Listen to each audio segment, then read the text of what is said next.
how much that I love you. Let me tell you, me once it. Let me tell you how much that I love you. You found me no search. It's like you knew that inside I was hurting. I was so young, said no chance. But you gave me a shot at a romance. I feel like you were like an angel sent to bring me light. Now that I'm with you, me one say that me love you, that me love you, that me love. Hey, me no go one day wonder. Without my baby, without me love, without me love.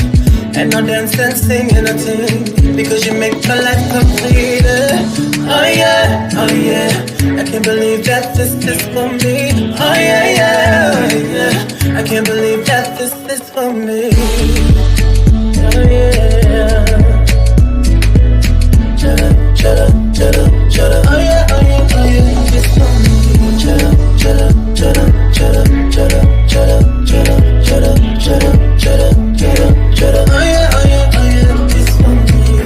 I've never felt this way. So when they ask us, say, oh yeah, we're going all the way. So me, we happy love you all the time and things.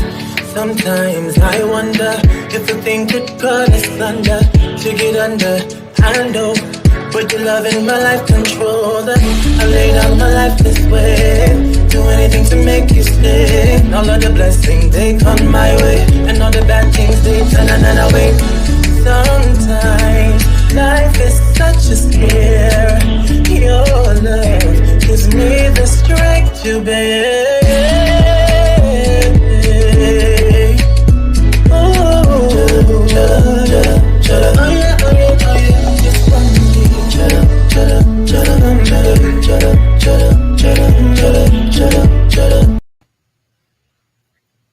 Greetings and gratitude to everybody. Today is so important on so many levels. The next 3 days is important on so many levels. Here in a moment, I'm going to give the floor over to Miya Jaye. This is Miya Jaye's story. I have issued a trigger warning because Miya Jaye's story is probably many of your stories, but sometimes we believe that we're the only ones going through these things, and that's why I feel like her story is so important. So this is a trigger warning. I ask that you prepare yourself for whatever you need to prepare yourself for. Take a few deep breaths. Understand you are safe. You are important. You're protected. You've already made it through it. Nobody can hurt you. We love you to life. You ready, Miya? No, I know, but it's okay. It's okay. Everybody take some breaths. In through your nose, out through your mouth. Here you go.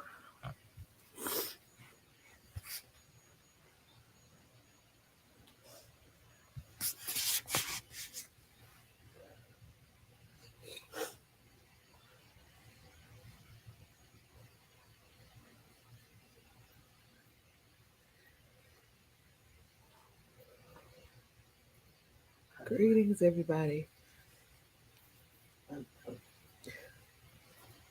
I hope y'all are well.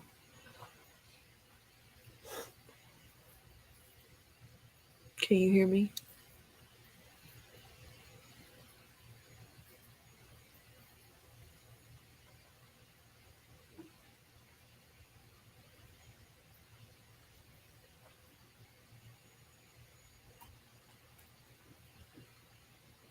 Okay.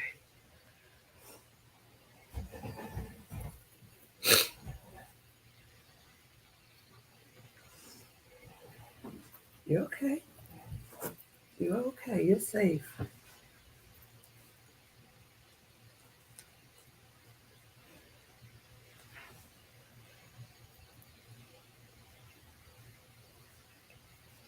So some of y'all have heard a little bit of my story. I don't know, some months ago when I was talking to Kotita uh, briefly about the church, uh, but that's not all of it.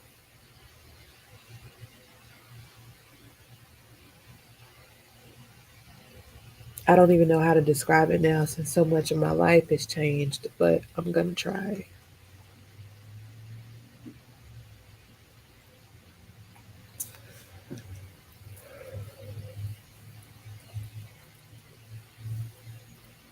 So there are rumors that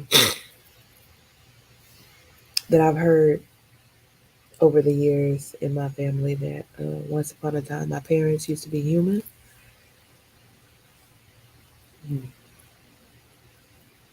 but I don't know what being human meant at the time because, like, I was in the womb.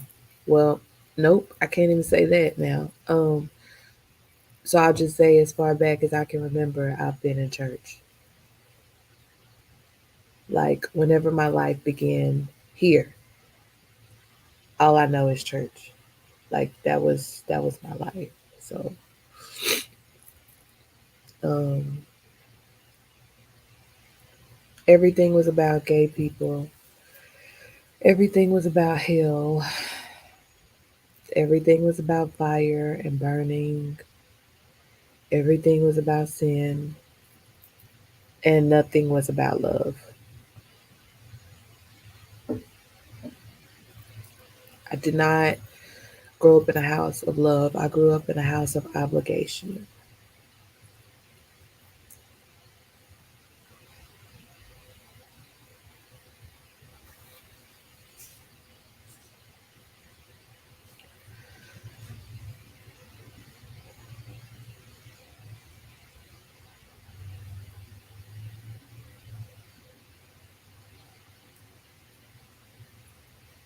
It's okay.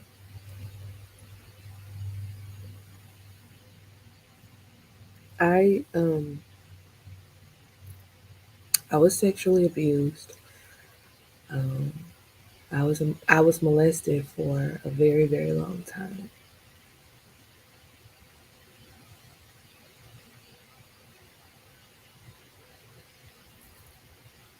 I do not know when it began because so much of it I blocked out mentally. Apparently,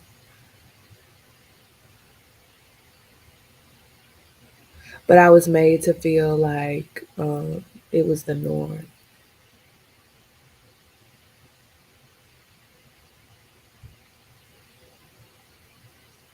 I wish I could remember, but at the same time, I'm not even sure what I want to because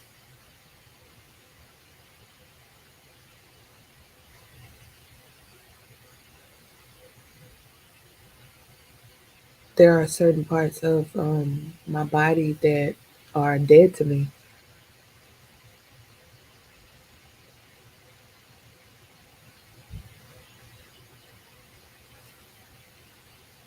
Um,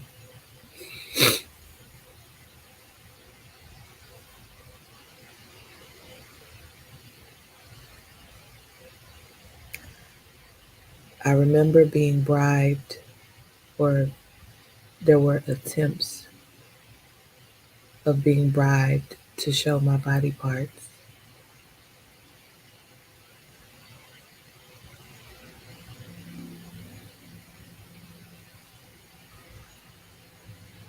I remember one of my siblings uh, bribing me to let him do me in the ass.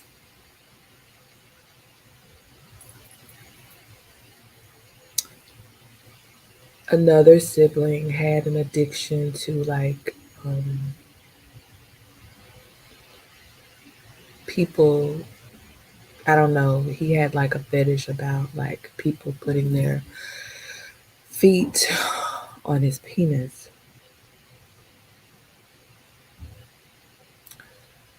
um, just to like touch it or grab it with the feet or something.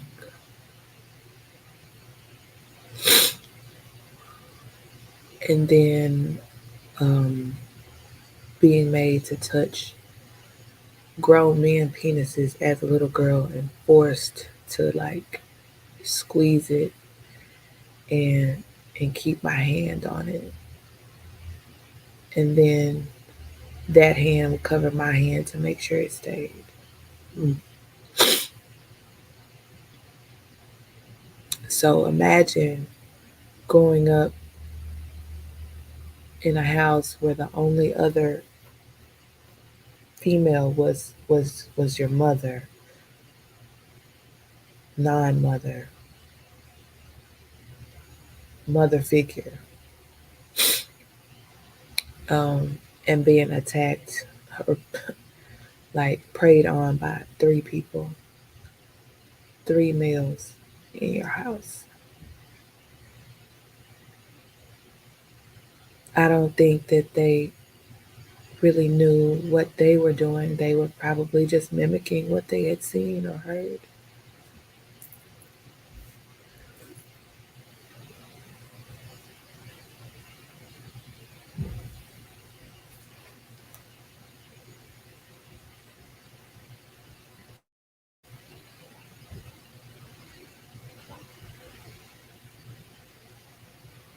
So I really started getting nervous when puberty hit, and I started developing because stuff was popping out everywhere, and I couldn't understand like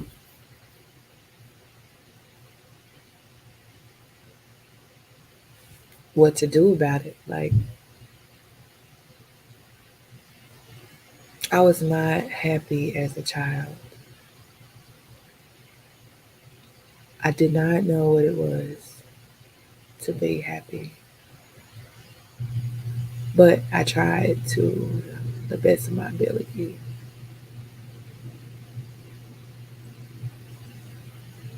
Like I felt rotten on the inside. I picked up masturbating very early. I was probably like 11, and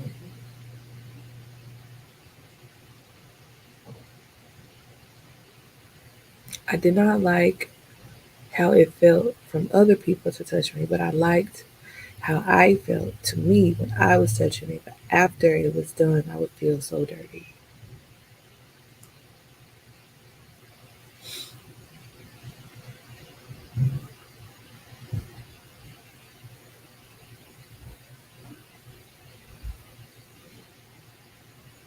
I lived in fear in my own house. I ended up getting my own room because I was the only girl child, but now I wonder if I was given my own room for easier access.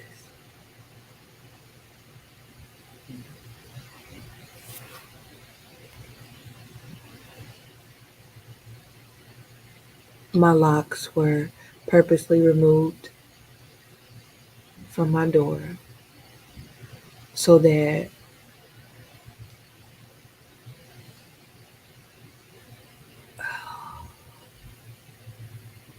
It's okay. It's okay. You are safe. Let it out. Release it. my dad could come in whenever he wanted. Mm-hmm. Mm-hmm. And I would use old clothes to stuff in the holes where the locks were supposed to be. And I would fix it to where the door could shut.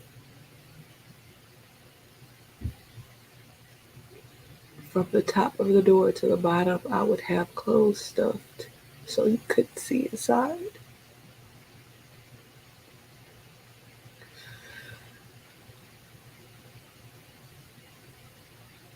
I didn't want to be seen.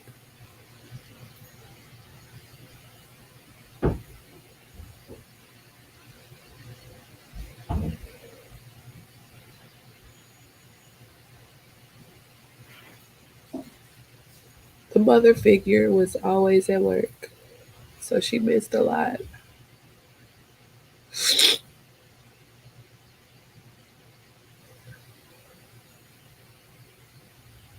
And I didn't have the heart to tell her because I felt like she hated me. Because she would talk to me so ugly.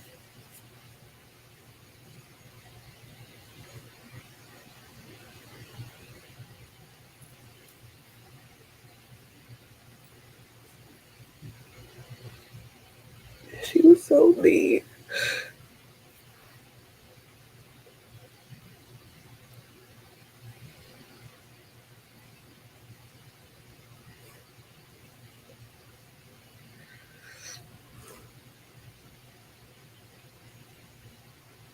My siblings stayed jealous of me because he always got in trouble for something that I didn't.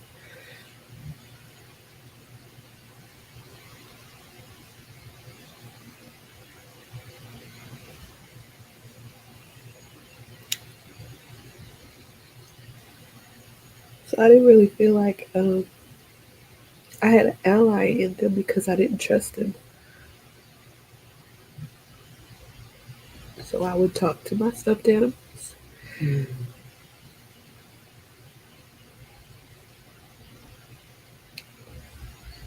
they all slept in my bed with me.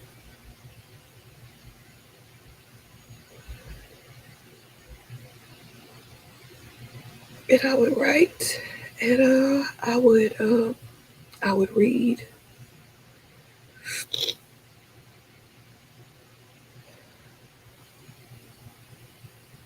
School was always fun, even when it wasn't because I wasn't at home. But when school ended, I would be sad because I had to go back there.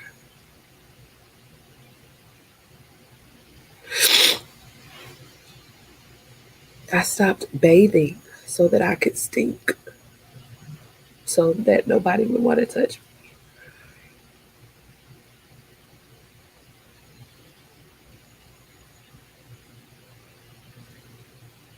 I would only bathe when I couldn't handle the odor anymore.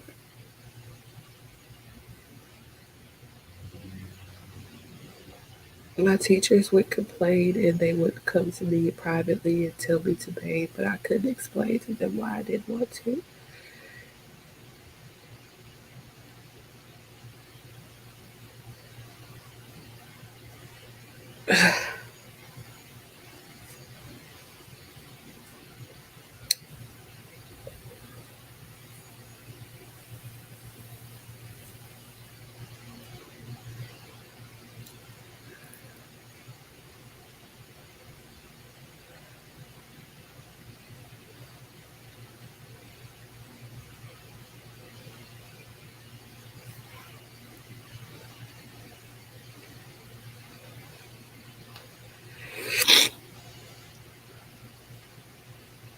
I thought being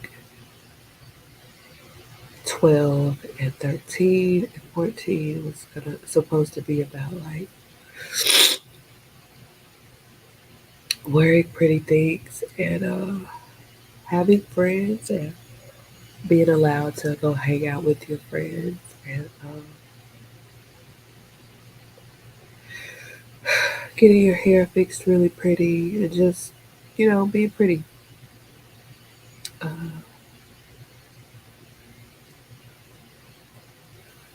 all I wanted to do was die. Like, I would pray for it every night. I would pray and ask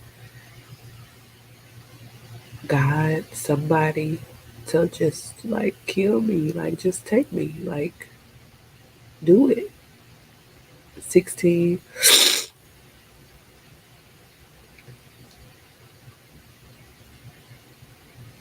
and every day I would wake up once I realized I was not going and just cry. So why am I still here?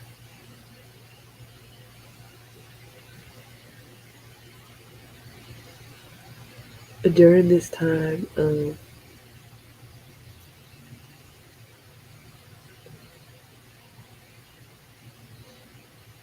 I was wearing like a bunch of clothing, so you couldn't see my figure,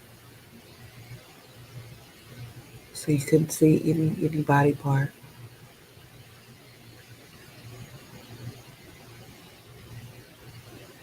If I were allowed to go shopping, as opposed to my clothes being picked out for me, I would pick the ugliest, longest thing that I could I could wear that would hide everything.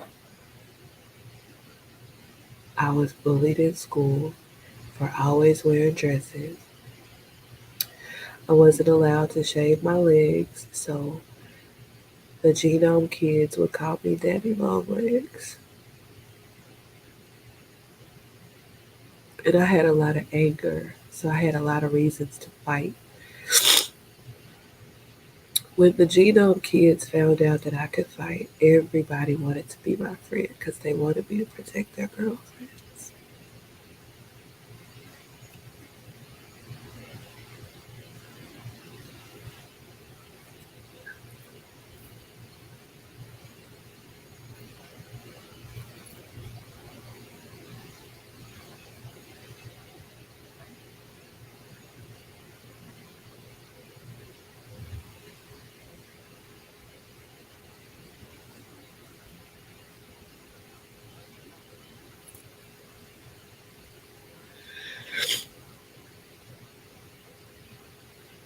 Okay. I became popular because I was a fighter,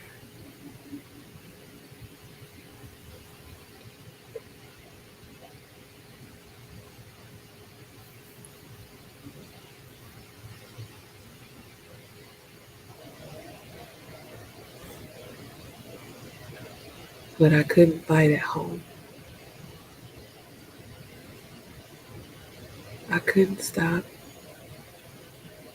the person abusing me the most from coming in my room at night when everybody was asleep, or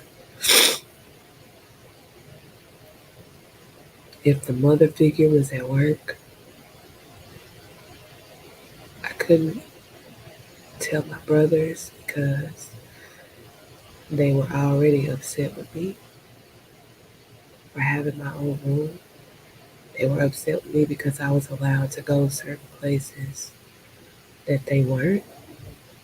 They were labeled as bad and I was labeled as good. And now I'm wondering if I was labeled as good because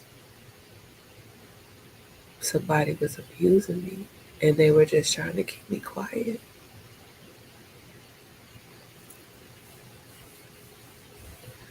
I feel like the mother figure knew, she just didn't want to deal with it, especially since this person who I thought was my sister went through the same thing I did. I wasn't allowed to see her. None of us were allowed to see our older sibling. They lied and told us that she didn't want to be a part of our lives and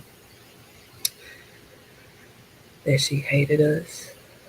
So I grew up thinking that my older siblings hated me. I remember when one of my older siblings was locked up, he was in the pen, and I wrote him a letter trying to tell him what was happening to me or what had been happening to me over the years. And he had always said that I was his favorite um, baby sibling. And I just started writing him and I told him what was happening to me. And when I got the letter back, I just remember, like his response, I just remember my heart sinking because I'll never forget there was a part in it where he was like, I don't believe it. If you're trying to make me go against my own father, I can't do it because that man has done a lot.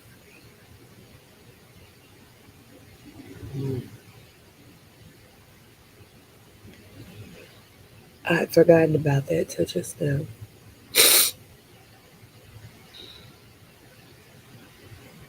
If you're asking me to go against my father, I'm not going to do it because he's done a lot for me.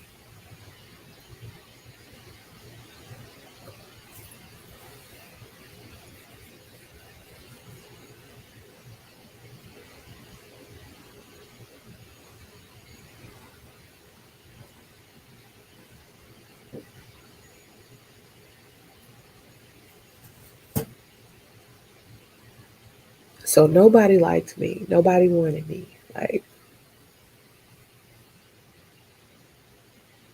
because why would you allow your kid to hurt this way? Why would you allow your kid to hurt, period? Like, they've already got to go through peer pressure and, you know, feelings of like liking people and, wondering what that means and, developing their bodies and, you know, these changes that puberty brings and I just wanted stuff to stop popping out so that I couldn't be like looked at worse than I already was.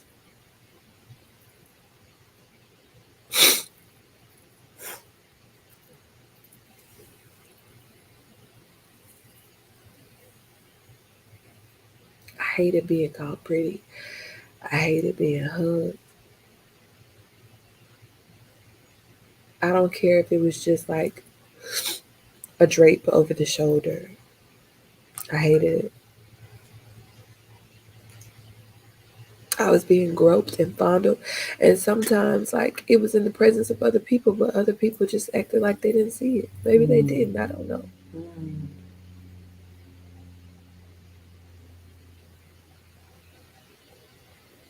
I was on my way to school one morning. I went to a private school, so we had to wear uniforms. And I used to have to get up really early to be in school by a certain time because the father figure had to be at work by a certain time, and the mother figure was already gone to work.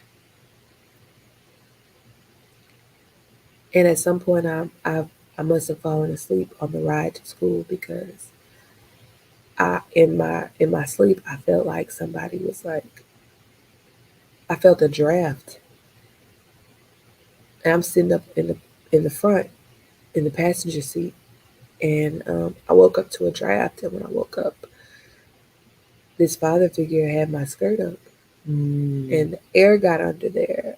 And I just remember waking up and looking at him, and he just kind of laughed it off and put my skirt down. Like, oops, you caught me. Mm. That's okay. It's okay. It's safe. Release it. Release that. Release that. Release that. That's okay. I promise it is. You are safe. Yes, ma'am. Yes, ma'am. Yes, ma'am.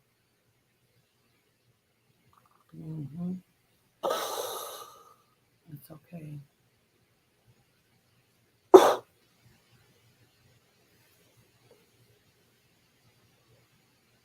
Nobody has the right. Nobody had the right. It's okay. Nobody can protect him anymore.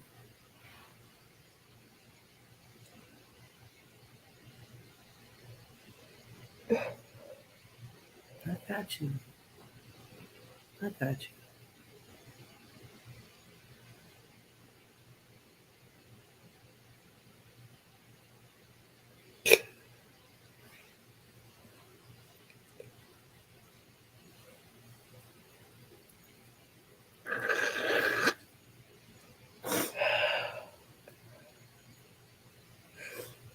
There were a lot of days like that. Imagine having to set booby traps in your room to wake you up when somebody entered.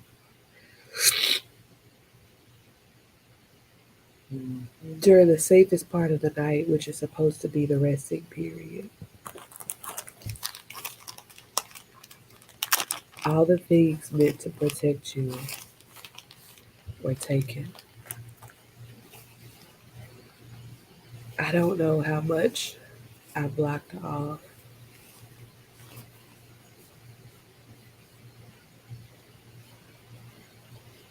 I remember some things, I don't remember everything.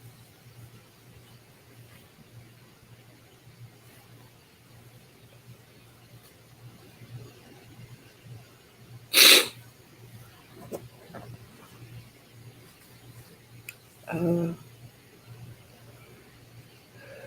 so I used my stuffed animals, I used books, I used shoes, I used shoe boxes, just something that would make a noise that would wake me up. I can't tell you how many times I woke up in the middle of the night to somebody's hand on my leg under my covers. And I would make a move or I would start to sit up and they would run out of the room.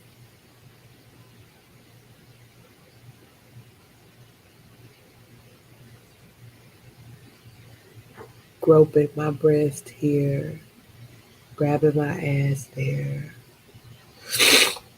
trying to force me to kiss them in the mouth.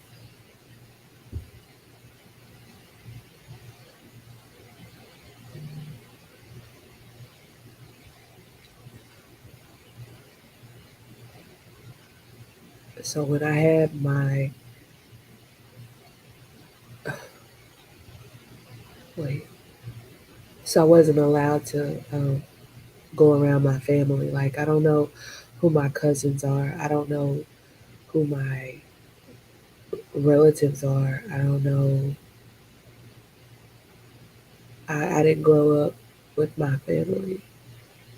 I grew up with the people in my house. There were no summer vacations. There were no family dinners. There were no holiday gatherings. There were no nothing.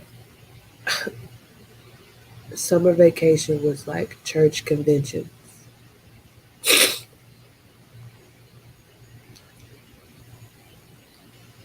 There were no birthday presents.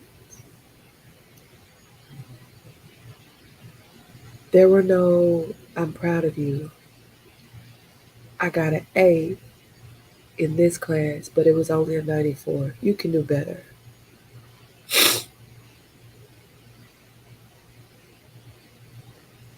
Well, why did you get a B? Shit, because I couldn't fucking concentrate. Like, the amount of pressure, the amount of these expectations that have been set for me that you didn't even set for yourself. Like, you didn't see me as your child. You didn't see me as your daughter. You saw me as a whole. Mm.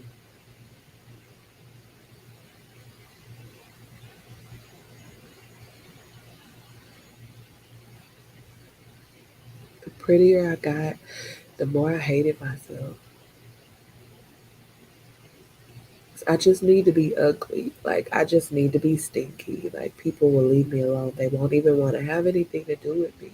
Like, these are not normal thinking ideas or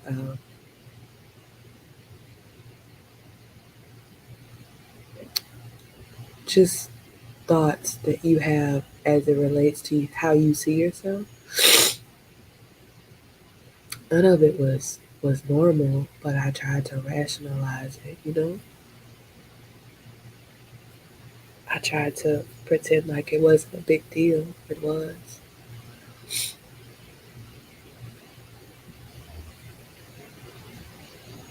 I didn't even have much in my room, but it was mine and it was like the safest place that I could go. I would hide in the closet a lot.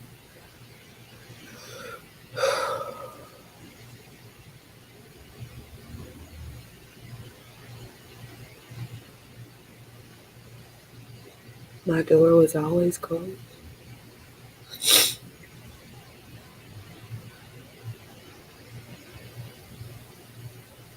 Like, it's gross to be looked at like an object.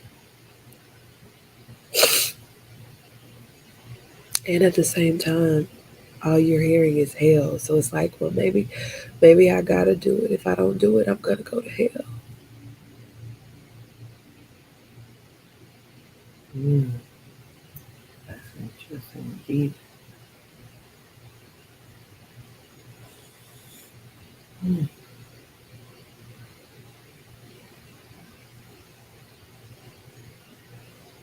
How is this right? Like, it don't make sense to me, though I tried to make it make sense to me. Like, I tried to figure it out. I tried to put it in a way where I could understand it. Because if I could understand it, I could accept it. So I was born to suffer and die. That's my life. So I just have to like deal with everything that comes with it. I just gotta like not make them mad at me. But I wasn't doing anything to make somebody mad at me.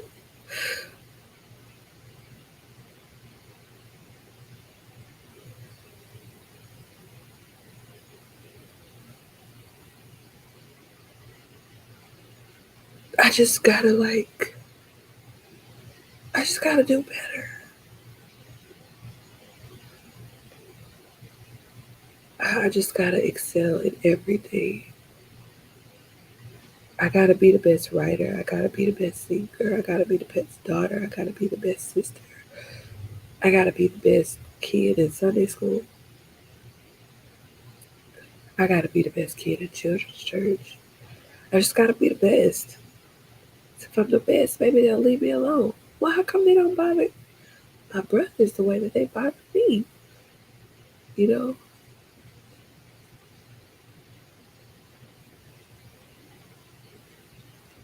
Then my brothers got taken out of the house after a certain point in time by the Child Protective Services. So I was really by myself then. Like I was really by myself then. Mm.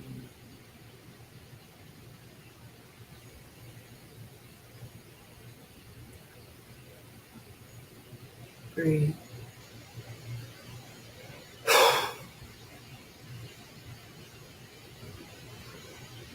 Everybody take a deep breath.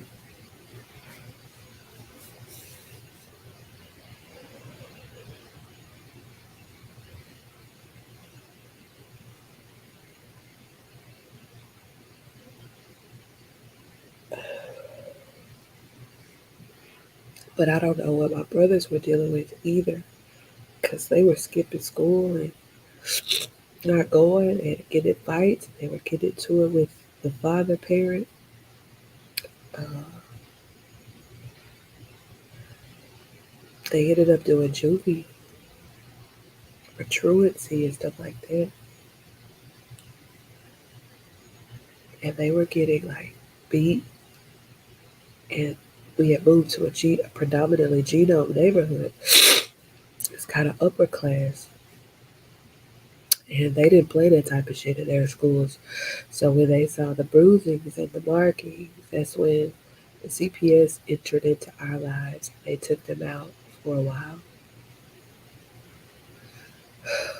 I remember having to go report, like all of the kids had to go to the local CPS office and they made us all undress so they could look at us and see what kind of markings we had. But I had the kind of markings you couldn't see. So they let me go back home.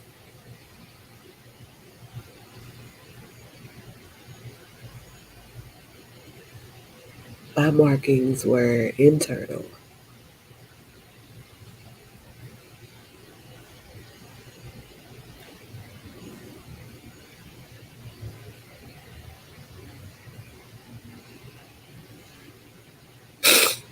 So I had my first nervous breakdown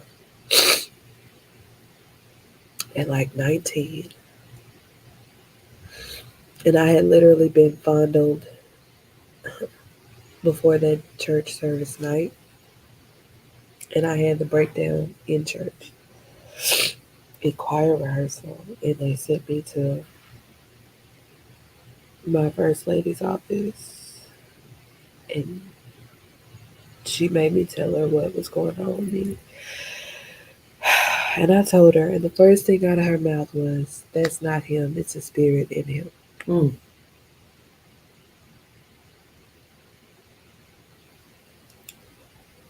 And she told me to go home and write a letter to my mom, my mother figure, and she was going to call us both back in her office the next morning so that she could read it in front of me. And so I went home scared as shit, but I wrote it. And we got there the next morning and she wrote it. It's the first time I'd actually seen a human experience out of her. Since she was reading, I saw tears falling. And she asked me, I don't remember what all I put in it, but it was very detailed. And she asked, "Why didn't you ever tell me?" And now I'm wondering if the tears were for the First Lady. Were you embarrassed? Or Mm. were you genuinely hurting for your Mm. daughter Mm-hmm. or daughter figure? And she told my mother this mother figure the same thing. It's not him, it's the spirit in him. I feel like she was more embarrassed than anything because their reputation means everything to them in the church. Their reputation is so important to them that we were never allowed to be a family because of it. Don't ask to do anything with me on these church nights because I got to go to church. And I'm not letting y'all interfere with my church. I'm not letting y'all interfere with my time with the Lord. I'm not letting y'all get in the way of my duty, my responsibilities. So y'all just gonna have to find another day to do it.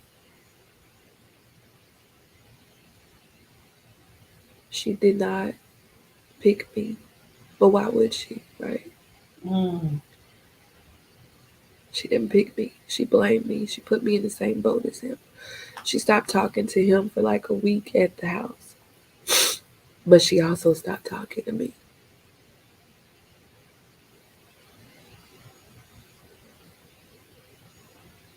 When everything was cool with them again, that's when she started talking to me.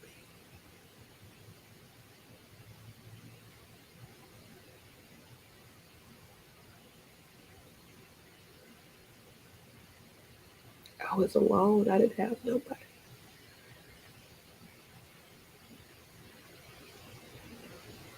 I didn't have a single person,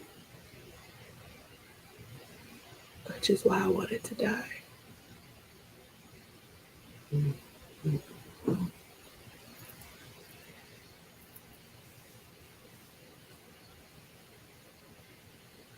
I thought telling was gonna like bring us closer together. I thought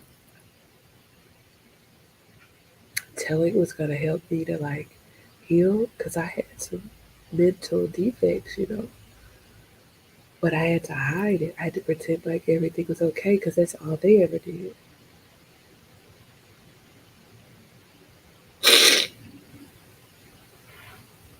So the first lady was like, maybe you just need to get some time away. Maybe you just, you need to just kind of take a breather and go somewhere else. And now I'm like, oh, you were sending me away because you didn't want me to tell anybody else. Mm. Mm-hmm. So they sent me to another church in the fold. I had friends in another area. They sent me there to live. But they didn't send me there to live without attacking, Mm-hmm. without putting a signal on my back. Mm-hmm.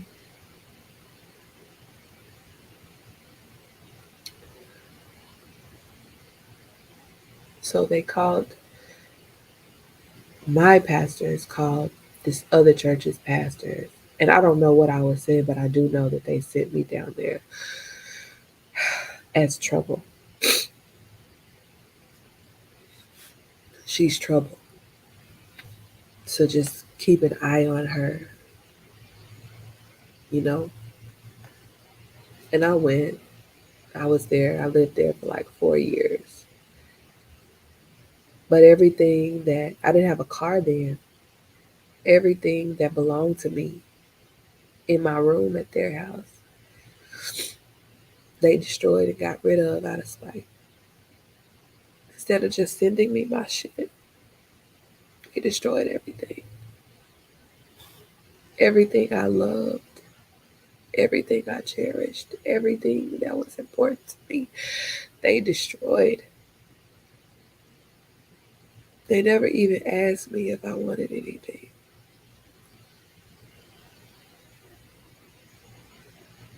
You didn't ask me if I wanted to wear skirts. You didn't ask me if I wanted to wear anything. You didn't even ask me if I wanted to be touched.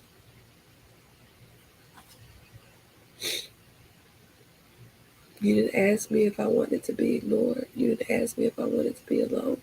You didn't ask me if I wanted to be raped. You didn't ask me if I wanted to be molested. You didn't ask me if I wanted to be manipulated. You didn't ask me anything. You just did because you felt like you could.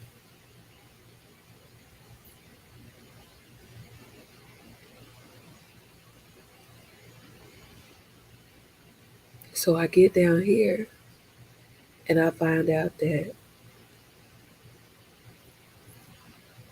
this pastor's daughter had been raped by people in the church and they never did anything about it.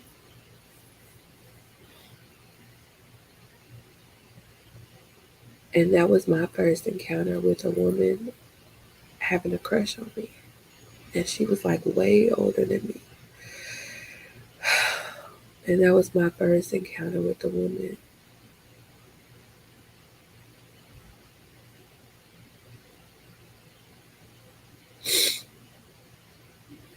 And she pursued me, and I didn't feel like I was worthy of love. I didn't. I thought I was incapable of loving.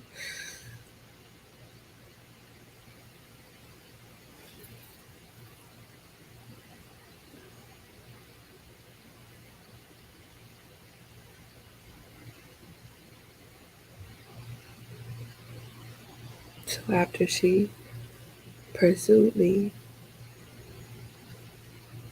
I never really had like a real relationship before. But when she got tired of me, she threw me away. The only reason why she got tired of me is because I wanted to go public with our relationship. And she didn't want anybody to know.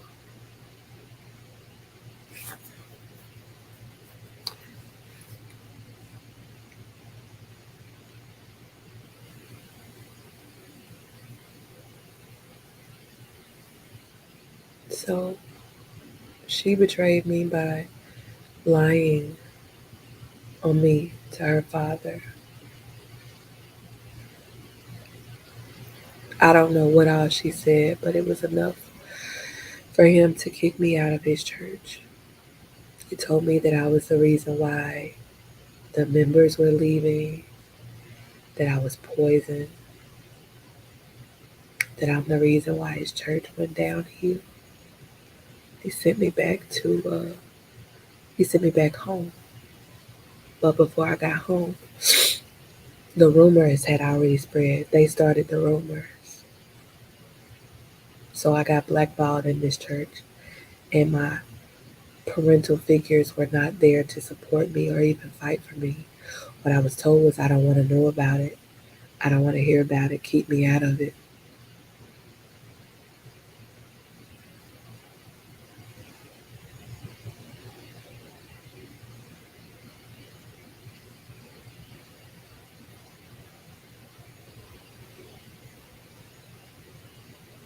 I ended up having my first kid while I was away.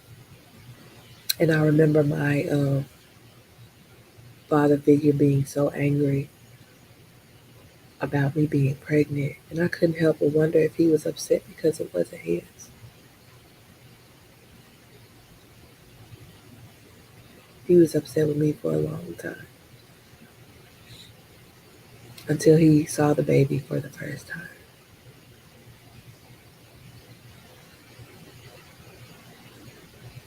And then they were like the world's greatest grandparents,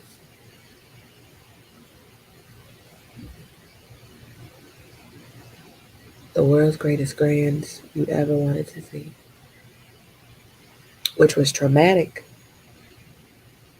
for me because they were the worst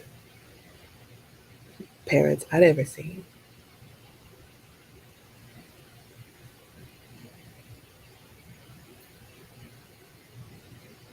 And a few years later, I had my second kid.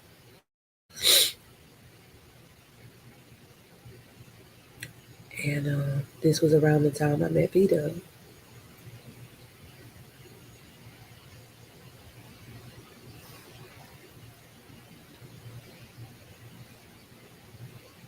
Outside of my kids, she was the purest form of love I'd seen in a long time. Mm-hmm. Mm-hmm.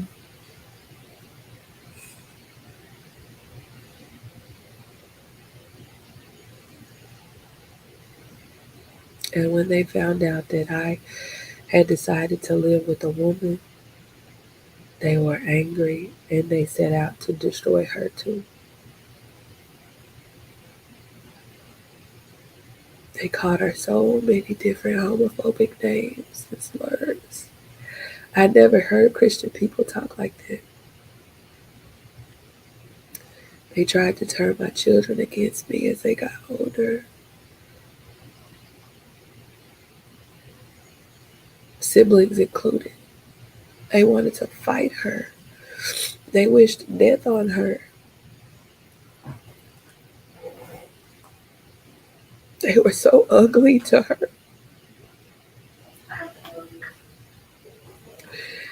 And she had every right to leave me.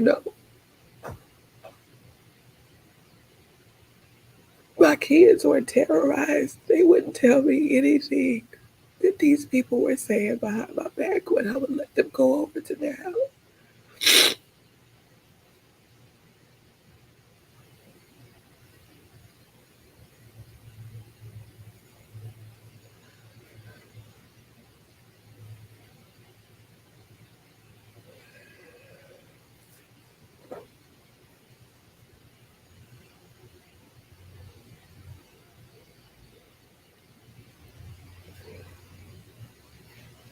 My family was so important to me that Peta was afraid to tell me anything that she really felt. She felt like she had to go hide herself in her room when they were around. I couldn't understand why. I just wanted to bridge my family together. I just wanted us to be a family.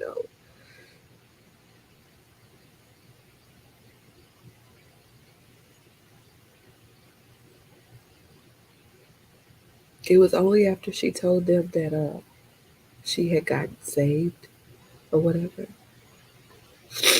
that they started treating her like a decent human being, a Christian person. And he told me that I was going to go to hell for living with her, um, that she was going to go to hell for wearing men's clothing,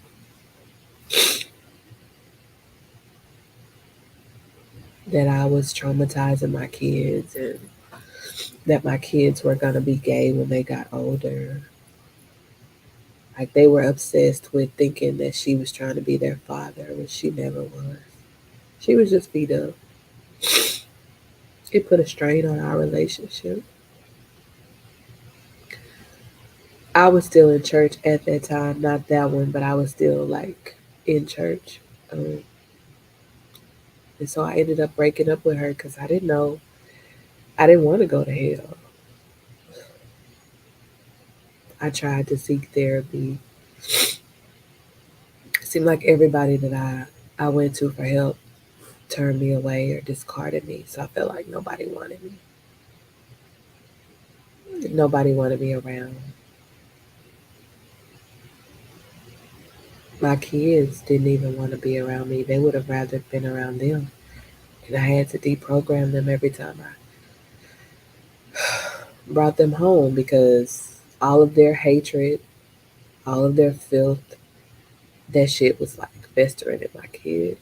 And they were coming home and treating us the way that they were talking about us in front of my children.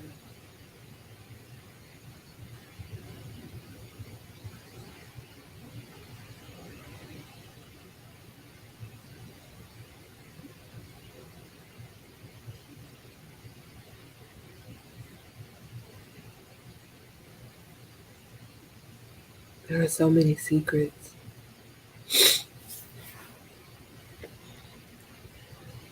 so many secrets. I would get punished and rebuked, if you will, for asking questions. Nobody wanted to talk about the family. I didn't know where my relatives were so that I could ask them. Nobody ever talked about the family. And now I'm like, did they know how these people got down? And that's why we weren't allowed to go around them. And they were hiding in church to cover it up.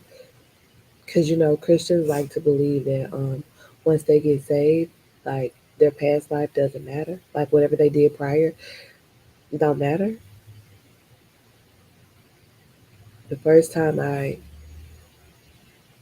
tried to talk to my parents about what I had suffered, what they had done to me, what life was like, the mother figure said, "Well, if you feel like I did anything to you, then I'm sorry, because none of that had nothing to do with me. Had everything to do with you, because you allowed it to happen. You saw the signs, you knew the warnings, you've seen it happen more times than you care to admit."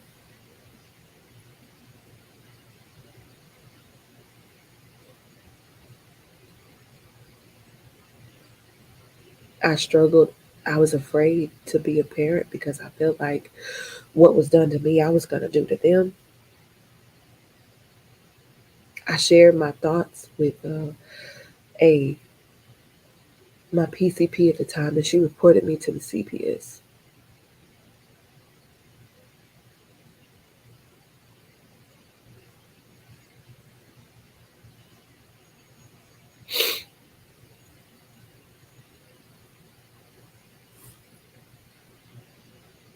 I didn't have a safe space anywhere, and every time I tried to open my mouth and voice my concerns, I got punished for it, which is how I lost my voice. Which I now understand, Malika, why you call me the spicy whisperer.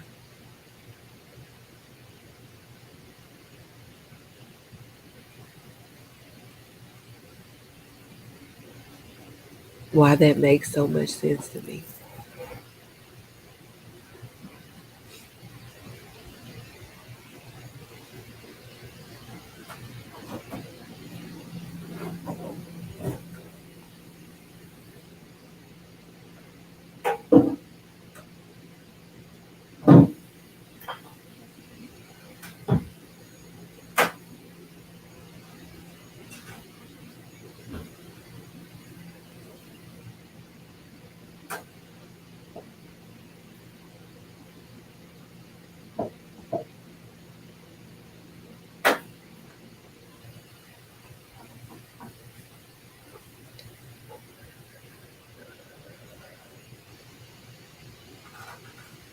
I would have forgiven it all, y'all, if we could have just talked as a family and dealt with our issues to be a family.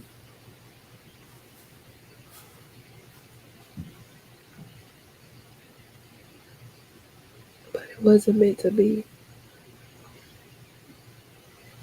because it was V Dub who brought Quatita to me, And I always say that because that's how I found her, through Lita.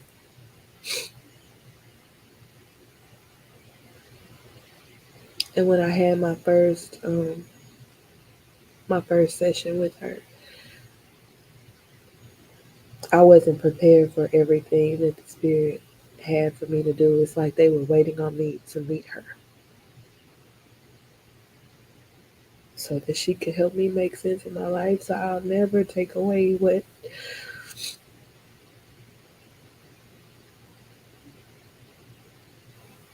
she's given me.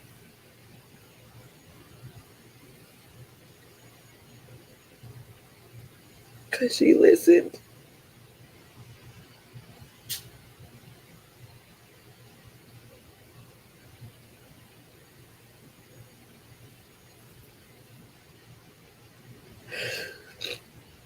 When they told me to disconnect from them, I did. I thought it was the hardest thing I was going to have to do because, I loved them so much. Like, I did. I was willing to put up with anything just to prove to them that I was capable of being loved.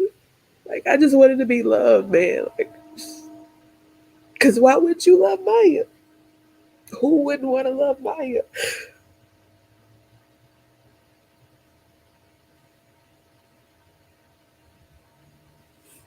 They didn't even fight. They didn't put up a fight. They didn't fight for me. You did all of this shit to me, and you wouldn't even fight for better with me.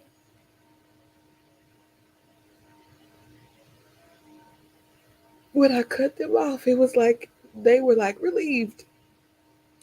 I have not heard from anybody in a year. Like, it's okay. It's been a year. I have not heard from anybody. So that's what made me feel like it just further convinced me that I was not wanted. And so for Papa to come in and say, oh, by the way, the mother you think is your mother is not your mother. Your real mother is also your sister, crushed me. Mm, release that. Yes, ma'am. Mm-hmm. Because everything started making sense. That lady hated me. Mm. She took care of me because she had to.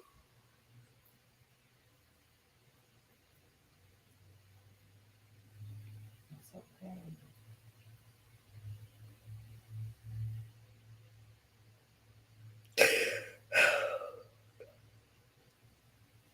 It's okay. Yes, ma'am. And I'm angry because you didn't even love me enough to like me. You didn't even like me enough to love me.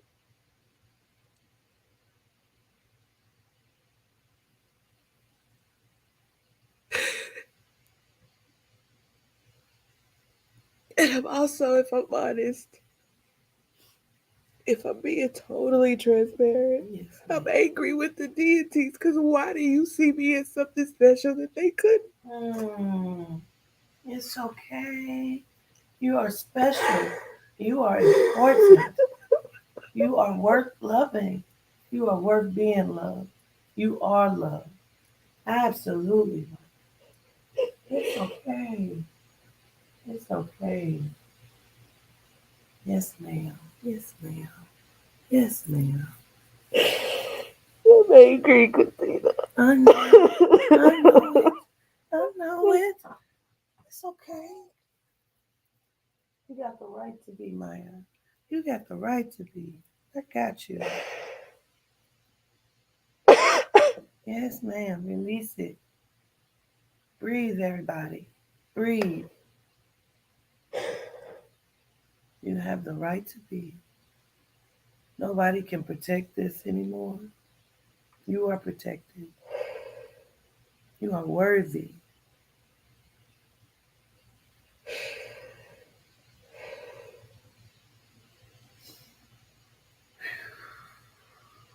My siblings didn't fight for me either. I told them what happened. My sister, my half sister, I don't even know what she is to me. She went through the worst. And her response was, "Why? Why is she bringing this? Why is she bringing this to the table? Why is she talking about this?" Other siblings were, "I don't believe her. She lied. When have you ever known me to be a liar?" And so they took their side. They took the side of these parental figures. Mm-hmm. And I haven't talked to them either. Nobody, nobody fought for me. Because they don't deserve to have your beauty and your kind of love and innocence and purity in their life. They don't even deserve you. Not even a little bit. Not even a little bit. They couldn't fight for something that they knew you were telling the truth about. How can they fight against it? To say anything would to be to expose them to. You are okay. Just breathe. You are safe. Just breathe.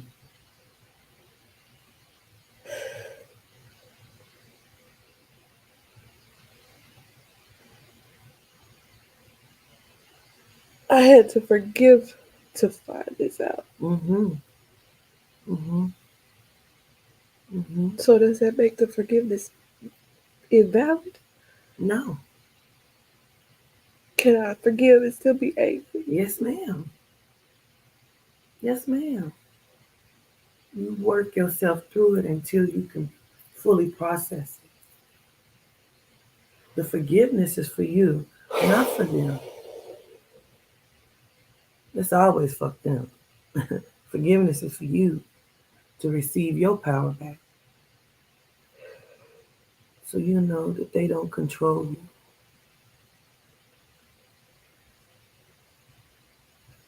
You're okay. Breathe, everybody. Breathe.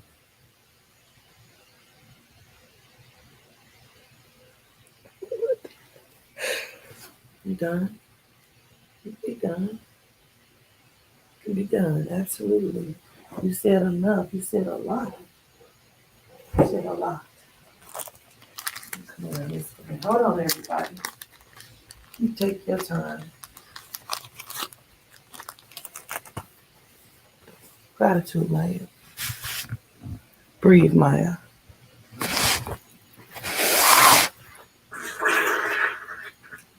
That took a lot.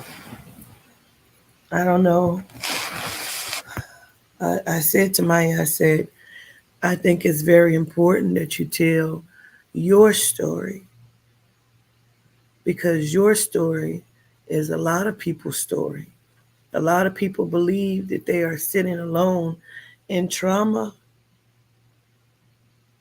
Someone had asked in the chat, because I've been watching the chat, if they could come up and tell their story, if you can release it. Absolutely.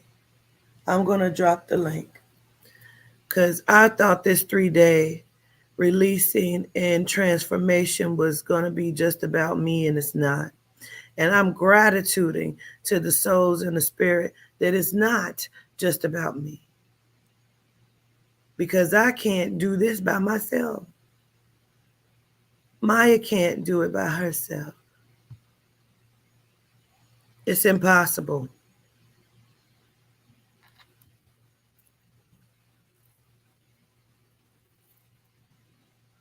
It's impossible. I show everybody respect and gratitude for understanding how important it is to release, to rebuild yourself mentally. Come on. Yes, I see you. I see you.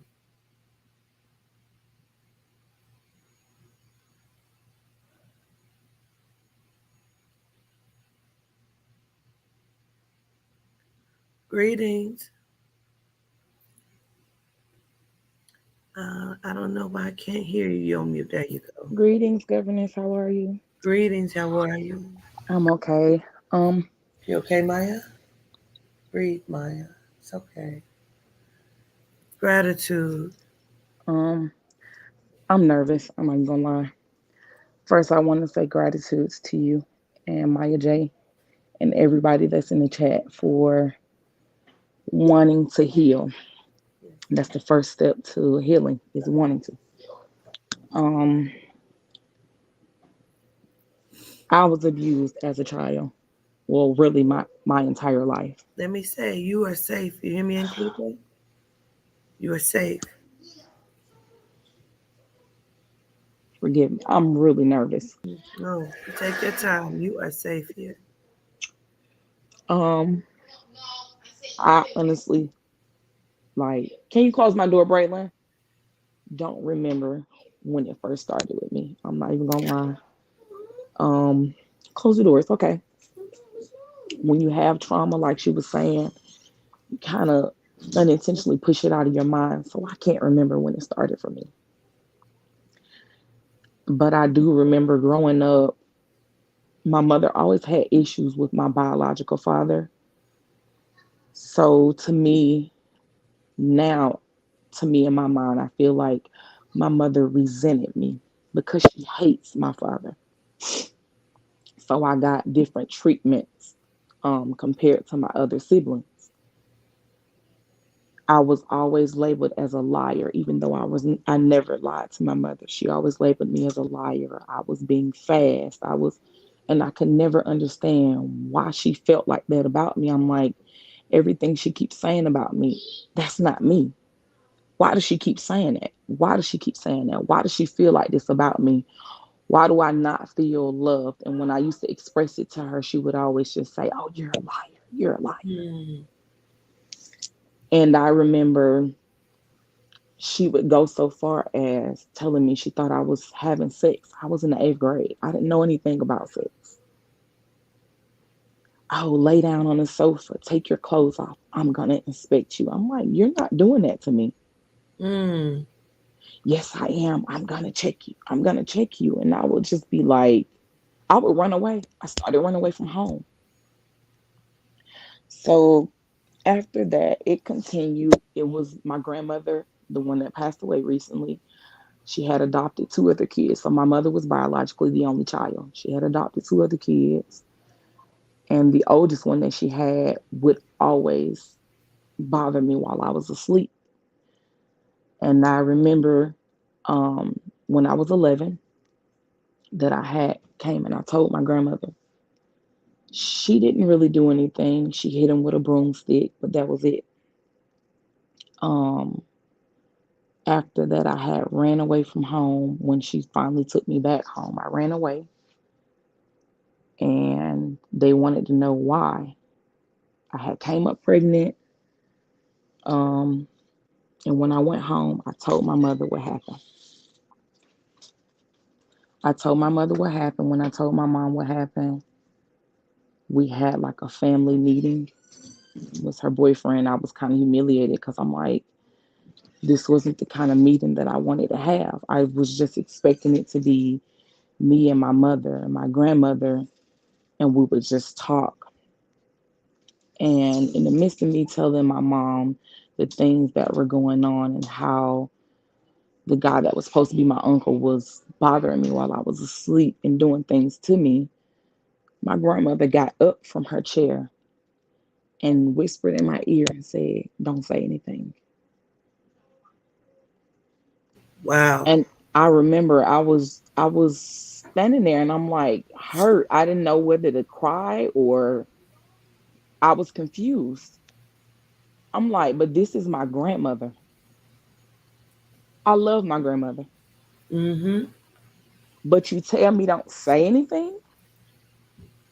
I was in shock, like a disbelief. So after that, it was like, it wasn't even just family for me. It would be my mom's boyfriend. And then I wound up going into foster care. I told my mom. My mom said she didn't believe me.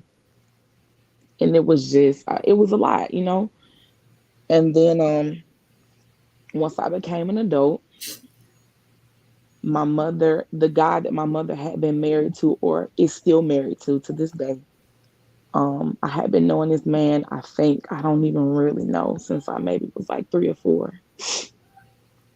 I went over to my mom's house this particular day. Um, we were trying to build a mother daughter relationship since we had never had one. And I was excited. I went over to my mom's house and I took my work clothes so that I could go to work the next day. And when I did that, her husband came in the house and I just thought he was drunk. That was always his thing, getting drunk. I just thought he was drunk. And he came and he sat on the sofa. And I was looking at him like really weird, like, what's wrong? But this wasn't I'm just drunk look. He sat on the sofa beside me and he started, I don't know, something told me to start recording on my iPad. He didn't know I was recording it. He started talking to me. This was the guy that I knew, the father that I never had. He was supposed to be my father. Right. Mm-hmm. And this man sat on my mother's couch and said to me, "You gonna let me suck on your pussy?" I'm like, what? I Wow. was so scared in that moment because like, it took me Yes. back to being a child because Yes. I've Yes. been knowing this man Yes. all of my life. This man was my dad. Yes. And I said, I couldn't do anything but cry. Mm. I'm okay, son, go. No, you're not. I couldn't do anything but cry. And I just kept recording. I called my friend while he was sitting there talking to me. She's like, "Who is that?" And I said, "This is my stepdad. I keep telling you." This man sat and said to me, "I've been waiting on this moment since you were Wow. a kid." Wow. He hurt me so bad. I understand. I'm so sorry. For the first time in my life, I decided to speak out. I called my mom. I got up and I got ready to leave her house. I was looking for my phone. He had hit my phone. I couldn't find my phone to call my mom. He just kept saying, "Oh, I don't want you to tell. I don't want you to tell." And I didn't want to, I wanted to get out of there. So I kept saying, "I'm not going to say anything. I'm not going to say anything." I went home and I called my mom and I said, "Can you come to my house?" My mom was giving me a hard time. "Why do I need to come? Why do I need to come?" I'm like, "Just come to the house, please." She came. I played the video for her. She made a scene. She went and she cut him. She made a scene, moved out, moved into my house temporarily. And I remember 2 days after, my mom snuck out of my house to move back in with this man. Mm. And Mm. after that, she had been with him. She remarried him again. And I told my siblings, but I'm not even gonna lie, I feel like my siblings still to this day let me down because I'm like, that's wrong. And nobody ever decides to open their mouth to say, you know, whether you're right or wrong. Right is right and wrong is wrong. And that's just what it is. And my mom still to this day is married to this man. Wow. I come around, she wants me to act normal, like nothing has happened. Mm. And that just doesn't sit right with me. I'm like, that's not right. This man has bothered me and traumatized me in ways. I even tried to commit suicide. I would never forget. My son was 3 years old. I went to work and I tried to kill myself. Mm. And my mother knew it. And she never said anything to this day. Wow. So one day, I remember I got on live and I said, because it had been bothering me so long, it took a toll on me so bad. I don't, to this day, I know for a fact that I don't even know how to engage with men. Mm. Mm-hmm. I have to catch myself sometimes when I'm talking to my husband. I just talk really like masculine to him, like really hard. Cause Yeah. I don't have a, I'm trying to, I would try to talk to him really soft like a woman, but then I'm like, I can't let you hurt me. Yeah. Nothing that So, feels safe. right. So, I try to talk to him like I'm supposed to, or like I feel like I'm supposed to, but it took a toll on me, I don't know. And then some parts of me are just like, I don't think I would ever be able to trust men. But No. then one day I got on here and I remember seeing you talk about the deities wanting us to call out to them. And I got on here and I said, okay, I'm gonna do it. I'm gonna do what governance told me to do. I'm gonna try it tonight when I get in the shower. I got in my shower. I hadn't been talking to my mom for about 3 months at this time. I got in my shower. When I got in the shower, um, I just started crying. I started crying and I started telling myself I forgave me for Mm-hmm. everything I felt like I was wrong for. I blamed myself because Yes. I couldn't figure out what I had done so wrong that they would never bother my siblings. My mother had 3 girls. Nobody ever bothered my sisters, but it was always me. I'm like, what is it about me that they keep bothering me? Why? Why are you guys bothering? What is it about me? You know? And I remember I was in the shower and I just kept crying. I said, okay, please. I kept crying. I'm crying now, Levy, and I got me so that I can heal. I'm tired of hurting. I Yes. don't want to Yes. hurt. Yes. And they don't think about the trauma that it puts on your life and it Yes. wears off on you. And I see myself and my trauma in the way that I talk to my kids, in the way Mm-hmm. that I chastise. I see the hurt and the anger and the afterwards. I'm like, oh God, I have to go back and apologize. Yeah. And I cried and I'm like, Yehuda, please help me. Like, I don't want to hurt anymore. And I could honestly say, Yehuda got me in that shower 2 days and broke me the fuck down. I Yes. was crying. I literally called my mom and I can't figure out why. I said, Mama, I just wanted to call you and tell you I love you and I forgive you for the hurt that you did to me. And she was on the phone like, what? Like there was something wrong with me. And I said, I Mm-hmm. forgive you. She told me, I forgive you. For what? I didn't do Mm-hmm. anything to you. Mm-hmm. We never talk about the hurt, but you want to talk about everything else. Let's talk about the real, how you hurt me, Yeah. how it affects my adult life. Yes. This affects me because I have my daughter. And I had to sit and make a very big decision one day, and they wanted to know why I don't talk to my mother. And I sat and I explained to my kids the hurt that my mother had done to me. And I didn't want to, but I did. I felt like they deserved that, Yes. Yes. to know why their mother is so hurt and traumatized. Why I'm living a trauma life that I feel like go back and fix. I Yeah. had to explain to my kids why my mother wasn't around like she was for my siblings' kids. My mother would come up here to Georgia and stay a year and would never call to see my kids. I had to beg my biological father to be in my children's life, and he still never would. That hurt me because even though I'm a family oriented person and I want family to be around, I could never figure out why mine wouldn't love me the way I felt like I needed to be loved. Yeah. My mother didn't love me like I needed to be. She didn't protect me. My grandmother didn't protect me. But you deserve to be protected, though. Nobody did. Nobody. And Yeah. believe it or not, as old as I am, my husband is trying to protect me. And I'm grown. He's trying to apologize for my child hurt that I had. And it hurts me because my children have to suffer with Yeah. this. That hurts Yes. me. I love my baby so much. I never try to cause any harm. It's unintentional.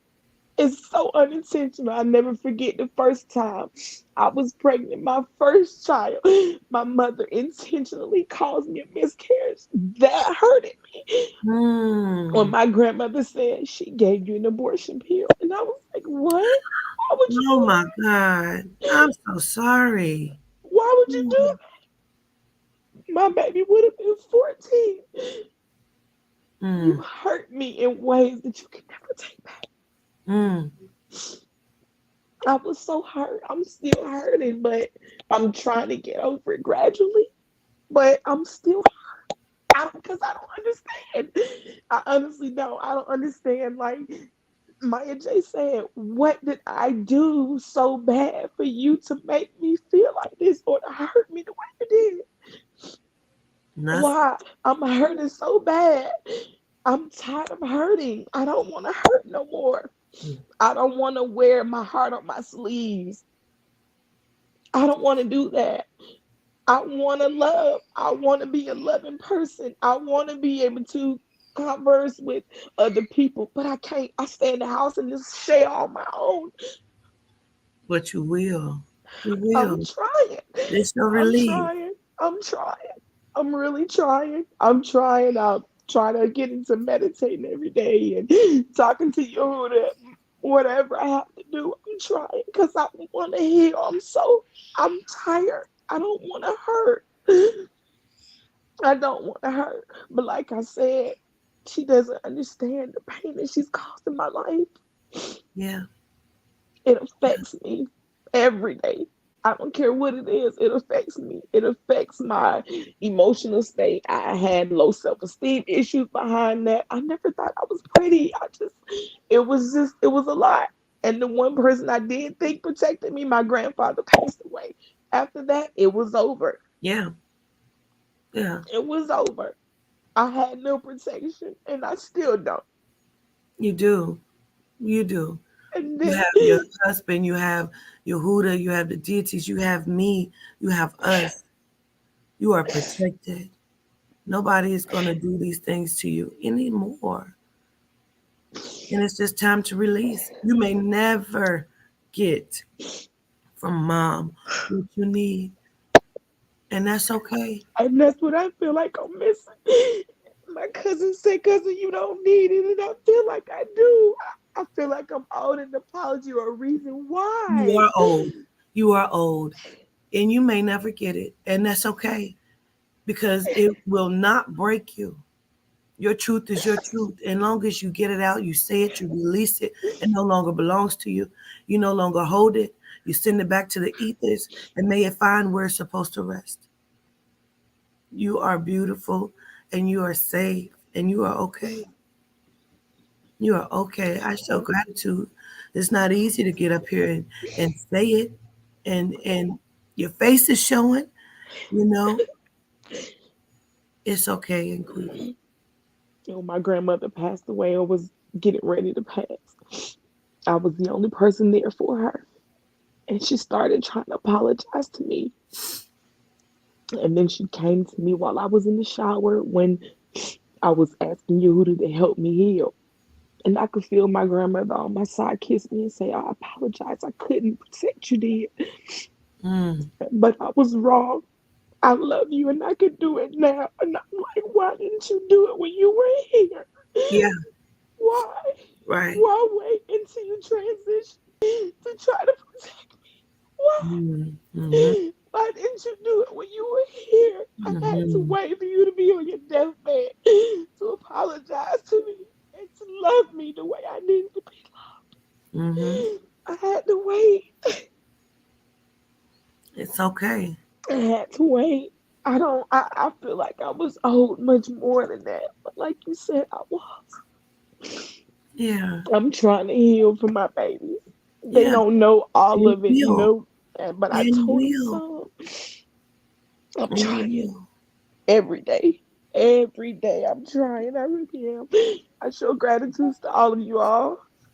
for Absolutely. everyone. I really appreciate this moment because I've never been able to have anybody to talk to. Now you got all of us. And I feel like it's important that you came up here. Like I'm about to have Cleopatra come up. Because we think we the only ones that, you know what I'm saying? With that trauma and the thought, what did I do wrong? What did I do? Yeah. You And that did. was my number one question. Like, and then I started thinking, I said, that saying that people say every time you think you're going through something, there's somebody going through something much worse. And I Yeah, finally understand that. Just listening to these ladies tell their stories, and I'm like, it's so many melanin women that have gone through this. This is ridiculous with yeah, nobody to protect yeah, absolutely. But we're us. It's ridiculous. unbreakable. Yes, Our sh- gratitude. gratitude. Gratitude, Christina. I love you so I much. love you as I well. love you all. Gratitude. Gratitude. I just want everybody to take a few deep breaths. Just breathe. Breathe. This is not easy. It is not, but it is so necessary. And my 3 day release and my 3 day elevation is going to be your elevation and release too. I show gratitude. Greetings. Hey, Kelly. How are you? It's okay. Whatever you got to do, you got to release it. You are safe here. I just want to say I show gratitude to everyone on here, and especially you and my. Um, I don't even know where to begin, but a lot of my childhood I don't remember. Mm-hmm. Molested by my father, my biological father. Mm. Um, it didn't get to penetration, but it happened when I was 5. And how I know that is only because I got hit with the T treatment where they hit. I went to a psychiatrist, and my mother took me and she said that the psychiatrist put me under hypnosis. Mm. I don't know if that's why I don't have any recollection up till 10. Um, Mm. some of the things that my brothers can remember, I can't. Because Right. I have no recollection of me being a child. It's like I never existed. Yes. Yes. Mm-hmm. And it's been eating me up. But because I was not allowed to say anything, because I didn't have a voice, because I was threatened that if I told, that I would be cut up into tiny pieces and put in a garbage bag and buried in wooden woods, Mm. is why I didn't say anything. We were not allowed to talk about it. We never talked about sex. Mm. I was sent to an all girls school without my say so. My brothers got to go to different schools. Um, I went to a Catholic school. And when I tell you I did everything not to pass those tests, questions that I did know, I answered wrong. But I think the questions that I didn't know, I think I got them right because I ended up getting in there. And I knew then that it was not for me because they would do the Hail Mary and they had a statue of Mary sitting out. Um, I'm jumping all over the place You're because I strong. You're remember strong. things. I remember the day that I felt like he was going to come up because he told me he needed to be the first man to show me how I needed to treat my husband. Mm. Got married. And all I remember is laying in my bed. And I used to, like Maya said, used to do booby traps. So you can hear somebody come in your room And when he stood at the door, he was butt naked. Mm. And my mom just so happened to double back because she had to work at like 5. My brothers were older than me, so they were in college when I went to school. Now, because I went to Mount Notre Dame, I had to get a car, so I got my license, and this is 10th grade. And my mom had the car that they first just got those boop boop things, and he heard it. And when I tell you, I've never seen somebody run so fast to where he was slipping and sliding down the steps. And all I could think of was like, what the heck was going on? Like, what was it? And my mom came up and she said, "Get up. You're not going to school." She said, "You're coming with me." In my room, I had the whole upstairs. So when my brothers came down, it was only 2 bedrooms downstairs, and then we had a basement. Um, I had like a computer room, and then across from my room was where my bed was. But I also had a little attic space that anytime I would hear somebody coming up the steps, because you could hear it, I would go and crawl and hide in that attic space. That's okay. Release that. Release that. That's okay. Yes, ma'am. Ma'am. Oh, Yeah. Whew. It's okay. You are safe. Mm. I apologize. No, you do not. No, you do not. You release it. Release that. Yes. So when my mom took me to the park, she asked me if anybody was touching me. I never gave her a straight answer because I know what he told me. He would cut me up. Mm, mm, mm. So they kind of like saw it. Um, she put me back in the car and she called my grandfather and asked him for a gun. And he said, "Khaki, I need to talk to you." He said, "Pull up." So my mom took me in. She's like, "Kelly, telling him." I'm just looking at him like I'm not saying nothing. I didn't feel like I had a voice. And even though she kept telling me to tell him, I couldn't tell him.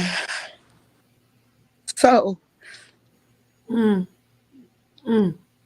this is where I lose that part because the part that I say next is we ended up over at my aunt's house. There's a lot that I can't remember. I remember being a kid over at my aunt's for 3 months, and I felt so safe with my aunt Poochie. I felt so safe. Yes. Breathe. And my dad found out where we were at because I had parked my car over at my grandma's house and parked it behind. She was living in an assisted living. My grandmother had 12 kids, but she was diagnosed with multiple sclerosis at the age of 18. So all of her kids, like even if she didn't want to have all those kids, she couldn't. My grandfather would come in drunk and he would just put it on her. So my mom was like the second of the oldest, but she never really, I didn't even know my mom. Like everything on the outside, you would think that we were this perfect family. Like my dad pulled us away from my other grandma at the age of 12. Um, when he came to my aunt's house, she pulled out a gun and she said, "If you want him, come get him." She said, "Because I'm not scared of you. I'm not scared of you." And he ended up leaving. But a couple of days after that, he called my mom from my grandma's house. And she called my grandma to see if he was really there. And she said that Sean came by to hang up some pictures.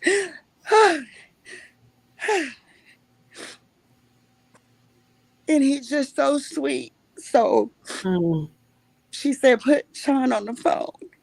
And she got on the phone and he said, if you don't come back home, he said, I'm going to do your mom how I'm going to do you and your daughter. Mm, mm. It's okay, Kelly. It's okay, Kelly. So we had to go back. Oh, And I felt like, oh, I know as a child, it was like, okay, your mom knows best. But I'm so angry because I felt like she chose my mom over me. mm. Wow. That's okay. Release that. Yes. Release that gratitude to the spirit. Free your soul. Free your soul. Nobody can hurt you anymore, Kelly. I've been doing the shadow work. Mm.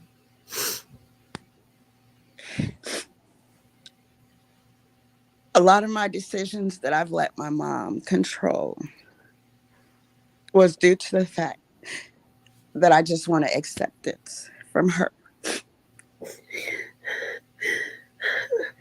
And I got that. Even after Quinita, you gave me that reading of my mom, she didn't come back and say, I'm sorry. She didn't come back and say, the question that you told me that she asked was, do I blame her for the way my life has turned out? Mm. And I Yeah. said, yes. Yeah. But all I wanted was for her to love me, Oh. to say, I got you. It's going to be okay. And a lot of that, if I would have known then, I would have raised my kids on my own. But because I thought she knew best, she had an input on everything that I did, even when I got grown and had kids. Wow. My oldest son, not Josh, but the one that I went and had an abortion. Yes. Release that. Yes, ma'am. Mm. Yes, ma'am. Ooh. Yes. I'm so mad, upset. Yes. Okay. Yes. Yes. Gratitude. Gratitude, Kelly. Yes. Breathe. Breathe. Breathe. Release that. Release that. Come on. You can do it. You can do it. You can do it. Yes, ma'am. Come on. Oh, Mama, It's why? okay. It's It did. okay.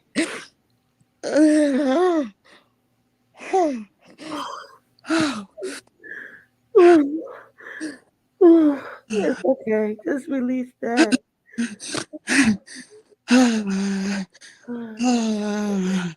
Release that. Yehuda. Together. Yes, ma'am. Yes, ma'am. Oh, Hashay. Yes. Oh, yeah. Yep. Yep. Find your coping techniques. That's right.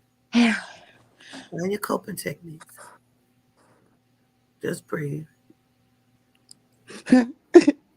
Yes. Yes. Because it hurts and it's fucked up. Yes.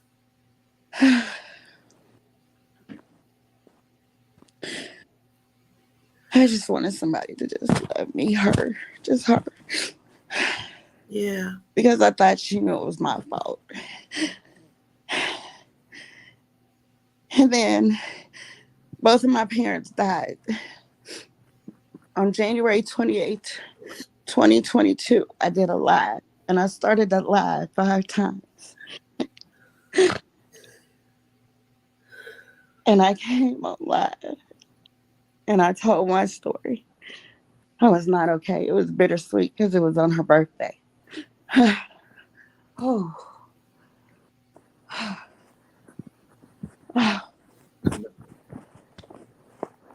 I got several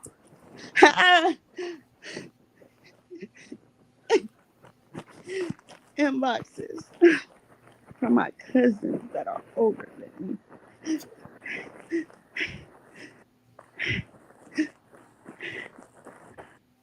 and my aunts. Yeah. My dad did this to them uh, Oh. before I was born. Ooh, you okay? You're Uh, okay. You are okay. You're okay. Breathe. Ooh, breathe. Breathe. It's okay. Yes. Yes. Yeah. Ooh. I knew they wasn't lying because he told me the tattoos, and that's what I remember. Oh God! Mm. So now, when I thought that I had forgiven her, he also told me that his dad confronted my aunt and my mom about this, and they knew. Oh Jesus! Get the fuck out of here! That's why I knew it couldn't have been Jesus. Because if it was Jesus, he would have protected us. Yes. Yes. Yes. Queen. Quatita. Yeah. I apologize for that. I mean, I'm You're so used to okay. You're calling you. okay. I apologize. Oh, Okay. I'm so angry. Yeah. You had the right. You had the right. And to know that my boyfriend that I had, and I was wondering why I kept attracting the same men. Oh, Release it. Buddha. Release that. Oh, Stand in it. that one of the guy that I was dating had touched on my daughter or Yeah. kissed her ass. Oh, Yeah. oh. That's all right. Come on. You okay? Quatita. It's no judgment. It's no judgment. When I took my daughter to Children's Hospital to get checked out to make sure that he didn't touch her, my mom said before I go in there, I need to think about the consequences. The fuck that they could take my kids from me. Oh, I was so scared.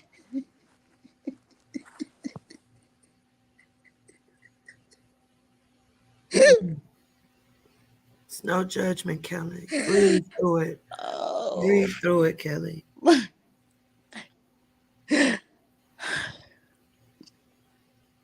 Breathe through it. I checked her, but I wanted to make sure because she told me, she said, Mom, when we came home from bowling,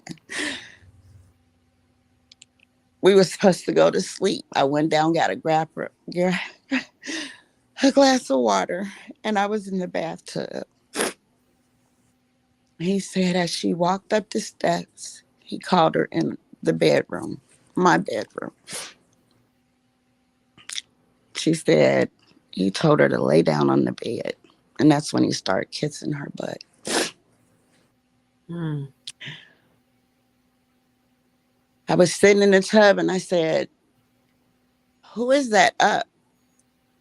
I said, Jayla, is that you?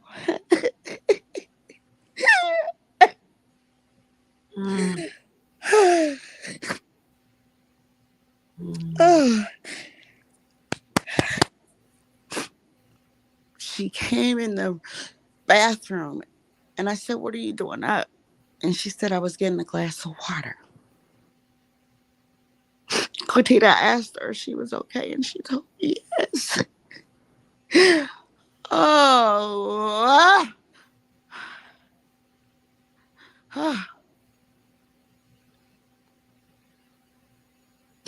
She wasn't okay. He had violated her. And as me growing up with my kids, I stayed home and babysat kids just for that reason. Just for that reason. Because of what my biological father did. Not to mention he was a police officer. Mm. No protection. I had none. It's My okay. aunt had called protective services and they came up to the school. And I had a lady pull me out of class. My teacher pulled me out of class. And we went in the room with the principal and this lady. And she asked me, she said, we got a call that was concerning that you were being touched on. Is that true? And I said no. Mm. Because my father told me if I was to ever tell them, he would go across the street from that cemetery because he was a sniper and would blow my head away and would not miss. Mm. So you was always being threatened. Your Yes. life was always in danger. Yes. And I That's handled this with Jayla just like I handled my mama handled it with me. And that's not fair to her. stand in it. What And does that mean, Kelly? I apologize because I overlooked it. Yeah. I overlooked. And then I had blackouts as well. Because not only that, my cousin was babysitting my kids. I was a single parent for kids, but I always worked. And everything that I tried to protect when they were little, it didn't happen to them until they got older. So, whew, my cousin was babysitting and one of his friends that came over. I was at work. Thank God for my oldest daughter, Jayla. I show gratitude.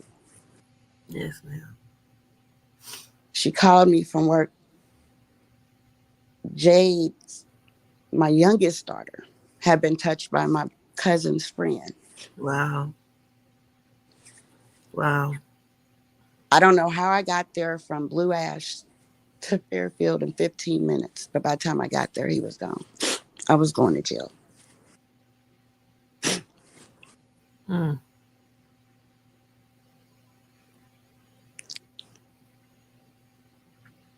Recently, um, gratitude. I show gratitude to you, Quatita, because you did a reading 2 years ago, and you said that we were going to have between me and my two daughters, we were gonna.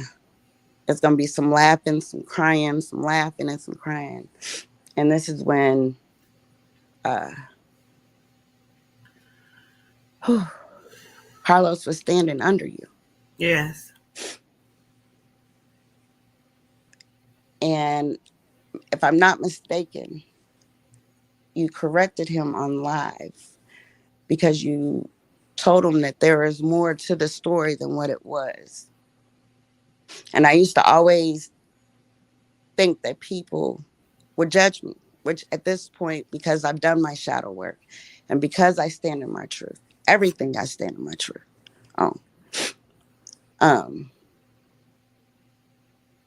I took it as a judgmental on his end, not yours. Mm-hmm. So when I did that reading with you, and my father came through, you remember that? I wish I did. I don't. And he said, no excuses, no excuses. But who was there for me when it happened to me? Mm. Wow. And I said, that gave y'all more reason why not to. Because I didn't do it. I broke that curse. I never looked at my kids in that way. I was always protecting other kids. So when you say, Kelly, what about the children? I'm helping them now, Quatita. Yes, ma'am. I show gratitude to Yehuda, Mother Gratitude. Nina, Internet. Yes, Simeon. And you also told me that I was having a grandson. Yeah. And Jade is pregnant. Yes. The baby's due on December the 6th. Oh, And good it's a for boy. her. Good for her. So I stand in my truth. I forgive my mom. I forgive my father. I no longer want to be angry, sleep.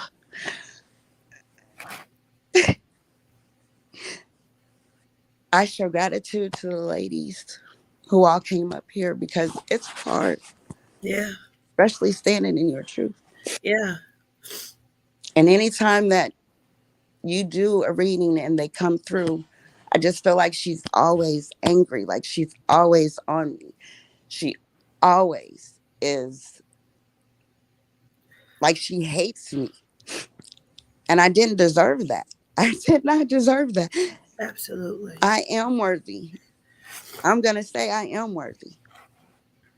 You are worthy. I am Absolutely. love. I'm a Pisces. I have all 12 signs in me, and I am love. Absolutely. Absolutely.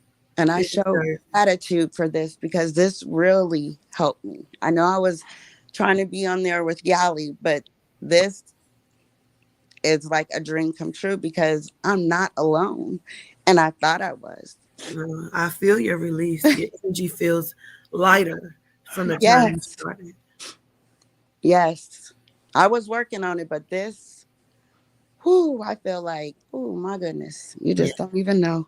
We got a few other ones we're going to let come up. I'm going to get off. I love you, Kelly. I I'm love so you. gratitude. Gratitude. Gratitude. Absolute. All right. Breathe. Breathe. Everybody breathe. It's okay. I'm crying with you, but please believe it. Please believe it. It takes a lot. Madam Honey, Madam, Yes, I'm here. how are you? I'm good. So I don't really want to talk about like everything that's going on with me in my past. I'm really working hard to like stop thinking about it and putting it out there. I just wanted to say that everyone who has come on today, please know that it is not your fault. Please know that what you are going through and what you have been through is only to push you to be stronger. Please know that I am with you in your healing, and I hope and I pray that all of you beautiful women, I'm sorry, Mm-hmm. Nope, don't be. You're okay. just know that if don't nobody else say it, I'ma say it for them. If you ain't hear it, you gonna hear it today. You are strong, you are powerful, you are beautiful. Everything that you have been through up until this point and beyond some is just to make you stronger. Everybody who has ever turned you away, who has ever make you feel, who's ever, I can't even speak, like You're fine. anybody who's ever made you feel less than, anybody who has hurt you in any way, shape, or form, those people were not worthy of you. So they try to pin it on you, their pain, their sorrow, their hurt, just to make you feel a type of way. And they won, they had their little victory, but now it's your time. It's your time to go supernova. It's your time to show everyone who has ever hurted you in your past that what they did, not only was they wrong about you and what they did, but they was wrong and now they about to lick the I'm sorry, I don't want to be cussing on here. They about to kiss the ground that you walk on, baby. Everything Yes. that was pushed on you, that was shoved on you, that was done to you without your permission, without your consent. Yes. Every person in your family, baby. I don't even mess with my family no more. I don't care no more. At this point, I have no mother. I have no brothers and sisters. I have no family. I don't care because every last one of them, they chose what they chose, and now it's time for me. Just like it's time for y'all. They ain't healing. They want to be in their little evil ways. They wanna continue to be a dirt bum ass motherfucker and Yeah. hurting everybody that come across them. You let them do them, baby, because it's your time to shine. It's your time to rise up from the ashes. You are phoenixes. You are goddess. You are worthy. Anything that has ever happened to you, I am sorry for you. And I just want to let you know I understand all the pain that y'all have gone through. I've been there. I don't need, I'm so distraught. Like for the longest time, I always thought nobody has ever been through what I've been through. After hearing everybody's story, I'm just like, wow, I'm not alone. And I know that's not something to be proud of, and trust me, I'm not. But it is a relief. It is a relief to know that I am not the only one who was thrown down in the dirt by her mother, who was talked about by her family, who was been hurt by someone she's trusted, who put all their faith into somebody just for Yes. them to turn their back on you. Yes. I am here. If anybody needs to talk, please do not be afraid to talk to me. If you need someone to genuinely love and care about you, I give a damn. I give a Yes. damn. And I just Gratitude. want to let everybody know that. I don't care if you a million miles away. I don't care if you around the corner, baby. You can talk to me. I understand. Even when it's hard, people box themselves in and they always feeling like the world is against them because they Yes. don't know who to trust, and you always fighting yourself out of a corner. I'm 22 years old. I know your pain. I feel Mm. it. I Wow. feel your pain. I'm not even near you and I'm crying. My heart hurts for y'all.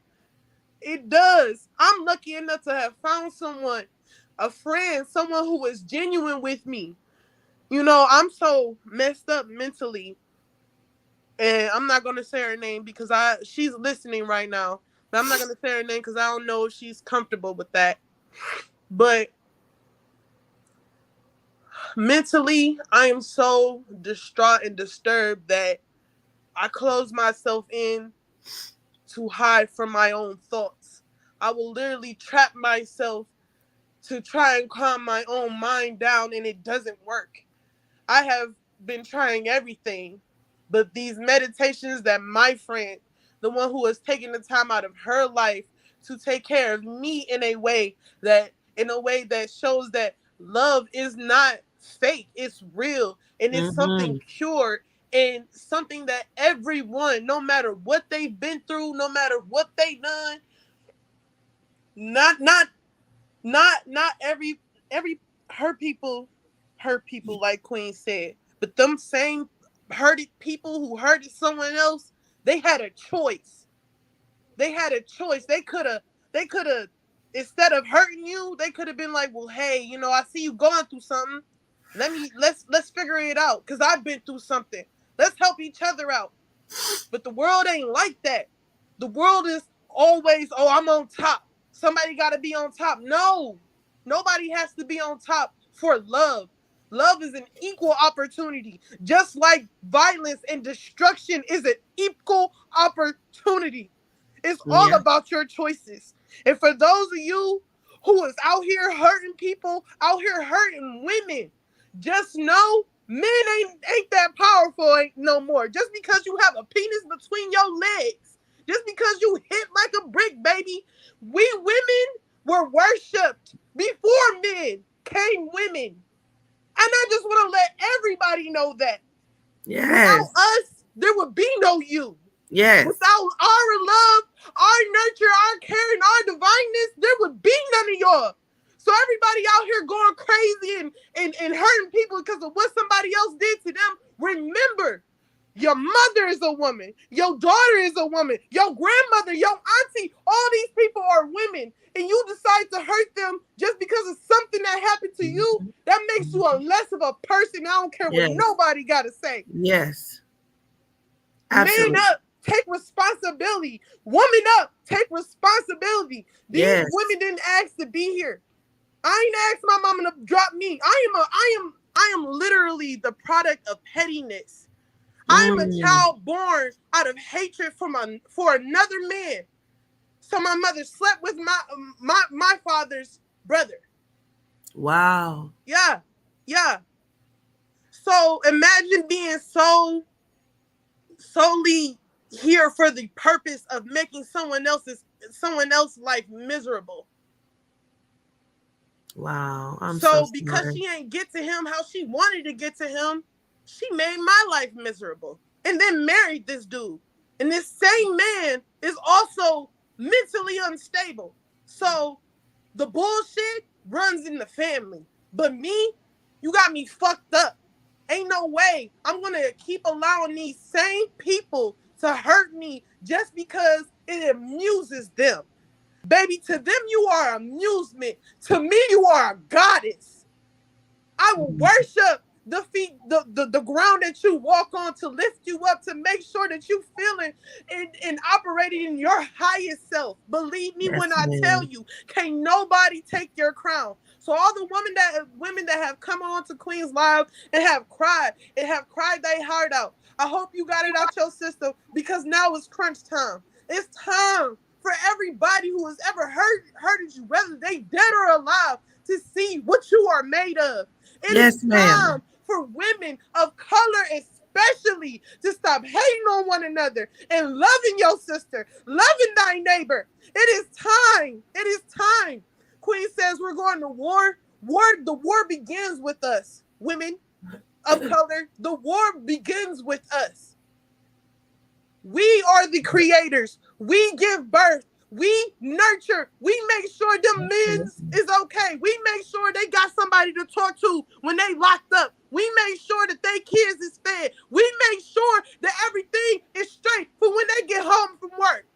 It's time for these niggas to start kissing our ass. And I mean that wholeheartedly. It's time for these hurt women to stop blaming their problems on their children. It is a fucking shame how many kids are either strung out from their mother being on drugs while they were born, being in foster care, being adopted. It is crazy. And it is time to stop pushing everything else to the side. No, it actually, matter of fact, push all that shit to the side. It's time for you, baby. The woman who was just on here, she trapped herself in a house for her kids. If that is not devotion, I don't know what the fuck is. I trapped myself in a house. I don't have no children. I trapped myself in the house for my own safety, to hide away from my own mental instability. So, baby, I know and I understand the reason why I'm not showing my face is because I don't want nobody to know me. You ain't got to know me, but just know that I see you. And I don't Mhm. see you physically, baby. I see your soul. I felt you crying out. And I want to let you know that it's not your fault. Everything that happened to you, everything that's going to happen to you, that is someone else attacking you for their own personal gain. It's not because of you. It's just because you were there and you were the easiest to get to at that moment. But you not no more. You grown, I'm grown, and it's time that we band together because I'm sick of it. I really am. I live in a predominantly white city, not a neighborhood, a city. I can't get no job out here. I literally started one day and got fired on my day off, and the man won't tell me why. There's a law in Ohio where they don't have to tell you why you're being fired. I show up on time, I'm nice to customers, but because of the color of my skin, they fired me. I'm trying to do so much at one time. I'm trying to get my siblings. I'm trying to make sure that I'm okay. I'm trying to make sure that I can make it. I've tried on so many different occasions to commit suicide just because my mind won't stop screaming at me. Mm. It's hard to sleep. It's hard to stay awake. I'll literally go to sleep at like 8 something, wake up in 8 hours or longer. Sometimes I sleep way too long. Sometimes I don't even sleep at all. Either way it goes, I am tired. I wake up every morning at 6 o'clock. don't got nowhere to fucking be. I'm waking up literally looking at myself like, bitch, go back to sleep. Nah, my mind's like, it's time for the shenanigans. It's time for the bullshit. If I could block my own mental, I would. That's how crazy it is. But listen to me when I tell y'all, all of y'all, all the melanin beautiful goddesses, you are what they want to be, regardless. Mm-hmm. All the white women, all the Italian women, the Hispanics ain't even got as much spice as us, baby. You are what they wish to be. And remember, ain't nobody ever going to say, oh, I'm jealous. Nah, baby, you got to feel that shit. But you a boss. At the end of the day, you're a boss. You're a fucking queen, a fucking goddess. You better walk these streets like you know it with your head held high. And I mean cocky mode for sure. Because everything that you've been through, you survived. I survived. Queen survived. Everybody been on this line survived. You're not a victim, baby. You're a fucking survivor. Yes, And you ma'am. strong for that. We show gratitude, madam, for your words. I think after hearing you, you've given some of these other ladies that's waiting to speak their strength to be able to come up here and go ahead and tell their story. I show gratitude for coming up and just being a voice of okayness, for lack of a better word. So I show gratitude. I'm Thank gonna you, let Queen. I show gratitude. I also want to say thank you because you've helped me a lot through my recent journey. I'm gonna just say it because Mhm. I want to get it out of my head. I've recently had to take my mother to court for domestic violence. Mm. Through everything, my friend that I was recently telling y'all about, she has been my rock. T baby, I know you hear me. I just want to let you know, thank you. First and foremost, you have been the greatest inspiration to me through all of this. I hope that one day I can amount to something as great as you. I really do. I want to be the best version of myself. I don't want to fight no more. I don't want to keep going around feeling like I'm worthless because my mother is living her best life and laughing at me in the process. But I want to thank you, Queen, because girl, if I would have never, if my friend would have never showed me your videos, girl, I don't know where the hell would I be. I really don't. I really don't. At this point, I'll probably be dead in my house somewhere with nobody's gonna fucking know I'm just decomposing in my bed. Because everything that I've been through up until this point has made me the person that I am. And I am stronger, but it's a weakness. Your mother is supposed to love you unconditionally. That is what a mother is for, to nurture Mhm. you. Mhm. But you cannot force no love from anybody. And I want to let you know, as a product of pettiness, that is the reason why I was born. To make another man angry. As a product of someone's literal hate. It is not your fault. You are worthy and you are the best thing that could ever happen to this world. Out of all the shit that's going on, baby. Lovely, honey, queen, my loves, my divine loves. You are the best thing. Black women, man. Matter of fact, queen, I'm about to hit you with something cold real quick. Me, I'm a vivid dreamer. My dreams feel so realistic. I don't know if I even should be saying this on YouTube, but I be having this dream where basically I take over the whole world. Right? I'm sitting in the White House. The White House is crumbled before me. I have nothing but a sea of melanites all around me, baby. We look squatted up. And it's so vivid.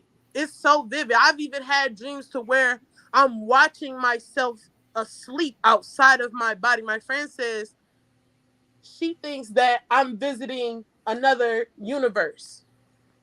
I don't know. I really Could don't. be. Could be. Could be. Yeah. But that dream, to me, it can mean that I'm finna take over the world. I wouldn't be a bad ruler if I do say so myself. I'm a little Ain't all the screws ain't all the way tightened up in there, Yeah, but that's okay I though. feel like personally, if I ran the world, this world would be ran with genuine love and genuine care. That's what's wrong with the world. They think money is genuine. Money is Mm-hmm. not genuine. How can money be genuine when money is man made? Hmm? Mm-hmm.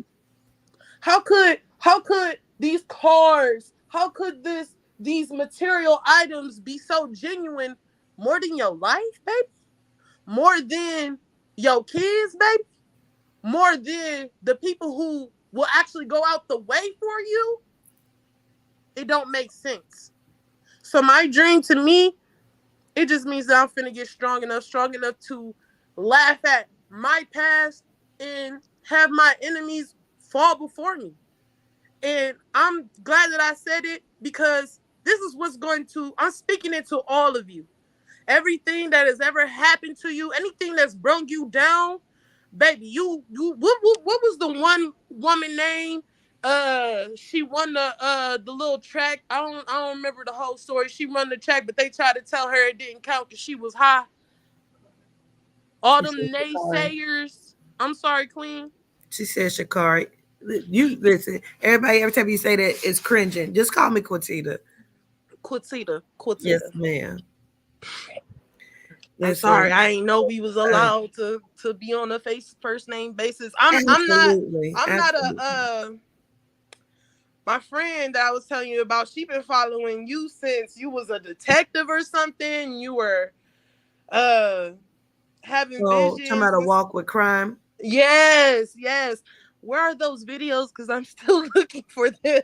Somebody destroyed a lot of my material, and so we have some on this channel, on my YouTube. It's some, but it's not a lot like it used to be because they were all destroyed.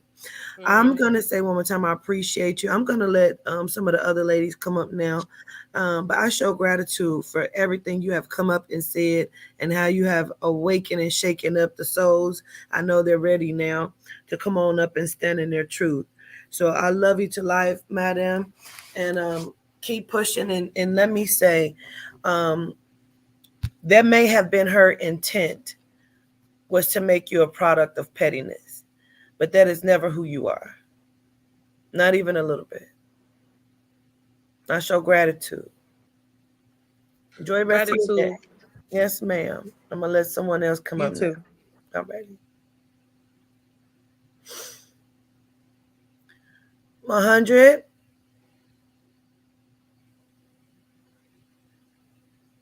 100%. Can you hear me? Yes, ma'am. Greetings. Greetings, governess. Greetings. Oh, yeah. Oh my, I'm laying on my couch, so you have to excuse me. I'm sorry. My You're daughter's fine. not feeling well, so I'm trying to just. It's a delay.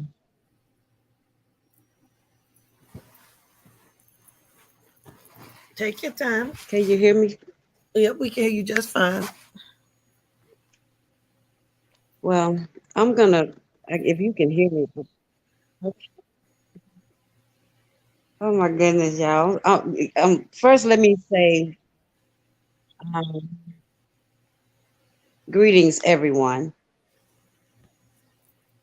I'm nervous, so I'm real nervous. But I want to tell my story. I remember a little bit, but I can't understand. Um, I remember when I was 8, maybe 8, maybe a little younger, You kind of breaking up. and I'm breaking up. Yes. I don't know what to do. There you go. I don't know if your fingers kind of covering up the mic or What am I to something. do? What am I to do? I don't know what to Go do. ahead, keep speaking. Oh, it might have been. I'm so sorry. Um, I remember I was 8. Um, my mom, husband, married military army guy. I think he's a staff sergeant. It's weird how I can remember at that age, at 8 years old and 51 years old now. I remember him, he would do it when she would like leave and go to work. And he would touch it, he would touch all on me you know, my brother would be there. He would be laying there. And during this time, he had, my mother then was getting ready to, I guess, get a house built or something and had us in a hotel, and she would go and leave me there with him and my brother. When I tell you that one particular night, this man started touching me and, I couldn't understand. I felt real bad. I wanted to tell her. So I said, okay, I'll wait till the next day. Before I could wake up, then I remember my mother beating me out my sleep because he had told her that I was touching on him. He thought it was her. And I'm thinking to myself, I'm 8 years old. What do I know about a grown man's private part? I mean, it was really bad. It was really bad. And so it's so much, him even prior to them moving into a house and he had us in this something like apartment complex, but down in the bottom is like the basement. You know how some apartment complexes have basements area. Yeah. Um, we were living in there. I think it may be how you're holding the phone because it keeps, He it's was not touching. breaking. He was touching on me. I tell you, Spirit showed me. Oh, I'm sorry. It could be. Let me try. Spirit showed me in my sleep, woke me up. Can you hear me now? Yeah.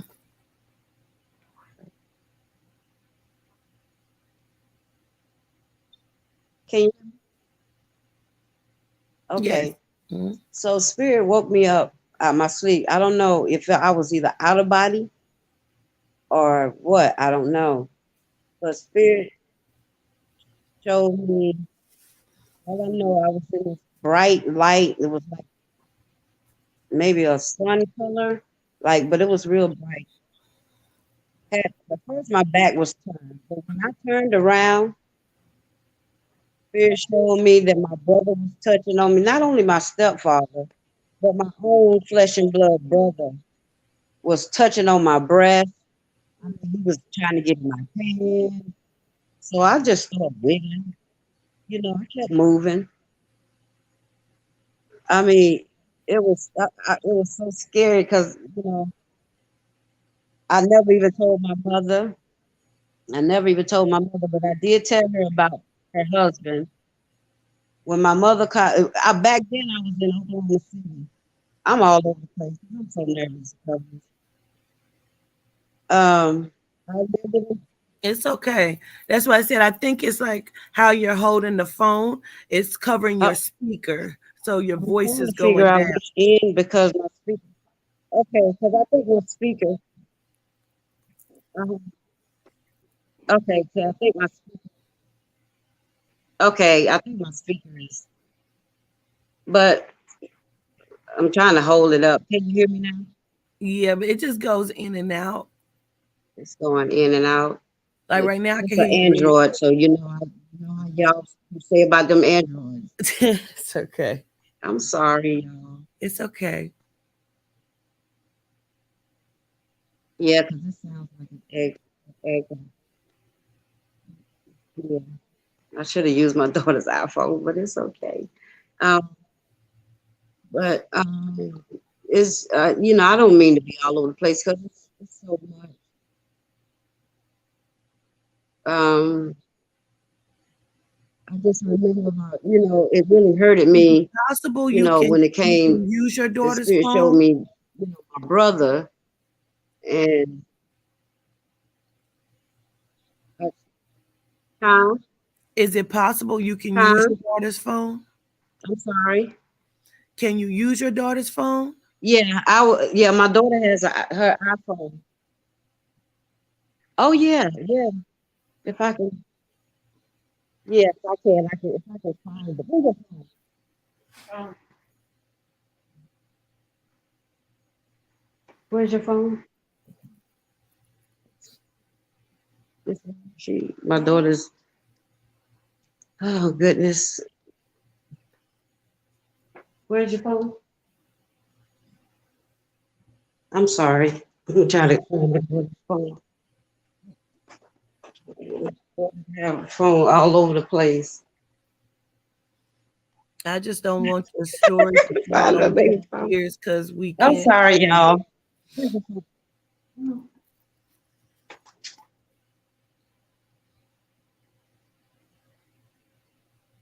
Yes, I understand. You have it? Where is it at?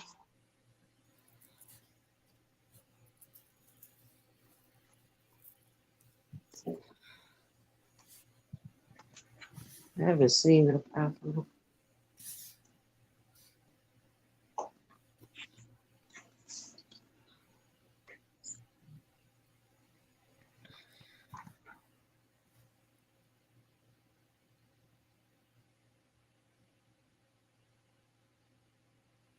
What I'm gonna do is just let you down, and then when you get it, I'll bring you back up.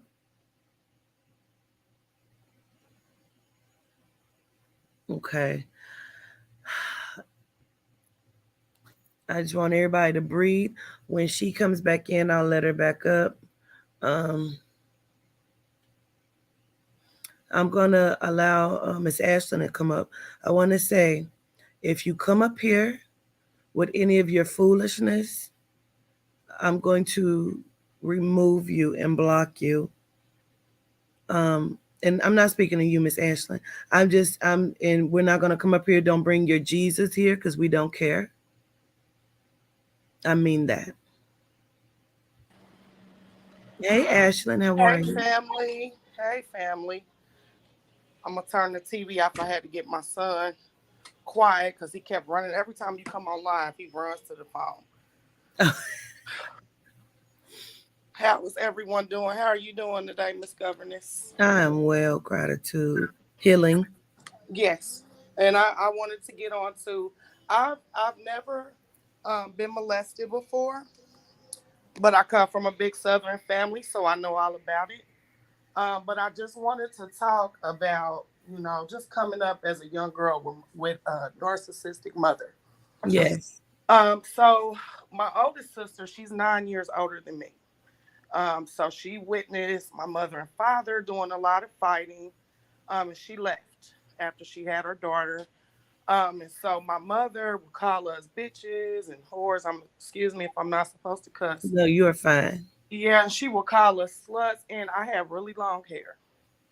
And I would say when I was younger that I would cut it off because my mother would take my hair and just wrap it up in her hands and just pull me all around. So I said when I got old enough, I was cutting it off, and I did. Um, she was jealous of myself.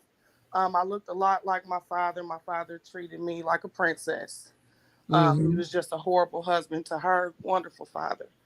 And so by my mother doing that to me, it broke me down. I would take my all my pictures and block my mirrors so I wouldn't look at myself. I have light colored eyes and wavy hair, and so people would be like, "Well, the only thing pretty about you is your eyes and your hair. Other than that, you're ugly." And Mm. I internalized that. I I was so angry, because Mama, you're supposed to be protecting me. And my dad worked a lot. He was a trash man. So he was at work all day, every day. And so when he did get wind of it, he tried, but he tried. So what that did to me, I'm not a loving type of express my emotion type person. Mm-hmm. You're not gonna see me cry. I've always had a defense mechanism because if my mother could talk to me like shit, I felt like everybody thought I was shit. Right. Mm-hmm. And I just want to say to you, governess, it's so crazy that I'm on live with you because um, the day my dad passed, he called me 10 times, and he talked to me, told me he loved me, he was proud of me, and then my mother called, screamed, and hollered, and said that he was gone. Um, but I want to say to you, governess, I got on one of your lives back in November 2020, and I was just in the comments. You were doing general readings, and I was just listening and commenting. And he came through, and your message from him was to breathe, Mm. and that everything would be okay. So I did that. I promise you, Governor, since I've talked to you that day, since I've been on your live, since I've been following you, my life has changed for the better. Gratitude. It is a hurtful feeling to hate yourself for something you have nothing to do with. Mm. My children were the only thing that I ever had to live for. Um, and we don't always get along. Me and my girls, because of that shit with my mother, that Mm-hmm. passed on from her mother. Mm-hmm. Um, Mm-hmm. and I had to do what you said, governors. I had to stand up and tell her, look, I forgive you, but I'm going to forgive myself for me. I'm going to love myself for my kids.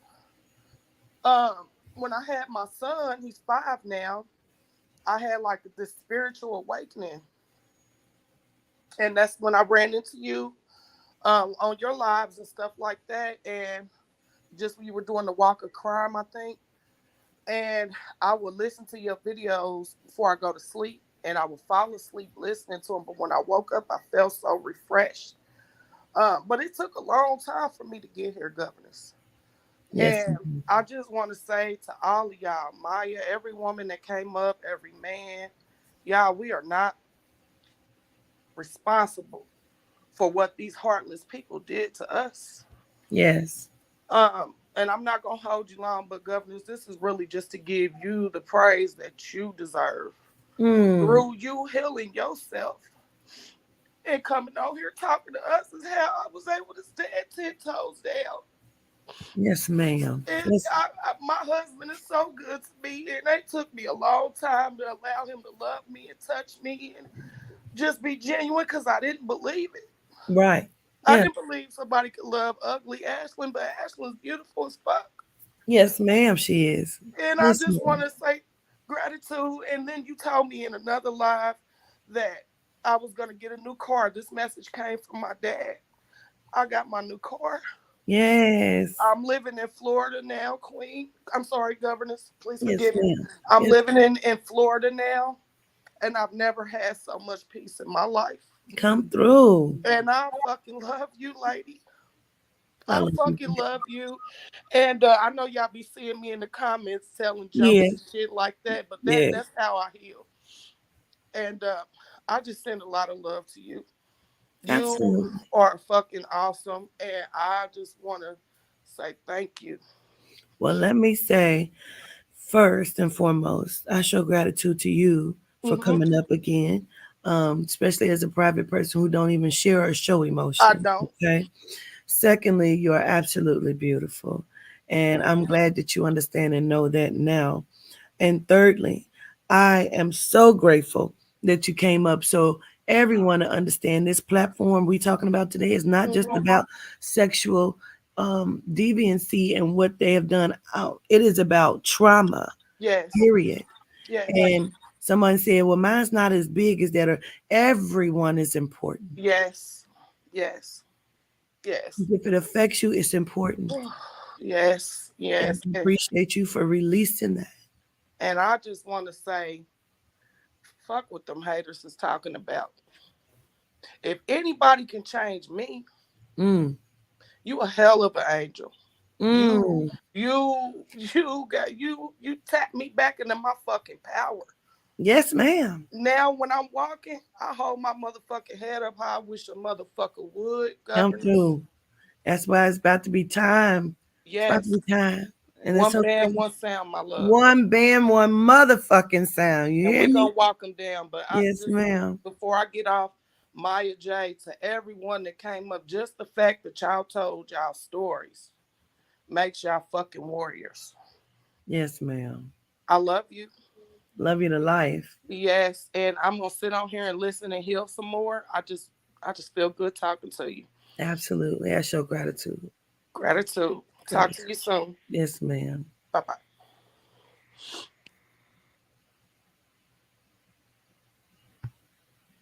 100%. Let's try it again.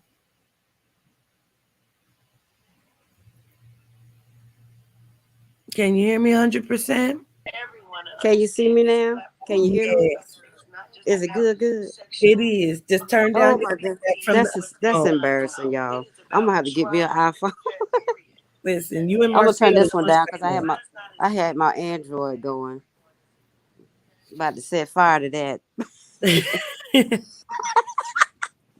So again, greetings, governess. I'm not gonna call you, even though I'm 51, I'm not gonna call you Quatita because it sounds inappropriate.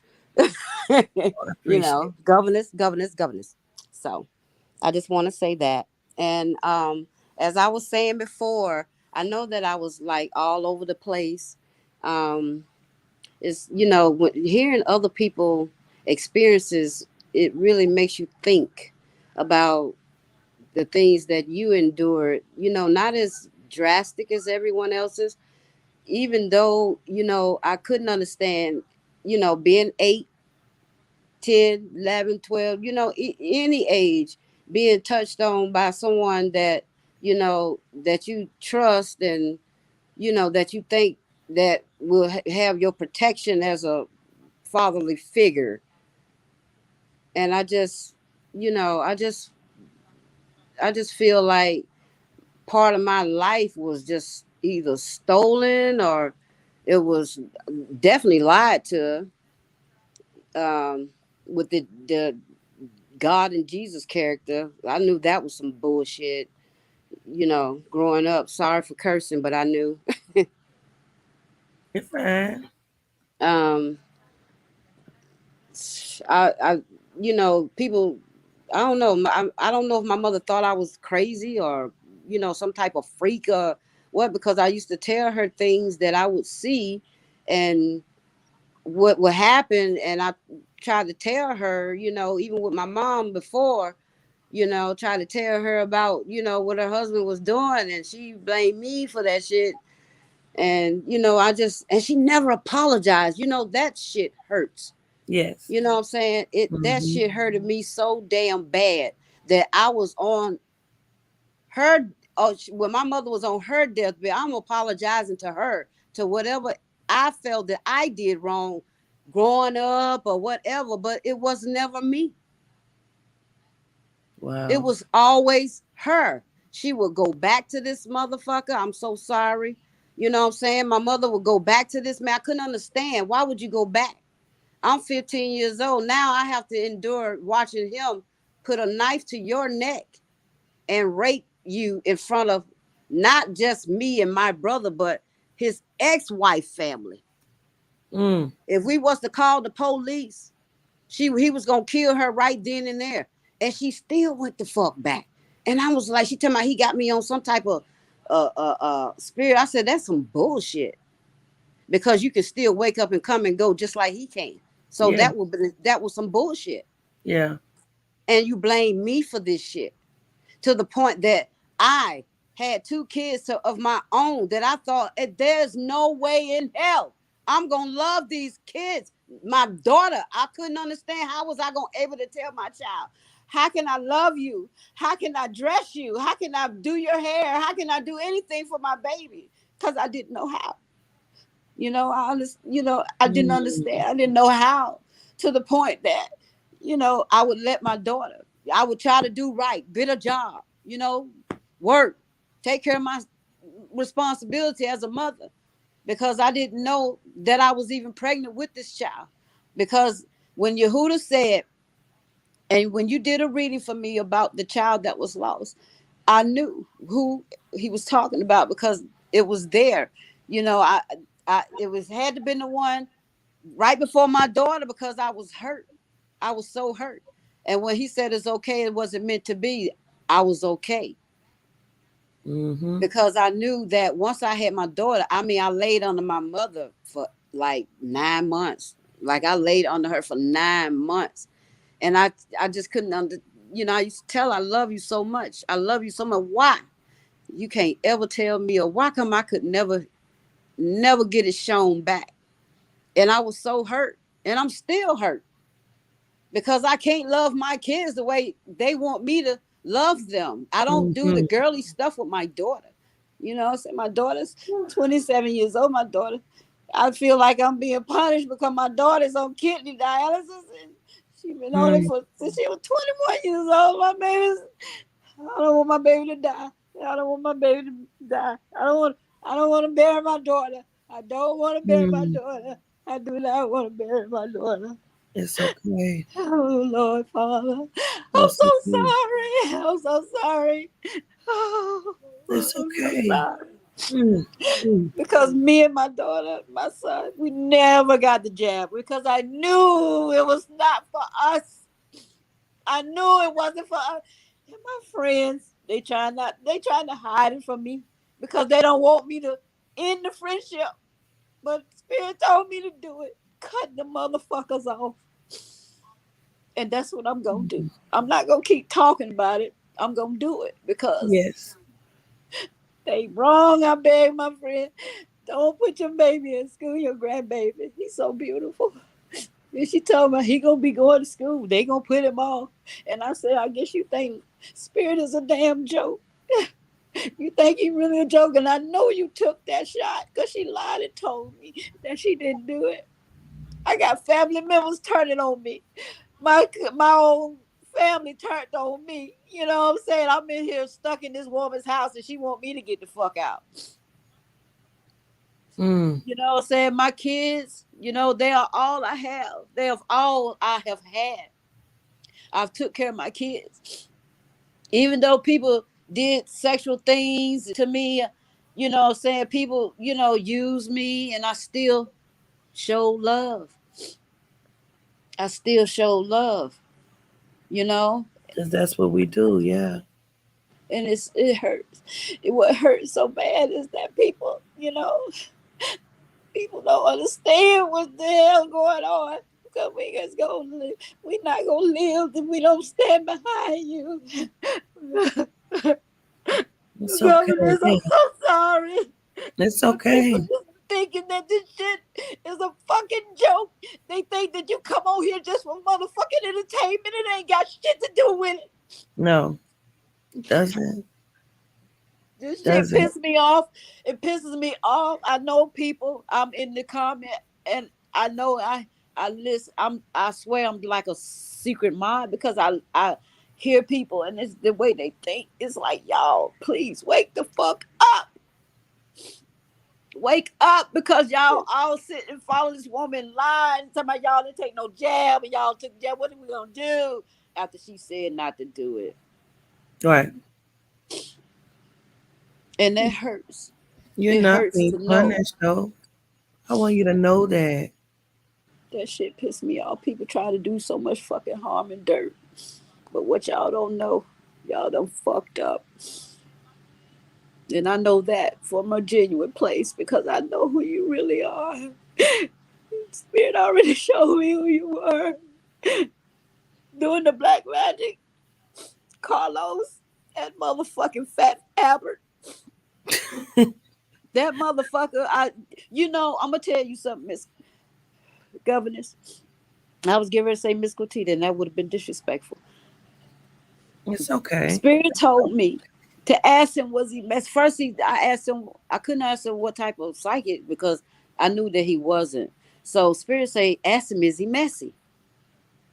So I said, I didn't want to do it because I was scared. I was scared to say something, I feel so fucking bad because Spirit told me to say it.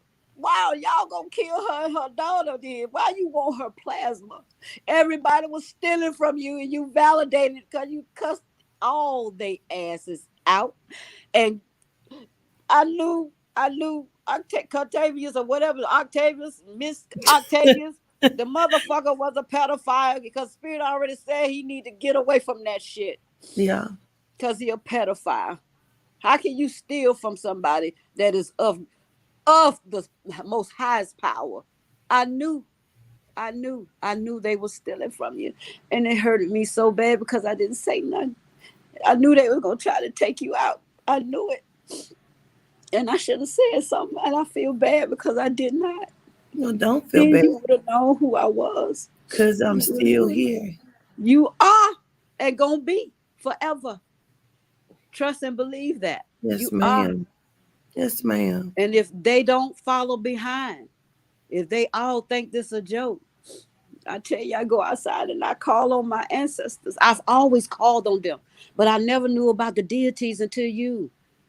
I never knew about them until you, but I've always called on the ancestors because I felt like I've been here before.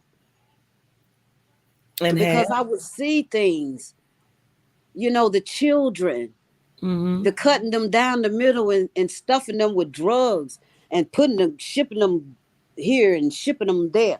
I saw all that, the van, the colors of the van, I saw all that. I saw it. And you validated everything that I dreamed and said.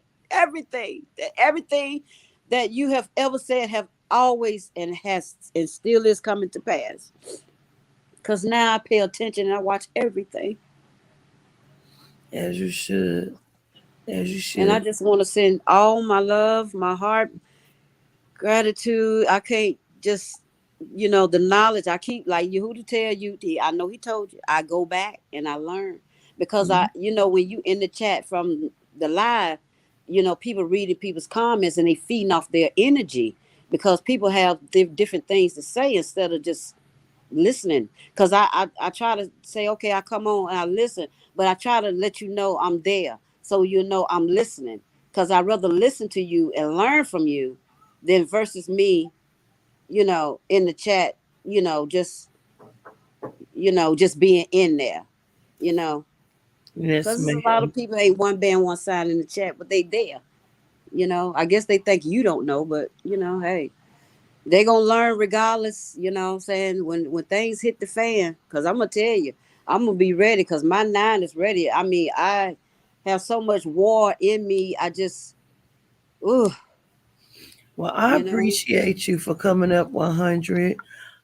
yes. Because everybody is important, and I want you to know that you are not being punished, that you are being filled with love, and your daughter is going to be okay. Help her to get her body back to a good capacity by helping her to control her diet, her intake, and what she drinks. And so, Okay. and to get some, healthy herbs inside of her. So Okay. I appreciate you. I send so much love to you, and Yes. gratitude for coming up. Thank you so much. You have a blessed one. Thank you You so too. much. Yes, ma'am. I'm still gonna be in the chat now because I'm still learning, and I'm still learning. I'm 51, but I'm gonna learn from Absolutely. you. Okay, yes, ma'am. Love you, love you, love you. You I love you too. all. Peace. All right. Hold on, y'all. Hold on, Toddy.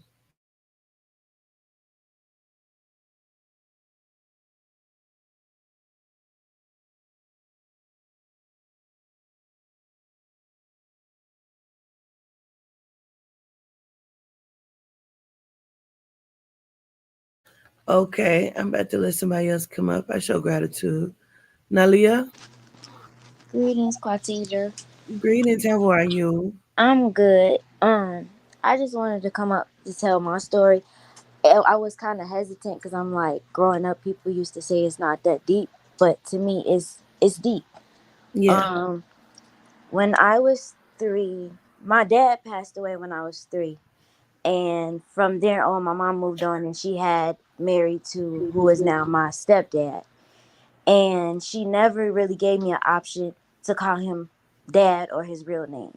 I was always to call him dad since I was little. And growing up, I used to think, she was trying to erase my dad. I don't have no memory besides his funeral, and that plays back from time to time because I never knew that was him I was seeing in my dreams. And so growing up, I felt alienated. Well, I felt like an outcast because they ended up having their own children of their own. My sister, and everybody used to be like, "Oh, she's the favorite one." Like, I already know that, so y'all don't have to keep telling me that. So growing up, I used to feel like that. Whenever I would be around the family, they would make me feel like I wasn't wanted. So that caused me to be locked in my room all day. My stepdad didn't treat me like one of his own. So it made me feel even more unwanted because It's okay. I don't even have my dad. So my mom's supposed to be there for me and she's not. She never told me. She starts to tell me now, but growing up, I don't remember her telling me I love you. I don't remember her Mm, saying you're pretty. Like none of that. I always got you got nigga hair. You're mm. ugly. You got Chinese eyes, little lips. You know the same thing. That's why I can relate to you. Cause growing up, when school should have been like where I had my friend, I'm okay. When school should have been where I had my friends, even the friends that I thought were my friends weren't my friends. Cause they used to in like what's the word I'm looking for? But entertain the jokes. Mhm. Mhm. And I used to grow up thinking I was ugly. So if I'm not getting the attention I'm getting at home, I would try to get it at school. That's where the bad grades would come. That's where the liking the boys would come from. I guess from middle school on up. That's where like a lot of my problem. That's where it became me acting out. I would try to cut myself and all that stuff because what I was feeling unwanted is like, why am I here? My dad's not here, so why should I be here? My grandma would try to get me, but on people would say she only was getting you because she felt bad that my dad wasn't here. So it was a battle between that. So when I go there, I would tell her what my stepdad would do because my stepdad has called me bitches, and my mom never defended me. Mm. And so she would always be like, well, you shouldn't do that. And he wouldn't do that. Like, it was one time where they got into it. They never got into it in front of us, but they used to get into it for a little bit when I got older. And I thought that he was going to hit my mom. So I got in front of him and I pushed him and he pushed me back twice. This happened twice. And my mom was like, you don't touch no man. I didn't hit him. I'm trying to protect you. He never abused my mom, but they used to get into like physical, not physical, but um, verbal arguments, and it was just like mentally abusive to me. So growing up in high school, like I said, I used to act out, and then I had found me a boy that so called I love, and this boy ended up being still to this day, he's tried to apologize, but I don't give a fuck about what you did because you ruined the last part of my high school years. Like, I got pregnant by him and thinking that, oh, this is the only way me and my mom could probably mend because my mom had me at a young age. She ended up making me get an abortion. And Mm. she only said it was because I wasn't ready. And growing up, I'd be like, oh, well, she may be right, but she never gave me a chance to show myself, to prove myself I'm more than what you think I am. I didn't have sex in eighth grade. I didn't start having sex till high school, but they used to think I was fast, and I wasn't. I was scared of men and boys until I got to understanding that, oh, I like boys. Yeah. And so I still was talking to this boy because I felt like he was the only one giving me attention, but he ended up making it worse for me because he ended up giving me a STD or STI. Mhm. And that only made it worse for me in the house because my mom now thinks that she's always right when she doesn't know that a lot of this trauma is coming from you not being there for me like I need you to be. So growing up even more, going into college, I would act out again, trying to get that attention that I didn't have. And now that I have the more freedom, I'm able to do it without having to listen to her. and I ended up dropping out of college, trying to be who is now my husband. But we didn't have it. It was never always good. So I was trying to be somebody to him, and instead of focusing on myself, because the love that I was trying to get for myself, I was trying to give to other people. And now that here it is now, the love that I wanted, I don't even know how to accept it. So growing up, I later found that my dad didn't just accidentally kill himself. He killed himself on purpose because of Mm. trauma that his family went through. My grandmother, she is a Jehovah Witness, but before that, I didn't know that. She used to party, she used to drink, she used to smoke, and all that stuff. She transitioned when he was in high school, so I guess that when that happened, it took a toll on him. But growing up, people used to say, "Oh, your dad loved you. Your dad was happy you was here." But how, when he killed himself, I wasn't enough for you to stay with me. And I Mm. remember when I had my first reading with you, you said that he said they wasn't right for doing that. But I still kind of feel anger towards them, because it was like, well, what if you were here? Like, you could at least help me with something. And it's just, now to this day, I still struck, like, a lot of stuff that my mom has done to me, I try not to do to my kids. Like yelling and stuff. She used to always yell at me. I used to always be on punishment for stupid stuff. My sister used to blackmail me because I used to text boys off of a phone, because that's just what kids do. But instead, I get judged for it, and my mom beat me. Instead of Mm. talking to me, she beat me with a rhinestone belt because I snuck out. And I had my first person that I lost my virginity to. I snuck out. I still liked him, and instead of talking to me, she embarrassed me in front of my grandmother, who just now found out that I was having sex, who's also a minister, and beat me with a rhinestone belt instead of just talking to me. So it caused me to lash out more. And it's like a lot of stuff that she has done to me. To this day, people are still telling me it's not that deep. It's not But that it deep. is that deep. And 'Cause that's the why scars run deep. and I'm trying to understand, like, why isn't it that deep? Because she took care, she made sure I had a roof over my head or food on our table. But yet I should have had been able to use some of the money that my dad saved up. My dad, before he passed, or before he did what he did, he made sure that he did the DNA test. He put me on he put himself on child support. So when he did pass, I was able to have something. I didn't see none of that because she used it because we needed food on the table. But you were distributing it to people that wasn't even his. I'm his only child. Why wasn't I able to get Why did I have to go to my grandma's house to get my hair done? Why do I have to beg you to get my hair done, some shoes, something? And she still Yeah. don't understand, because she still thinks, well, I don't see where your hurt comes from. She doesn't think it's real. I don't know how. I don't know how that is. Your hurt is definitely real because it's fucked up. And It's a that's mistreatment. and it's like, now it's weird because she's all I know. She never gave me a voice. So now, like with my business and stuff, it's like I can only respect her as the business help. I still can't look at her as a mother, because everybody's like, "Oh, you have the best mother. Your mother is this." My mother does not is not nothing. She gave. I love my mother, but she gave me hell. Like, I did not want to be around my mother, and maybe that's because she didn't know how to love.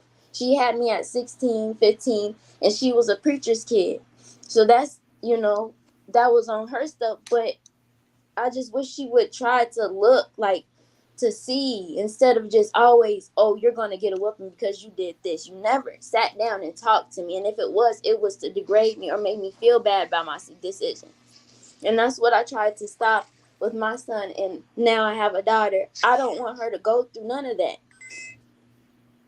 I understand. It's just, I don't know. It's just so. I just wish that a lot of stuff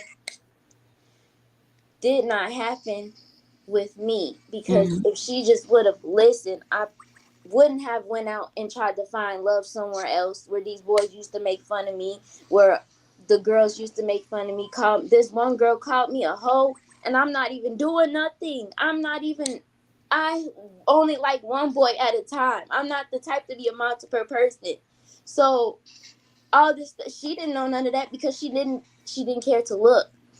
My sister, she got the to this day she got the best credit. I don't have the good credit because you kicked me out at 18 and made me live with some of these girls that you thought you trusted, and they got me kicked out of there.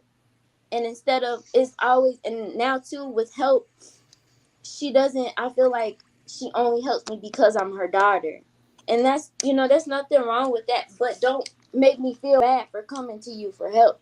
Right. It Right. should I should be able to come to you because you want to, not because, like recently with this pop-up shop, I just spent $300. Okay, mom, but I needed it. So if it's going to be a problem, don't do it, and I don't Yeah. like that. Yeah. You know what, Nalia? Before I ever had any sexual experience with someone voluntarily, I was talked about so bad in junior high. All these boys kept saying they were having sex with me, and it had never happened. I was a virgin. Yes, that's happened to me in high school, and I'm like, I That's never had. traumatic. I That's had to. deep. It is because now you got people thinking you're doing stuff like this one boy. He was my boyfriend, but I've never had sex with him. He went around telling people he had sex with me. Then this one, my crush that I actually did voluntarily give it up to, he went around telling people that I was having sex with him every week. And I never did. I ain't gonna lie, his dick was little. So I would stop that.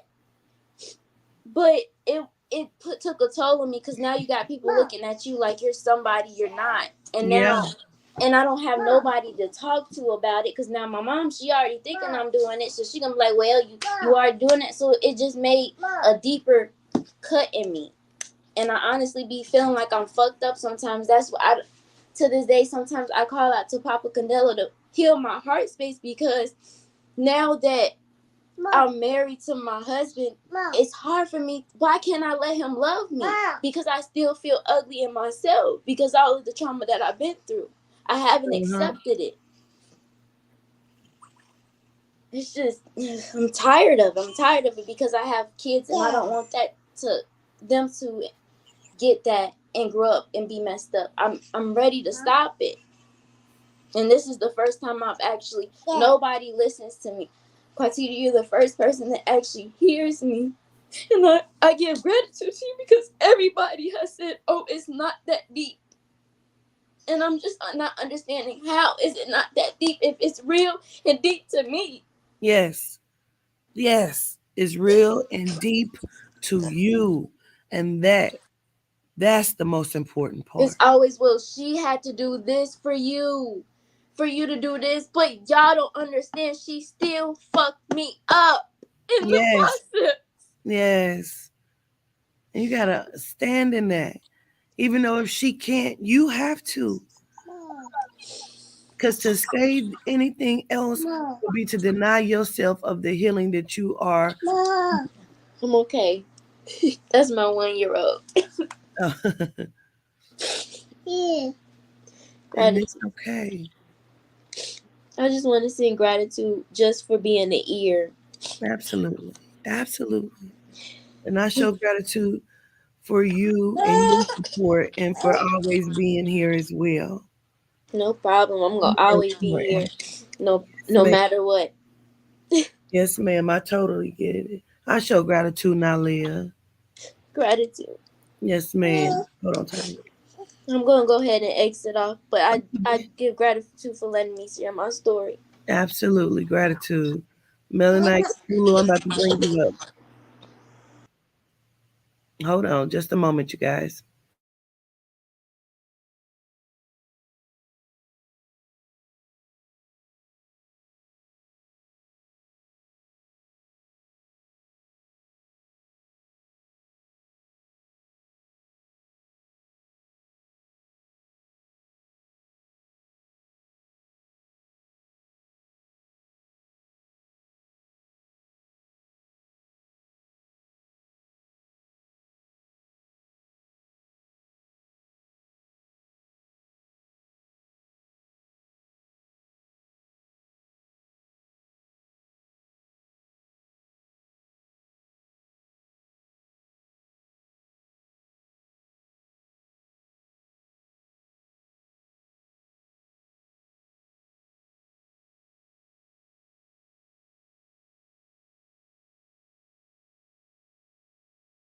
All right, Lulu.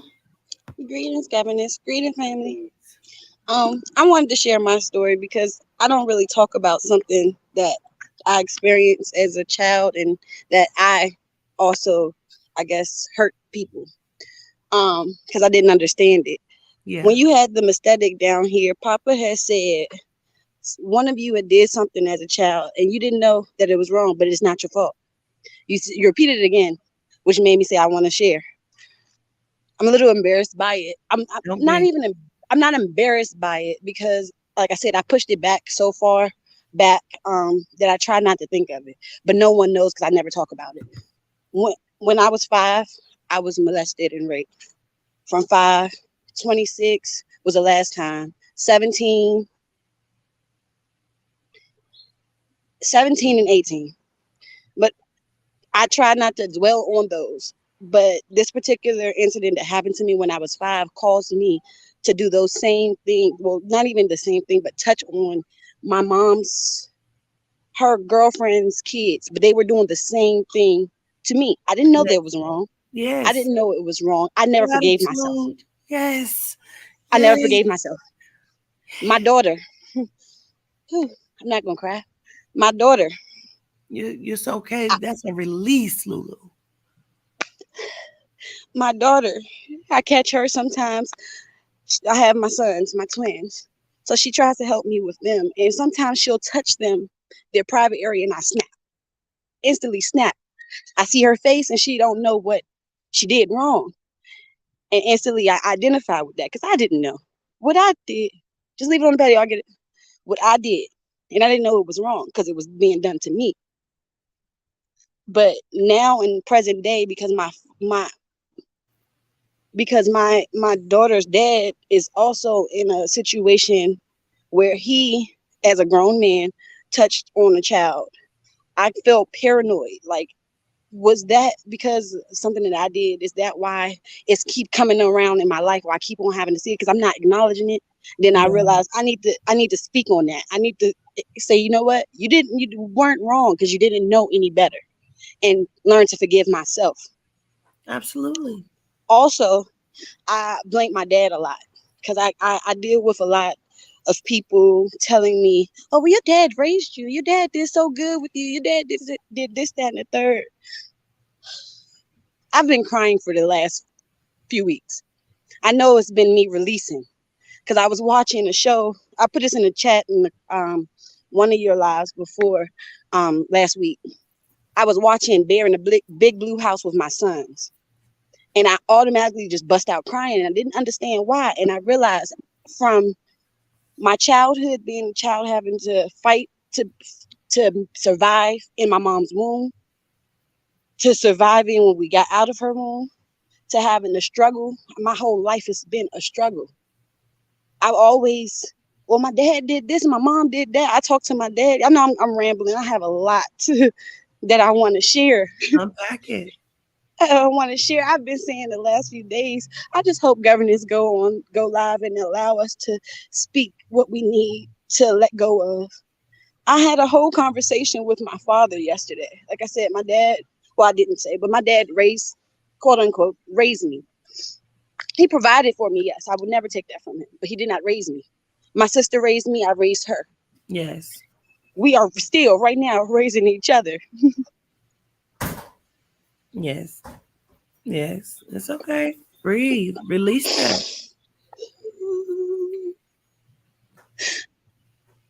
I feel like I'm a failure Mm. because my dad never made me feel important.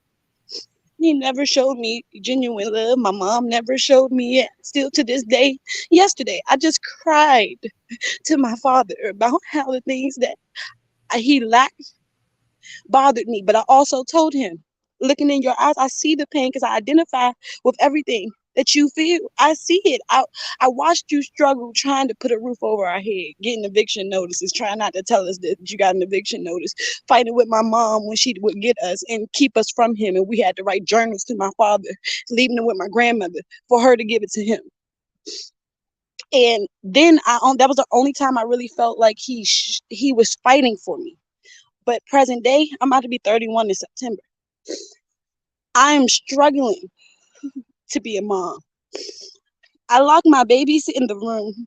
Not that I don't want to be around them. It's just that I cry all day on not having the money to provide, not having this, not having that, and feeling like my dad is feeling like I'm a burden. I've always been a burden No, you're not a burden. to him. God. I know I'm not. I'm trying to be okay with understanding that I'm not a burden. Yes, But absolutely. for him to continue to push that on me, still just this last night, he tried to make embarrass us at a family function that we had for my aunt. And I don't drive. I was told to use my tax money to get a car. I had used it to help my sister because she needed it. I regret it, but I don't regret it because I'm all she got. Yeah. But it's tiresome to feel like you have nothing or no one to turn to. And the only outlet that I have is looking for your videos or seeing if you're live or just anything to know that there's a message that's being had that I need to catch so that I can know my power and get out of the shackles that's holding me down. Oh, I appreciate you so much. I had so much more I wanted to say. And this happens every time. I don't know what you do to me, but I always just shut down. After I let some Mhm. out, I let it out and then that's it. But I guess that's all I needed to share. Yes. And I sometimes guess that's that's what all it I needed to is, share. But you know? I also want to say to you that I find myself doing this a lot and I don't want to be looked at as, oh, you just trying to get from her. No, I'm not. I value people. If you do the smallest thing and it changes me, I'm gonna always be right there, right there, right there, trying to see what is it that I can do to help. Mhm. I asked my sister, I said, Cash, I really want to write Katita and see if there's anything I could do on a daily basis to help her because I don't have no help here and no family here, but she has changed me a lot. My way of thinking. I never really looked at how I show up to people, how my actions or my words can affect someone else's life until I start hearing you say that. You gotta, you have to be, you have to be honest with yourself Yes. on how you show up to people. And I said, you Mhm. know what? I may always say, you know what, my dad don't do this, my dad don't do that, but I am an asshole to him. And Mm. I need to change that. And in the same sense, I do work on that. But then it's like, well, this man don't give a fuck about me. So why do I need to change that? I want him to know that until you change how you are, I need you until you show me what it is that I need or give me what it is the love that I'm in needing that I keep chasing these dusty ass men for, and I'm gonna speak on that too. Yeah. My father made me realize that I chase after the wrong guy because one, I never was shown what a actual man is other than providing. That's Mhm. all I was shown. But my Mhm. dad tried to tell me the other day, if y'all had a husband or this, that, and the third, then you'll be better females. And I'm like, but you were married. You just got a divorce last year from my mother. Y'all was never together. My mother's been gay my whole entire life. I've never seen her in a dress. I never seen her wear lipstick. I've seen her dressed like a man. So that's how Mm. I accept her. I accept her how she is. But Yes. to tell me that I am the way that I am, my life is going to continue to be the way that it is because I need a man to validate me. That's dumb. I don't need no man to validate me at all. I am okay. I'm learning that I'm okay. I'm realizing that I'm a beautiful woman. Yes. I'm realizing that I'm smart. It took a long time for me to realize that I'm beautiful. Some days I still look like, if I don't got nothing in my hair, I'm ugly. If I don't got no lashes on, I'm ugly. If I'm not putting myself together, We do but I say don't that. have to do that. All I gotta do is step outside in the sun, sit here, meditate, get myself together, and then I know that I'm better. I'm better. Like you said, to go outside and sit in the sun, sit in the grass, ground yourself. I haven't grounded in the grass yet because there's a lot of mosquitoes right where I live at. So I've been trying to go to the park. I'm not making no excuse. I'm being 100% honest. That's why I'm in the parking lot right now, trying not to get bit. But I'm working on me, and I need you. I'm not going to sugarcoat it. I need you, Yeah. Quitita. I need your help. And I I need need to. your help. You Mhm. have been helping me, and Spirit has been sending you the messages to get to us so we can do our work. and I'm ready to do all work. And one more thing before I go ahead and go, I wanted to share something that I kind of found funny. So I know I told you before that I had got my statues. I'm coming. I got my statues, my mama statue and my papa statue. My sons have been trying to play with them. My youngest son broke my mama statue. I cried all the other day because I noticed that he broke it. But I noticed that they continue to play with Papa. Last night I fell asleep on them and they were still playing with Papa. I woke up this morning to my sons both laid on the bed and Papa laid on the bed all in the same way the statue was laid on my bed. I thought that was so funny. So I said, I'm gonna make sure I share that with governors because I found that so funny. I appreciate you. But I love you No, I to love life. you to life. And And August 6th, if you didn't still didn't get, I'm still waiting. Any bit of money I get, I'm going to okay, that instead of I I can't will miss it. be in touch with you. All right. Yes, ma'am. I want to I shall. say that Lulu, what you said in the beginning of this was the most powerful thing you could have said because nobody wants to own that and stand in there because you feel dirty, you feel bad, you feel wrong, but you only doing what was taught to you. You know what I'm saying? So I love you to life, my I sister. love you to life. Appreciate it. I appreciate you for allowing me to share. And I hope that if anyone else had anything similar going on with them as a child, let that go. Yeah. Forgive yourself. You did Yes. not know what you was doing. Right. That's the point right there. Gratitude, Lulu. Peace. All right. Let's see here. Come on, mama. I saw what you said in the chat. You said you were kidnapped. And that's why I asked you to come on up here because I want to understand that. Can you hear me? Yes, I can. You can see me? Mm-hmm. Oh God. Okay. Um. Uh. Nervous. You're okay. You're in a safe space. Release what you need to. I don't know what Breathe. Breathe, Bella.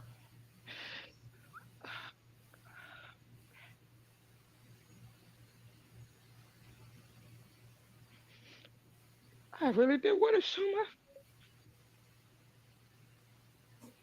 I It's really do okay. want to show my face, but I know I need to. Yes, and it's okay.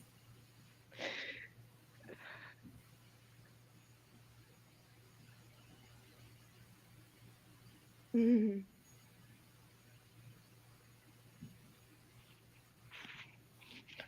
Okay. Okay. It's crazy because I can't believe I'm doing this. I mean it's a different talking in the chat till you get up Mm-hmm. here. Mm-hmm. Um.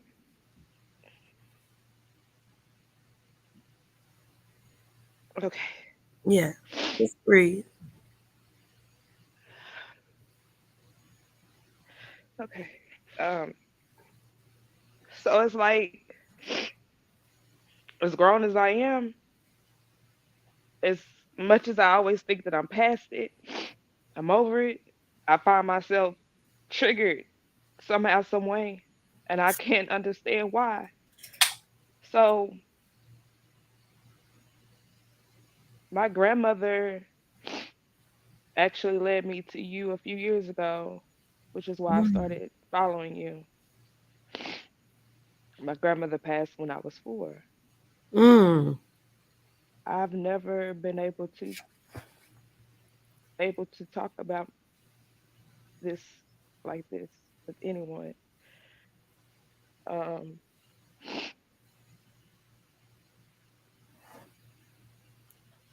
I guess deep down, I don't know if anybody else feels the same way. It's kind of embarrassing. Don't let it be. Um, It's okay. There's no judgment here.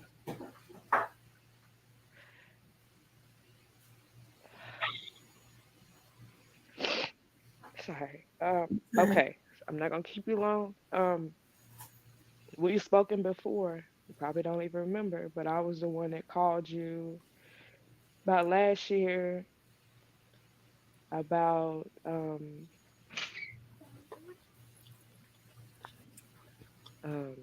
the moon. I had called you and I kept saying I kept seeing the moon and I couldn't understand why. You told me why. You probably don't remember. It was a while back. Yeah, it Sorry, that was sounds my very son. familiar. Yeah. So, anyways, this started when I was young. My grandma passed when I was 4, and literally, oh my gosh, I can't believe I'm saying this because I don't know who's watching, and I think that's what terrifies me the most. Spirit is watching and Adina is watching, and that's the most important. You are protected. You are safe. Um, Abduction is real from a interdimensional or from in live people. It's real. um,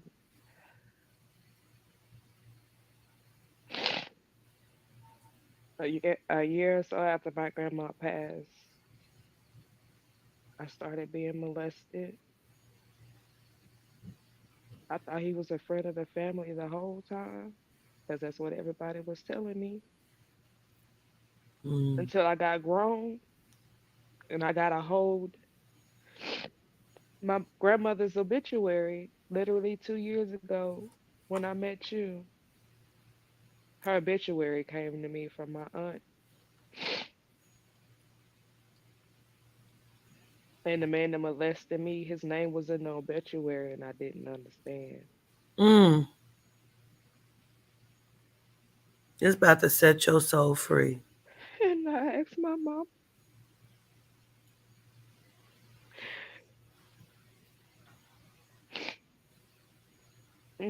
that's when I Mm-hmm. found out that he's my uncle. Mm-hmm. Mm-hmm. That's my mom's brother. Why y'all didn't say nothing? I'm grown as hell. Call myself being past it, over it, not letting it run my life.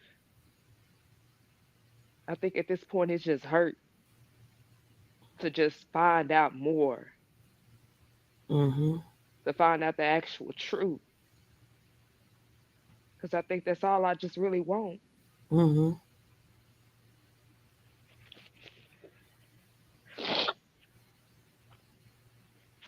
So, the same guy that I found that was my uncle that molested me. Of course, I went to court when I was 6. I had to testify against him. I won the case, of course, but it came out that he was actually doing it to more people in the family. They just never said nothing. Mm. And the only thing that pushed me to do it and to go and testify was because I had twin sisters that were 2 at the time that he was trying to mess with, and I just wasn't trying to let it happen. So that's what triggered that.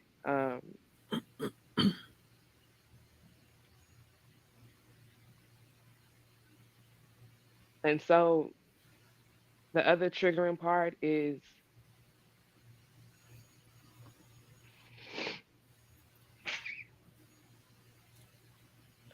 sorry, my son clocked in here. Mm-hmm.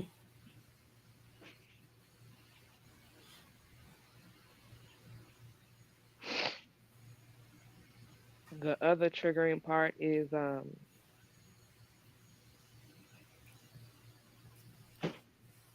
I don't know if my sisters are watching right now because I have showed one of my sisters your channel. But the older my sisters get, they look like the man that molested me. Because I keep hearing he's somebody's father. I thought you was gonna say yours. I was so. You, how you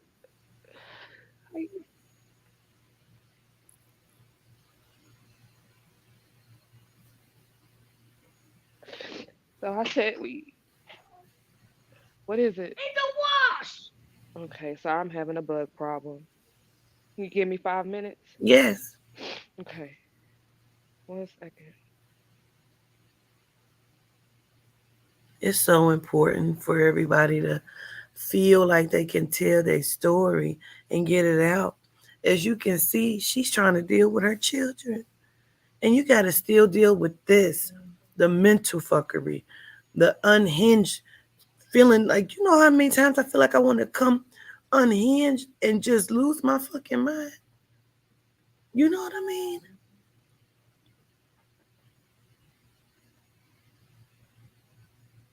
When I first started doing Martha's Corner, it was because I was sitting at the lake when I used to live in Nashville. And I was trying to convince myself not to drive my car over this fucking thing, hoping it will make it into the lake. I wanted to drive my car into the fucking lake. Because sometimes you just want it to stop. And nothing stops. Ever. That's why I want everybody to take a few deep breaths. Okay, All right, Bella. I'm back. I'm sorry. It was a wasp in the house, y'all. I'm sorry. It's okay. I'm sorry. Okay.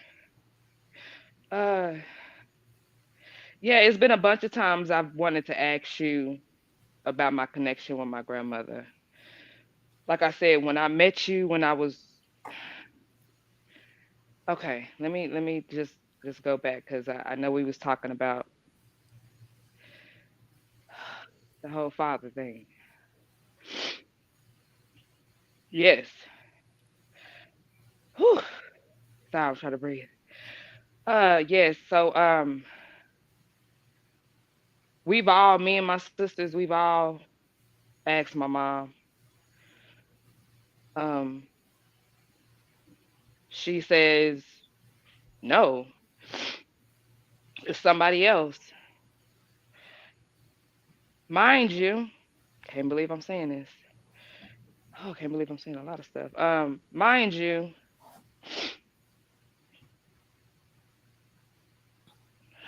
damn. Mind you, when I was being molested by him, there was a reason he's around, right? My Mm-hmm. mama was with him. Mm. Reason why I was told that he was a friend of the family the whole time. Mm-hmm. Mm-hmm. Hold on.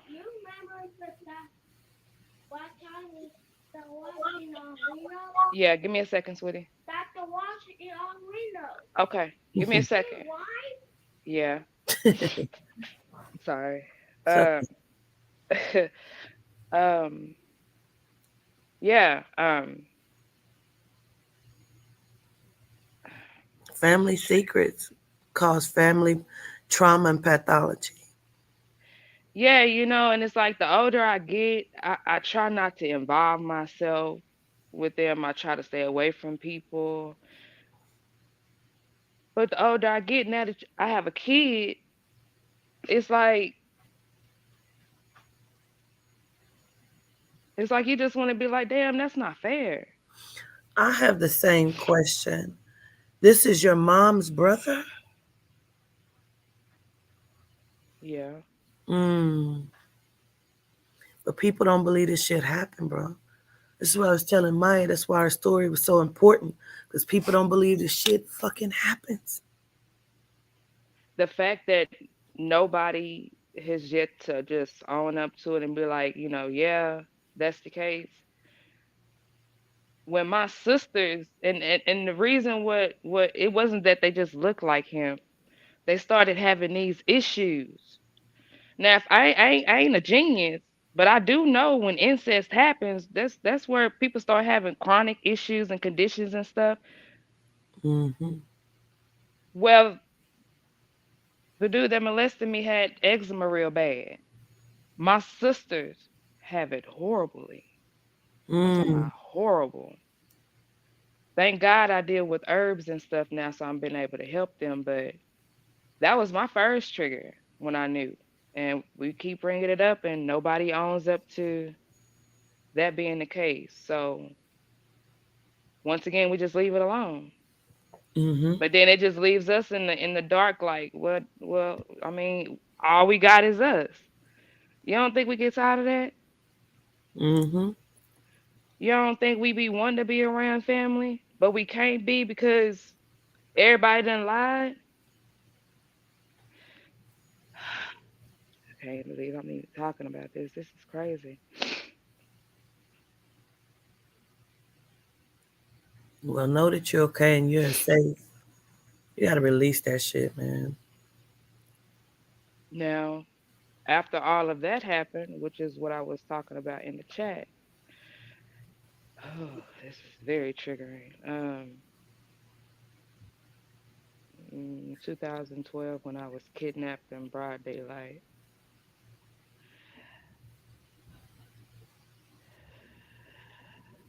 Breathe. uh, that's why I Mhm. didn't want to show my face.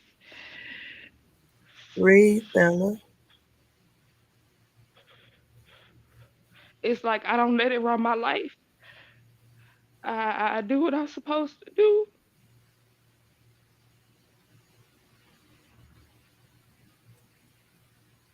but I'm not an extrovert. I mean, I am an extrovert. It's turned me into an introvert, but I'm just closed off.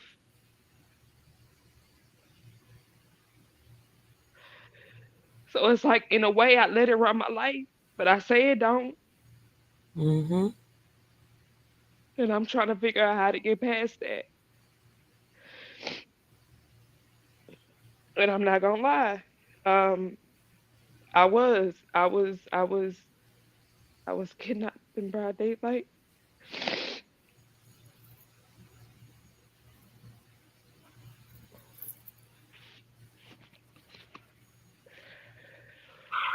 Yeah, it had to be scary. It's, and it's still scary to show my face because a lot of people know about it. It was on the news. It was big,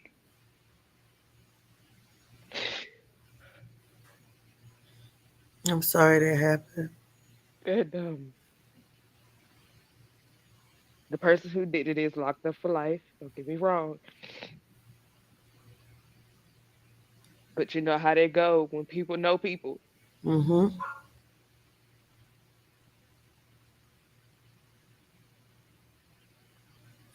It's a Breathe. very big trigger. Yeah, breathe.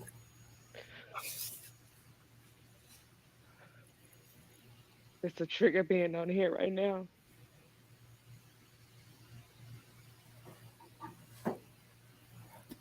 Mhm.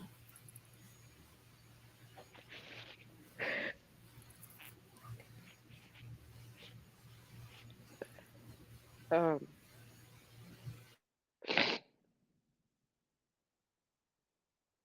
so I was able to get out of that alive, obviously. Um, Mhm. and when you have children,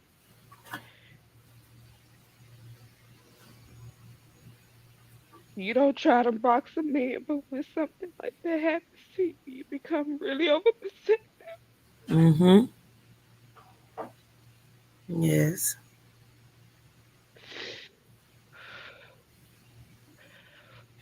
You're doing so good. And I don't want to be that parent. Mhm. Mhm. And I've been trying to figure out how not to be that parent.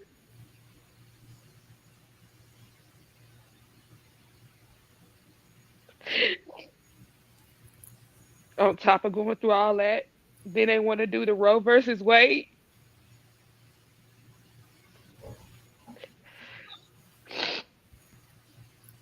I don't think that people understand what Roe versus Wade did and what it was really for. Tell us why it means so much to you. It means so much. It was never just about abortions, y'all. When I went to court when I was 6, that very law is the same law that upheld the dude that molested me. That's the Mm. law that upheld him in court because that law is also for molesters, rapers, all of that. It Wow. upholds. Wow. That's why when it happened, y'all, I was so triggered. Like y'all don't even understand. It's way more than that. So they're using that as a cover up to unhinge all of the pedophiles and make it legal for them. Wow. I didn't know that. Gratitude. Yeah, it was a big trigger. Mm. Uh, so when they did that, it scared me because it. Oh, I'm sorry. I got snot everywhere. Oh my god. You're fine. We Okay, snotty I'm too. I'm gonna stop crying. um, wow, talking about this really does Mm-hmm. a big difference because Yes, it does.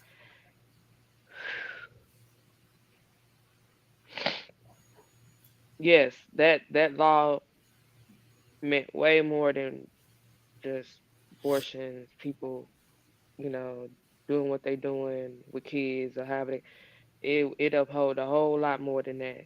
And when they did it, I cried all day because it was a trigger. It was like you pretty much saying and telling these men that will hide and do it that they can just be in an open and do it.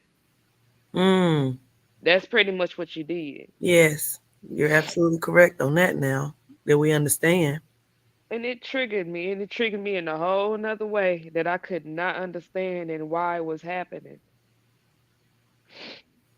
So, uh, yes, overall, like I say, I don't try to let this situation run my life. I try to live life accordingly, but I think it's just the hurt. It's like how do you really get past the hurt? Mm. How do you Mm. how do you just really come out of that? Um, even with not even knowing everything, knowing it's a whole lot of lies going on. Like, like Yeah. you don't try to think about it, you put it behind and you live your life, but then one day you just out the blue, you just had a whole breakdown behind the situation. And it's just like why?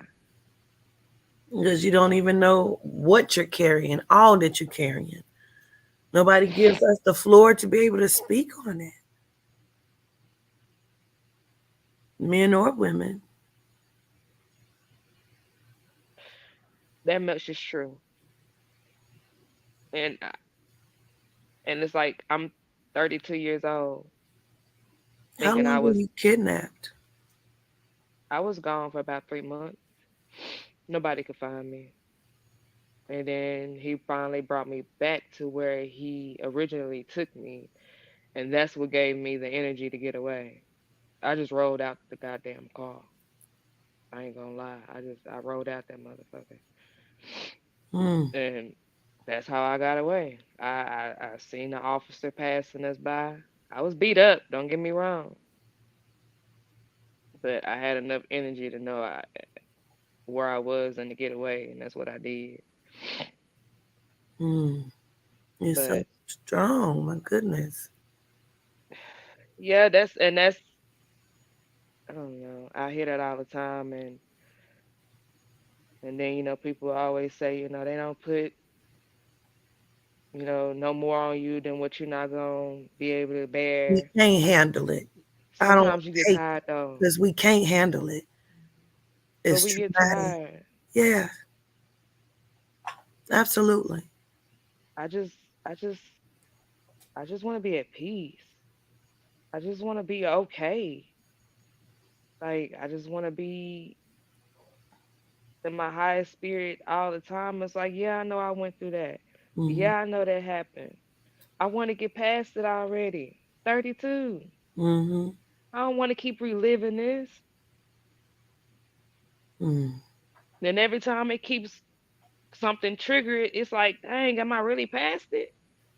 What a- Right. what a- what a- what is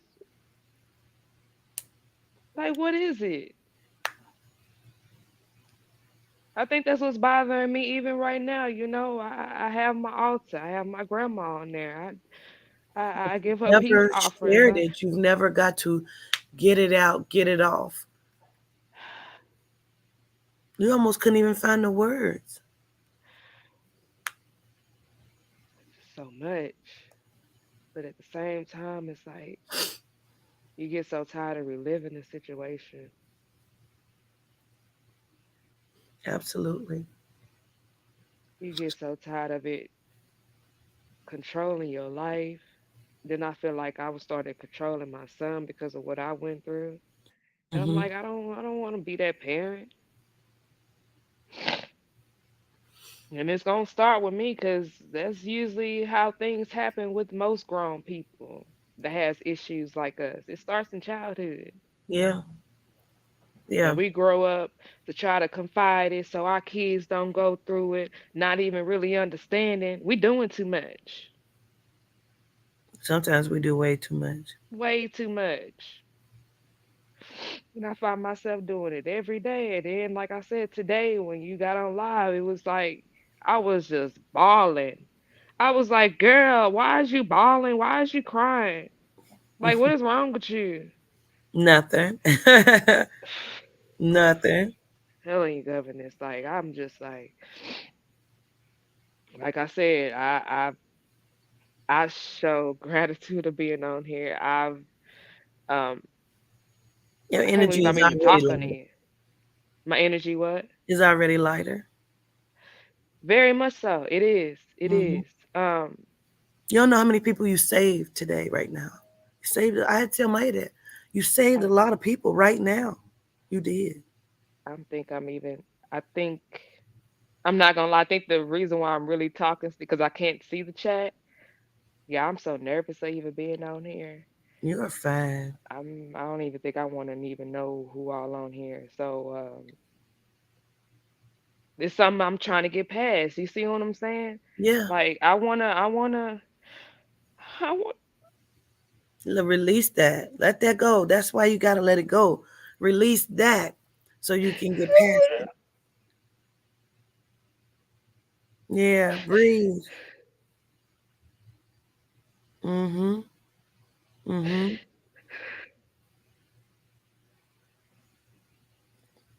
Yes. Release that. Say that. I'm trying to open my own business and I can't even put my face out there because I'm too scared. Mm. Nobody's going to do shit to you. Not nothing. You are covered, shielded, and protected. You walk with the power of Yosef. I wish a motherfucker would. We just didn't know what we walked with. So we gave our power. You are powerful. And you have saved many people today, including yourself.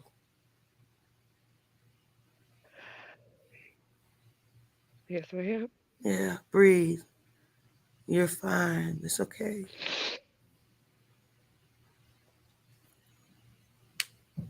So now I see what the trigger is.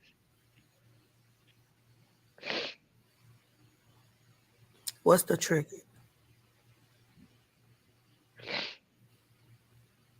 I want to be more of an extrovert like I am, like I was before. Mm-hmm. The bubbly personality that I have, I want to be able to talk to people more. And I'm too even scared to be on camera and start up this channel or that channel because of my face and what I had went through. I'm scared people even know who I am.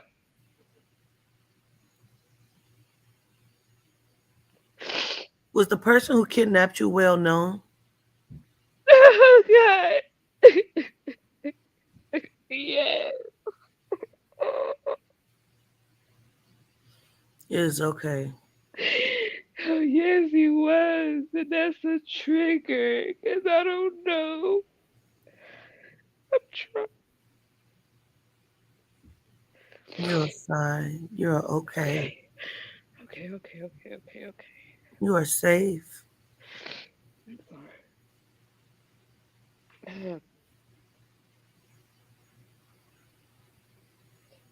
Yes, he was, and it makes me very scared.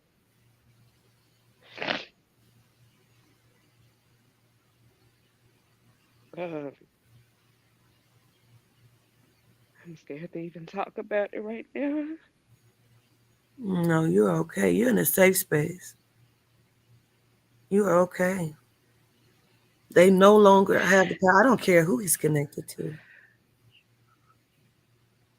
You're fine. You're okay.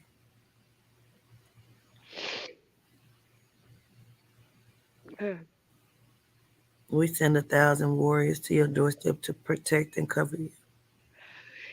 We show gratitude, Simeon. Um, that's that's one of the biggest issues I'm having right now. I have a big bubbly personality. I'm goofy. And I want to do so many things, and I'm scared to put my face out there on anything. Like even with my Facebook and everything, it's not my real name, Mm-hmm. just so people can't find me. Mm-hmm. It's okay.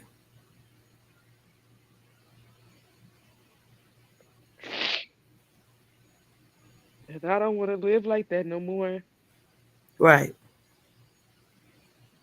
Right. because it's not fair.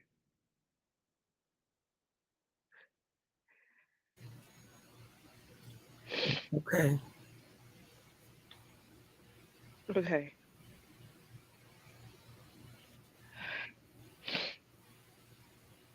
Thank you for having me. Absolutely. Absolutely. I really do appreciate you. I don't, Whenever there's no you're ready words. to release that, I don't want you to do more than what you feel like you can in this moment. Okay. When you're ready, I'm here for you. Okay. And you're okay. You're okay. I appreciate you. Yeah. Appreciate you. Mm-hmm. Breathe. Let that out. Release that. Because some people really don't care. Mm. So thank you. Yeah. No problem. No problem. Okay. I'm going to let you go so somebody else can come up. Okay.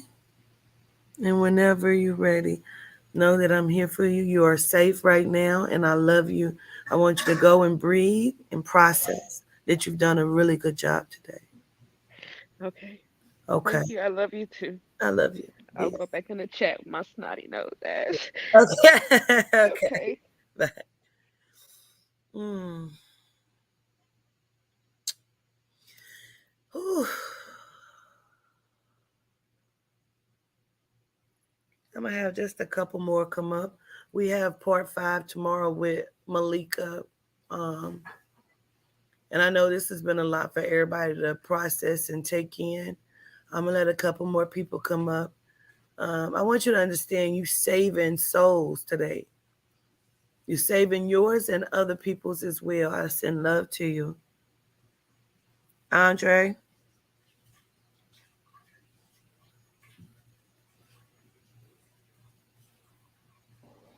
Greetings. greetings. Greetings, Melanite staff. How are you? It's, I'm doing all right. I was watching as I was listening and watching the live. because I'm cooking for my ancestors right now. It's making me a little nervous because I think I've messed up on the mashed potatoes already. It's Um, okay. but I wanted to come up here to share my because I haven't seen any men come up here Right. to share their stories. I wanted to share mine. Mine is multi-layered, um, but it starts out. Um, I'm going to start off with I have a memory when I was about 3 years old, and I was in my uncle's room. Um, and I remember from what I remembered, a few of my uncles stayed. I think maybe one or two stayed in one room, and then another one of my uncles stayed in the other. My grandmother had a large apartment in Brooklyn, in the projects before they started putting divisions in the house because she had 12 kids. Um, so they had to house her in a space where everybody could fit in that one space. And I was in my uncle's room. I don't really remember if he was playing with me or if I was talking with him. I know I was interacting with him in some kind of a way. Um, and the next thing I remember was him getting up, pulling his pants down. Um, and I don't remember it being a force. Um, I don't remember what I was doing. I was only 3. I didn't know what I was doing. Um, but I remembered performing all sex on him, um, and the only memory of me doing it. And I believe it happened again when I was 6. This time, my grandmother she moved into a smaller apartment complex because most of her kids were grown by that time. So there was only a few of us that was staying with her. My mother, the uncle that molested me, my older brother, and my aunt. And I have another uncle too that suffered from cerebral palsy. So he was mainly bedridden. So it was just mainly us. So we moved into a 3-bedroom apartment, and this time I was 6 years old, and he pulled it out, and um, I don't remember doing anything with it. I think I tried touching it, and he was like, "Oh, you can't do that. You can't do that." Again, you're a kid, and you're conditioned certain things Yeah. because you don't know any Mhm. better. You just like, "Oh, is this what I do?" When you know what I'm saying. Yeah. Um, so that has definitely created a back signal for me to come. Mhm.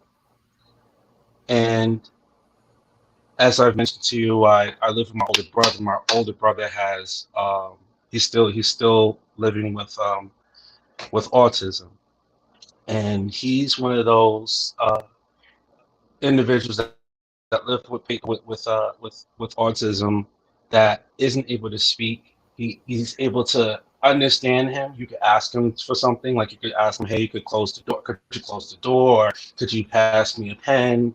Stuff like that. And he's responsive, but he wasn't able to speak. And I don't know if anybody in the chat has ever dealt with a sibling. You being the youngest, and you have another sibling that's supposed to protect you and talk to you and identify with you in some kind of a way, and he isn't. So a Mhm. lot of the times in my life, um, for the most part of my life, I felt like an outsider. Like a lot of people wouldn't really understand. Not many people would understand me or what how it feels like to be in the house and you're supposed to you're supposed to have an older brother to protect you when people in your class is teasing you, they're making fun of Mhm. you. Mhm. And I remember there was a few other kids in my class that were being picked on. Um, but I noticed with me, it was more on a consistent basis, and I never really understood why people felt like they needed to come at me, no other kid as much or as hard, but mainly me. Mhm. And um, this will be a thing from it was from first grade. First grade it would have started, but it wasn't really like serious. It gotten bad when I was in the second grade, all the way throughout high school when I went to high school. So in no matter what school I went to, I was the target. I was the person people wanted to try to make fun of. I was the person that people try to down and make it seem like I'm not this and I'm not that. When I was in the fourth grade, well, when I was in the third grade, now that I think about it, I remembered maliciously trying to uh, not do the work and give and sometimes I would just put out a wrong answer. Sometimes I wouldn't really know the answer, but the times that I didn't know the answer, I'll put the wrong answer so that I could be in another class with kids who were slower than me that wouldn't pick on me, just so I could get away from those type of kids. um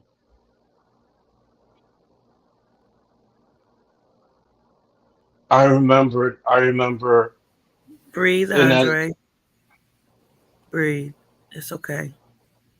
I remember my mother would try to bring me to a therapist or a psychiatrist because she didn't understood. Like she was trying to understand why what I'm saying, what's going on? Why am I being disconnected from the teachers and the students in the class? And I was 8 years old, and I remember speaking to the therapist asked me a bunch of questions. I didn't want to answer them because I felt like he wouldn't understand. And also, I felt like, hey, if I didn't answer, maybe they'll put me into a facility where kids wouldn't be so fucked up to me. Mm. And this pathology went on of me feeling like nobody understands me. And in junior high, it was, that was the time that I was making good grades. Doing good grades. I was doing well in school. And even then, when I was doing what I was supposed to do and needed to do, instead of people being happy, instead of other kids being happy for me, they're just jealous. They was just jealous, and they they they would constantly make me feel as if I'm trying to be something that I'm not because I spoke in a certain way. I must be, what I'm saying, I'm trying to be white or something like that. And I also remember when I was drawing as a kid, and I used to draw. and and this was back when I was in elementary school, and I remember my third grade teacher showing the class, "Hey, this is what he did. This is pretty nice, but I need you to focus on the work." And instead of other kids, again, like, "Hey, could you draw me? Could you draw me Sonic? Could you draw me, Tails or whatever?" I was drawing at the time. It was Mhm. just a bunch of hate. So this is like a constant pattern that went on in my life where people will just be so hateful and Mm. try to come off as something that they're not. Mhm. The molestation led me to be, in my early 20s, especially during my in my when I would say 16, 17, more, just wanting another counterpart to love and to love me. because I didn't know what it was like. I didn't know what it felt like. And everybody else, I remember everybody else in my high school, like not everybody, but a good portion of the people that I knew in high school either had an admirer or they were dating somebody, and then there was me. Mm. And um, I remembered I could recall the time when I was in high school, me coming out to a few kids that I trusted, people that I consider friends that I trusted, and this one particular guy that I told because I knew that he was gay. I mentioned to him that my sexuality, and me thinking that, oh, he's a gay man, so he knows not to tell other people's business behind their back, especially considering the type of kids that were in our class at the time. So he goes and tells people. I didn't find out about it until like maybe like a year or so later. He goes around and tells people, I don't know how many. He probably told the whole class about my business. And I remember being going in by starting my junior year in high school, and I was wondering why the energy seemed to be different in the class, why people would laugh or whatever when I answer a question, and I'm like, I didn't say anything funny. I don't know what you know what I'm saying, and it starts like I noticed like weeks will go by. And I noticed like week after week it will be like little different things, like people that I didn't know calling me faggot, people in my class calling me faggot or sissy or whatever, and I would just remember just ignoring it. I remember not saying anything and just ignoring it, and it's because of me ignoring stuff for so long. I recently had to learn how to control my anger because anything, so it could be somebody playing with me, and I noticed this is something that I needed to fix recently during my shadow work because somebody could be joking, somebody could say something out of a joke, and I would take it completely seriously. I would take it as something that I have to let somebody have it type of thing. Mm. Mm-hmm. Because of me ignoring all the other, what I'm saying, for people treating me a certain way, and I'm just ignoring it. People touching me, and I'm not doing anything back. So now that I'm an adult, like I've noticed, especially in my late 30s, I mean my early 30s, I was a person that, you know, I'll go to the store, um, and if I felt somebody looking at me for so long, I'd be like, "What the fuck are you looking at?" Because I'm used to people looking at me and staring at me and having something slick to say. Mm-hmm. Um, and I would have my moments sometimes, especially when I'm drunk, where I would reference something that has nothing to do with the situation at hand in the space. It's because it's something that I haven't healed from. Mm. Uh-oh. I don't know what happened. I think he accidentally clicked off or something. I'm gonna give him a second.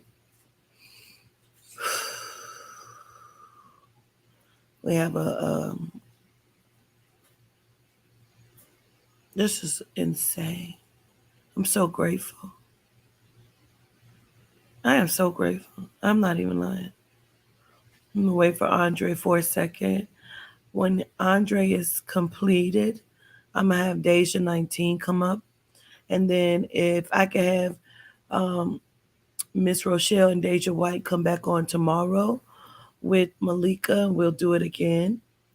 You'll be able to tell your story and get to speak with Malika, and I just show gratitude because everybody is important. I seen Deja 19 come up 3 times, and I don't want her to feel discouraged because I've seen her come up several times and click off. Sometimes you talk yourself out of something. Um, I don't know if Andre's phone died or what, but let me see. Deja 19. Yes, can you hear me? Yes.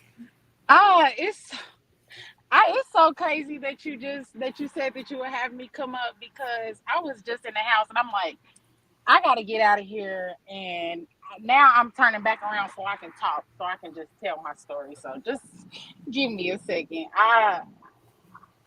It's wow. I show gratitude, honestly. I like Absolutely.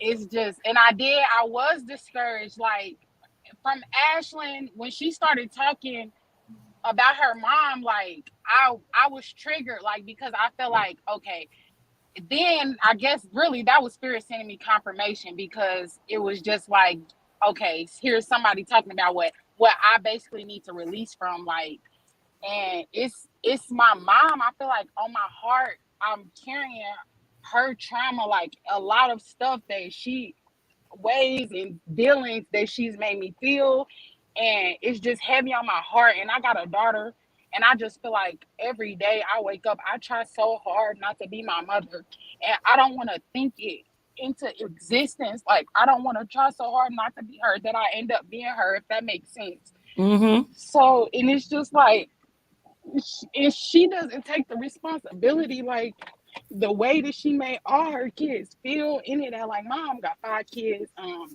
and she went to prison when I was 13.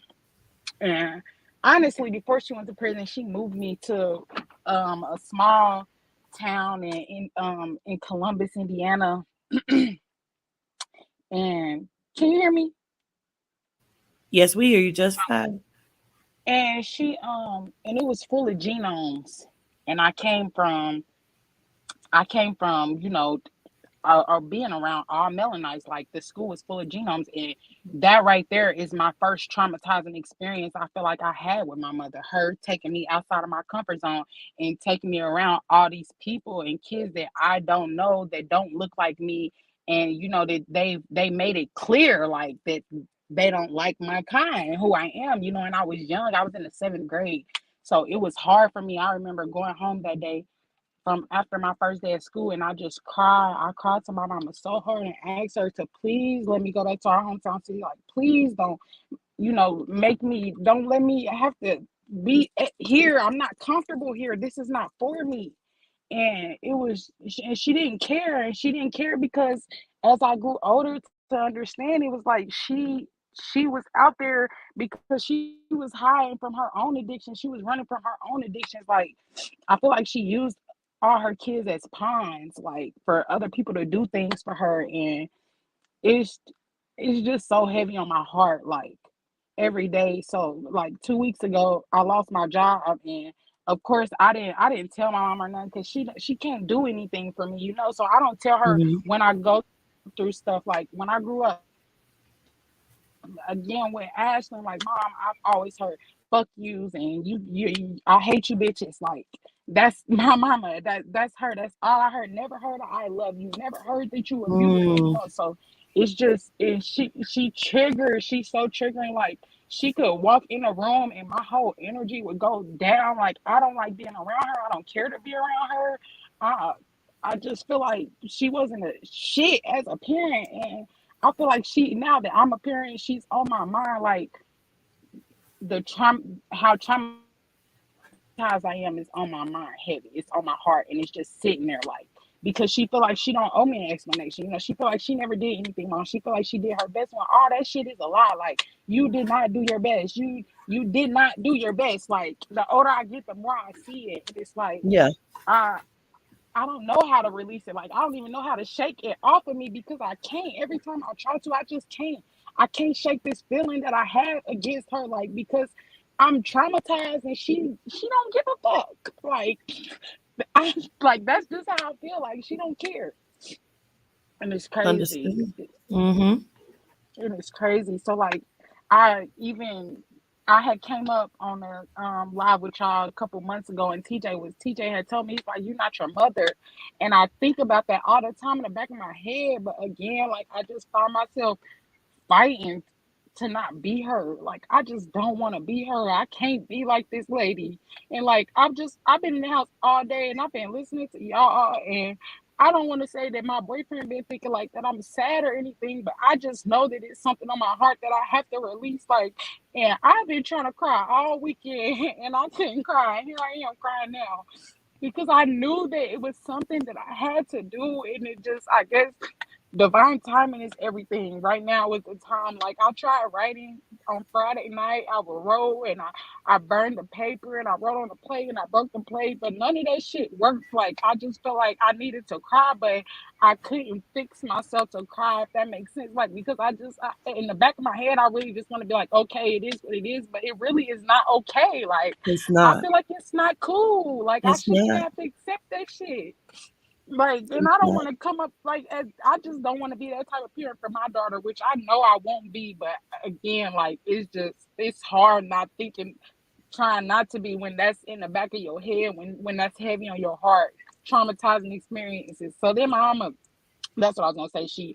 I had lost my job, and she didn't know I had lost my job or anything, but she sent a text message with all her kids in one group chat and just was like basically like just fuck y'all, go get insurance for me and get me cremated, just a bunch of bullshit. Like you don't even show. So she make it seem like she's going through so much that all five of your kids, we all out here feeding for ourselves. Like none of you're not doing anything for none of us yet. Here you are texting us. Like I was so triggered. I cussed her ass out so bad. And my sisters, they come text me like, please stop, please stop. I'm like, no, like stop for what? She don't know what I'm over here going through. And here you are sending me this text message like you going through more than me. Like what you go through is what I is basically more than what I go through. Like I don't even know how to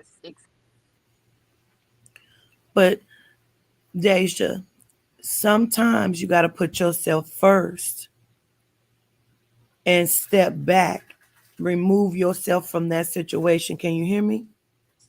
tell. You never loved you Wait a and minute, you because you breaking kept up. having kids. You Can kept you? fucking year after year after year. But you got to start to remove yourself out of that because it's not healthy for you. You're You right. got you got to step back out of it. I don't care who it is. It's not healthy. I understand what you mean. When I go to my family house, I feel like I need a sedative before I go and after I leave because my anxiety level goes up. And I said to myself the other day, I never want my toddy to fucking feel like that to be around me. And even when she had told me, she said, I resent you. I'm in my mind like, shit, for what? And then Spirit showed it to me. And then as a woman, I had to take it back to her like, oh, fuck. I apologize. I missed some shit. I missed some shit. How did I not realize it? If she can't stand in her shit, that's her problem. You got to heal. You must heal. And if that means stepping back from her, that's what the fuck it means. If she doesn't get it, if she's not willing to get it, she doesn't have the right to change the direction of your life. She does not.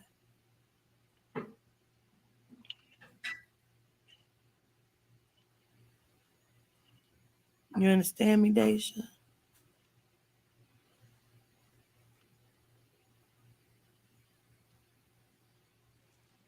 Deja,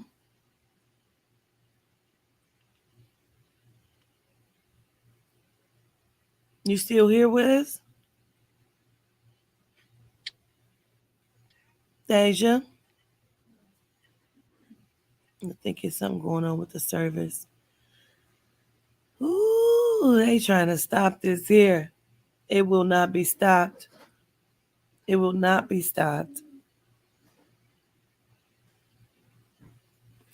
I think a lot of us carry so much on our shoulders, our plates, our tables, and we've always been told that's small, that's minute. Like Nalia kept saying, it ain't even that deep. How can somebody tell you how deep your pain run? Nobody could ever do that. No one could ever tell you that. Oh, you wasn't molested. That don't matter. Your pain is your pain. How deep does it go for you? Everybody's story is important. Everyone. I don't care if you grew up and your mom just kept telling you your feet was ugly. Because that's some of my cousin issue.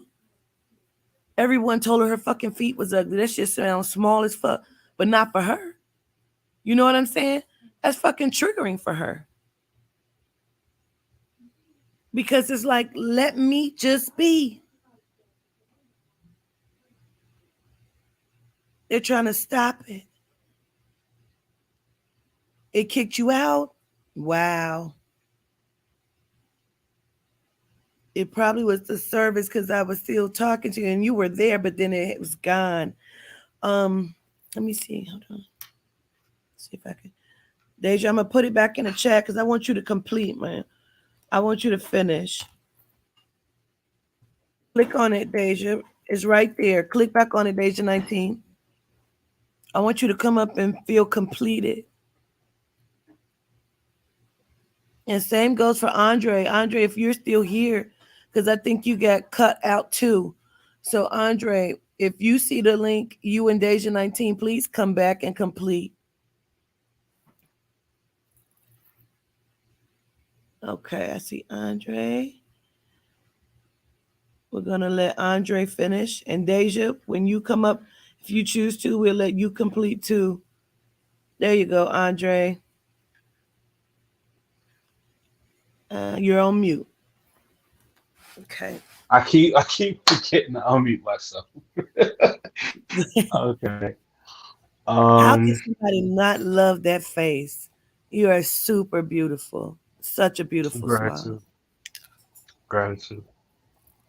Um, I think I forgot where I left off, but I know I was mentioning some stuff, some pathologies that followed me through my adulthood. My anger being one, for being picked on a lot. Uh, uh, two, uh, when I was like 16, when I was like 17, 18, started to be overly sexualized, um, because of the feeling of not feeling appreciated or accepted with everybody else. So that was my way of feeling appreciated or accepted by somebody Can I else. can I ask you something? Because you just said something that just registered completely Sure, different that I don't think we look at. sure. When girls are over sexualized, we say that they're either one fast or they're promiscuous. But boys, they're just being men. Did you become promiscuous? I became promiscuous to a degree when I was started at the age of 17, and it slowed down dramatically when I was 20 years old. Okay. Um, and the reason why that slowed down is because I found out that I was positive Yeah, when I was Spirit 20. told me that. Spirit just told me that. Spirit just told me that. Gratitude to Yehuda. Spirit just fucking said that to me, and I needed you to validate that. Gratitude, Andre, for your bravery and for your fucking strength. I love you to life. Please I continue. This is the first time I'm putting this out there on YouTube about my status. But at this point, it doesn't. It's not something that weighs me down anymore. It's not one of those things that make me feel ashamed. It's not something that makes me feel like I'm less attractive, a lot less attractive, in deserving of love. Mm-hmm. Um, so that happened. Um,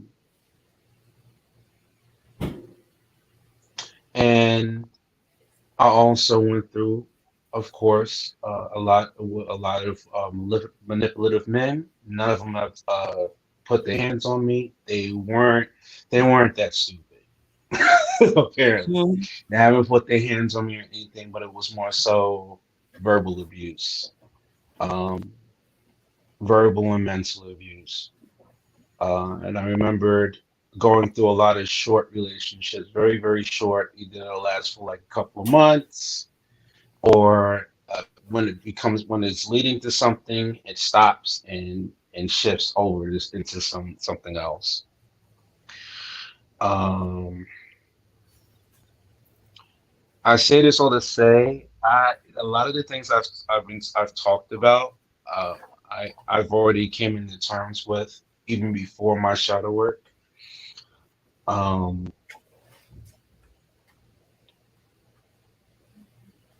I know there's a lot of the things, I mentioned a lot of this stuff I went through in detail, but it was enough. It's enough to make somebody just angry at the world and feeling like you're disconnected and nobody really fucks with you like that. And I know that's a lie. Um, I have close friends uh, right now, but I am still looking. I'm still out there looking for my soul tribe. We're here. Um, but even though it's fucked up and it's crazy now, I'm realizing it that feeling never left. Even though I'm with a group of people that is high vibrational and is reconnected to source the way that they need to connect to source, but I still at times feel like I'm unseen. Um, Mainly because it's easier for women to come out and talk and express themselves, but for men, it's something else. And I was Yes. taught most of my life, I can't express myself. I can't cry. I can't do this. I was teased a lot for crying. I was teased a lot for expressing my feelings and my emotions. Um, but I've learned that that's a means for me to be a stronger person, means to be much more powerful and much what people may think that I am.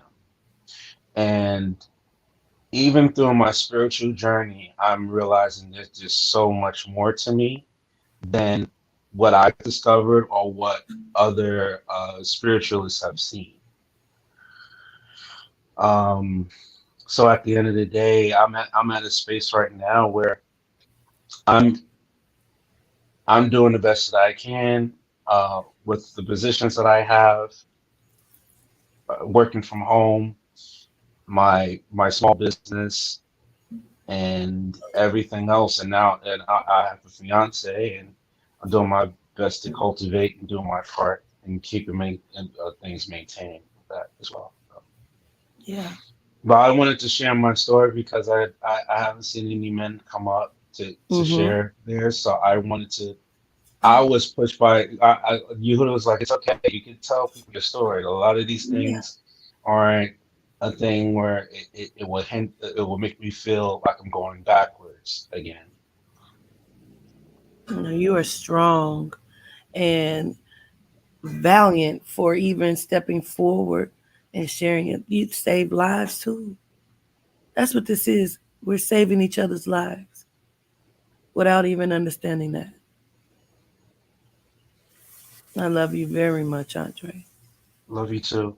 Gratitude, governors. Absolutely. Gratitude for coming back. I said, oh no, what happened? So they said your iPod died. Yeah, my iPad died. It's in the charger, so I had to run back in the kitchen before anything burns, and I had to switch Yeah. gears and what I'm gonna offer for tonight for the ancestors. I want to ask you, Mhm. do you feel like, two questions in one, do you feel like your beginning and your molestation, do you feel like that is the biggest thing that sent you into the spiral? Or do you feel like the fact that everything was ignored and how you were bullied? Or is it a mixture? I think that was the start to certain things happening. Um, I feel that the other stuff was is kind of separate, but the same. I feel Mm. that what I mean by that is with kids picking on me, all it is because they seen something in me that wasn't in them. So I Yeah. bothered them as a child. Yeah. So they, you know what I'm saying? And because I go through that even as an adult, where people just for no reason, you know, treat me differently, look at me differently. I'm like, okay, you must see something in me that isn't in you, and you're aware of it, and I'm aware of it. So it's not one of those things where it's like, yeah, every now and again it does. Like sometimes it will bother me when so my neighbors would have this energy of, oh, they need to protect themselves. Like I'm not even thinking about you. Right. I'm Hmm. not even like I'm just trying to get in my apartment. I'm not thinking about you or your dog, for example. I'm Yeah. not thinking about you or like it is just so unnecessary. And, of course, these are coming from genomes, Yeah. so I already know what time it is with that. Um, but sometimes it used to really get me like really really irritated, especially like a couple of weeks ago. It used to get me really irritated, and then after a while, I was like, you know what? They're just fearing something in me that they know that would fuck them up if they even think Hmm. about trying me any type of a way. It's a thought for me, and it's over its curtains Yeah. like that serious. Man. And so I'm just learning how to cope from that. I'm just learning how to cope with people treating me a certain way, treating me different. Sometimes it don't bother me. Other times it's like, okay, here we go with this bullshit again. All right, well, let me just do what I got to do so I can get the fuck up out of here, so I don't have to deal with this person. Right. But sometimes people are so fucking narcissistic. How dare Mm-hmm. you think that you're that important or even that important to me that I would care enough to look at you or do something to you because Mm-hmm. you're never that important to me, you know? Well, I love you, Mm-hmm. Andre. I show gratitude for coming up representing the Gratitude. Melanite male, our staffs. So we appreciate you, man. Continue forever be All strong right. and we'll see you soon. I say we'll do. All right. I'm gonna For let sure. Deja 19 complete hers.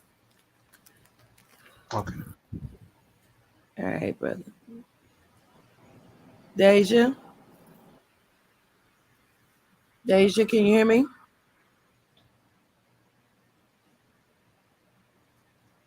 Deja. Yes, ma'am. Can you hear Yeah, me? yeah, we can hear you now. Oh, can you hear me now? Because I Yes. got my AirPods in so it won't echo. Yeah, we can hear you. Okay. But yeah, I was just saying that my mom, she doesn't take full accountability, but I know that that's part of me. My healing is me, just accepting that she's not going to accept the shit that she's caused in my life. Right, right, right, right. And you have that It's right just to do hard. so. Yeah, Yeah. you have that right though. You know what I'm saying? If it would be different if she did, if she could, if she would have to sit and listen and swallow those pills. As a parent, sometimes we got to. We may Yeah. not see everything at first, or we may not even see it from your perspective. However, if that is how your child has experienced you, if that's how you experienced her, then sometimes you got to sit with that and process that. Period. You're right. Yes. Definitely. And I don't wiped all my tears, but I promise I needed to cry so bad. And I've been crying with all the family and cousins. And here I am finally, like I said, I've been trying to cry all weekend just to release the feeling, just the pressure that I feel like it was applying on my heart and on my mind. And I did. So I show gratitude just for letting me up here to share that because I really needed to share that. I needed to speak it out loud. I needed to say it and mean it and get it off my chest so I don't double back down on that again, honestly. Absolutely. Now you can look forward and push forward and look Yes, for forward to my everything. daughter, like I that's all I want to be is the best mother I can be. Like and I have to be like I people look at me now like I'm only 25, my daughter's 2, but I'm like my daughter, she's not going to school. She's not, my baby ain't been to the doctor since she was 6 months. Like, and people look at me like I'm crazy. Like, no, I know what's going on. I know what I'm following. I know who I'm following. I tell people I know where to go to. I told my mama when she told me, she said, y'all go make sure y'all get me cremated. I said I do because I know exactly where to go to when you go to spirit. I know exactly who to call. So don't even worry about it because yeah, this path, this journey I'm on, I know I'm on it the right way. I know I'm doing what I'm supposed to do. So I show gratitude, governess. I love you so much. Absolutely. I show gratitude for coming up and saying what may not have been easy for you to say. And we love you to life here. I love y'all so much. Gratitude. Gratitude, Deja. All right, well. For everyone else, like I said, tomorrow is part 5. Please come back tomorrow to continue the healing process. We will be speaking with Malika Music, and you'll be able to, get the healing again tomorrow. Today was a very big day. Y'all know I'm on my 3-day spiritual journey where the spirit says they're gonna, you know, walk me down. Walk me down, and they have been walking me down. This shit started last night unexpectedly. I'm calling myself trying to help Maya through her shit and just broke down at the table about my pregnancy. And I'm like, whoa, wait a minute, where this shit come from? Maya looked at me and said, oh, it begins now? I said, oh, it begins now, Maya. Okay, got it. So I'm now wrapped in my towel. I've had my shower. Maya's had her shower and washed hers away. If anybody else needs theirs washed away, go get in that tub, get in the water. Keisha Ann, I ask that you come back tomorrow so we can get your story as well. Like I said, we'll be speaking to Malika Music. Everyone's story is important, no matter how big or small. And please don't ever think that you're not important because you absolutely are. So I show gratitude for sticking in here. This has been almost 5 hours, 4 hours and 33 minutes of importance. Of importance. I love you all to life. I see you tomorrow. Gratitude.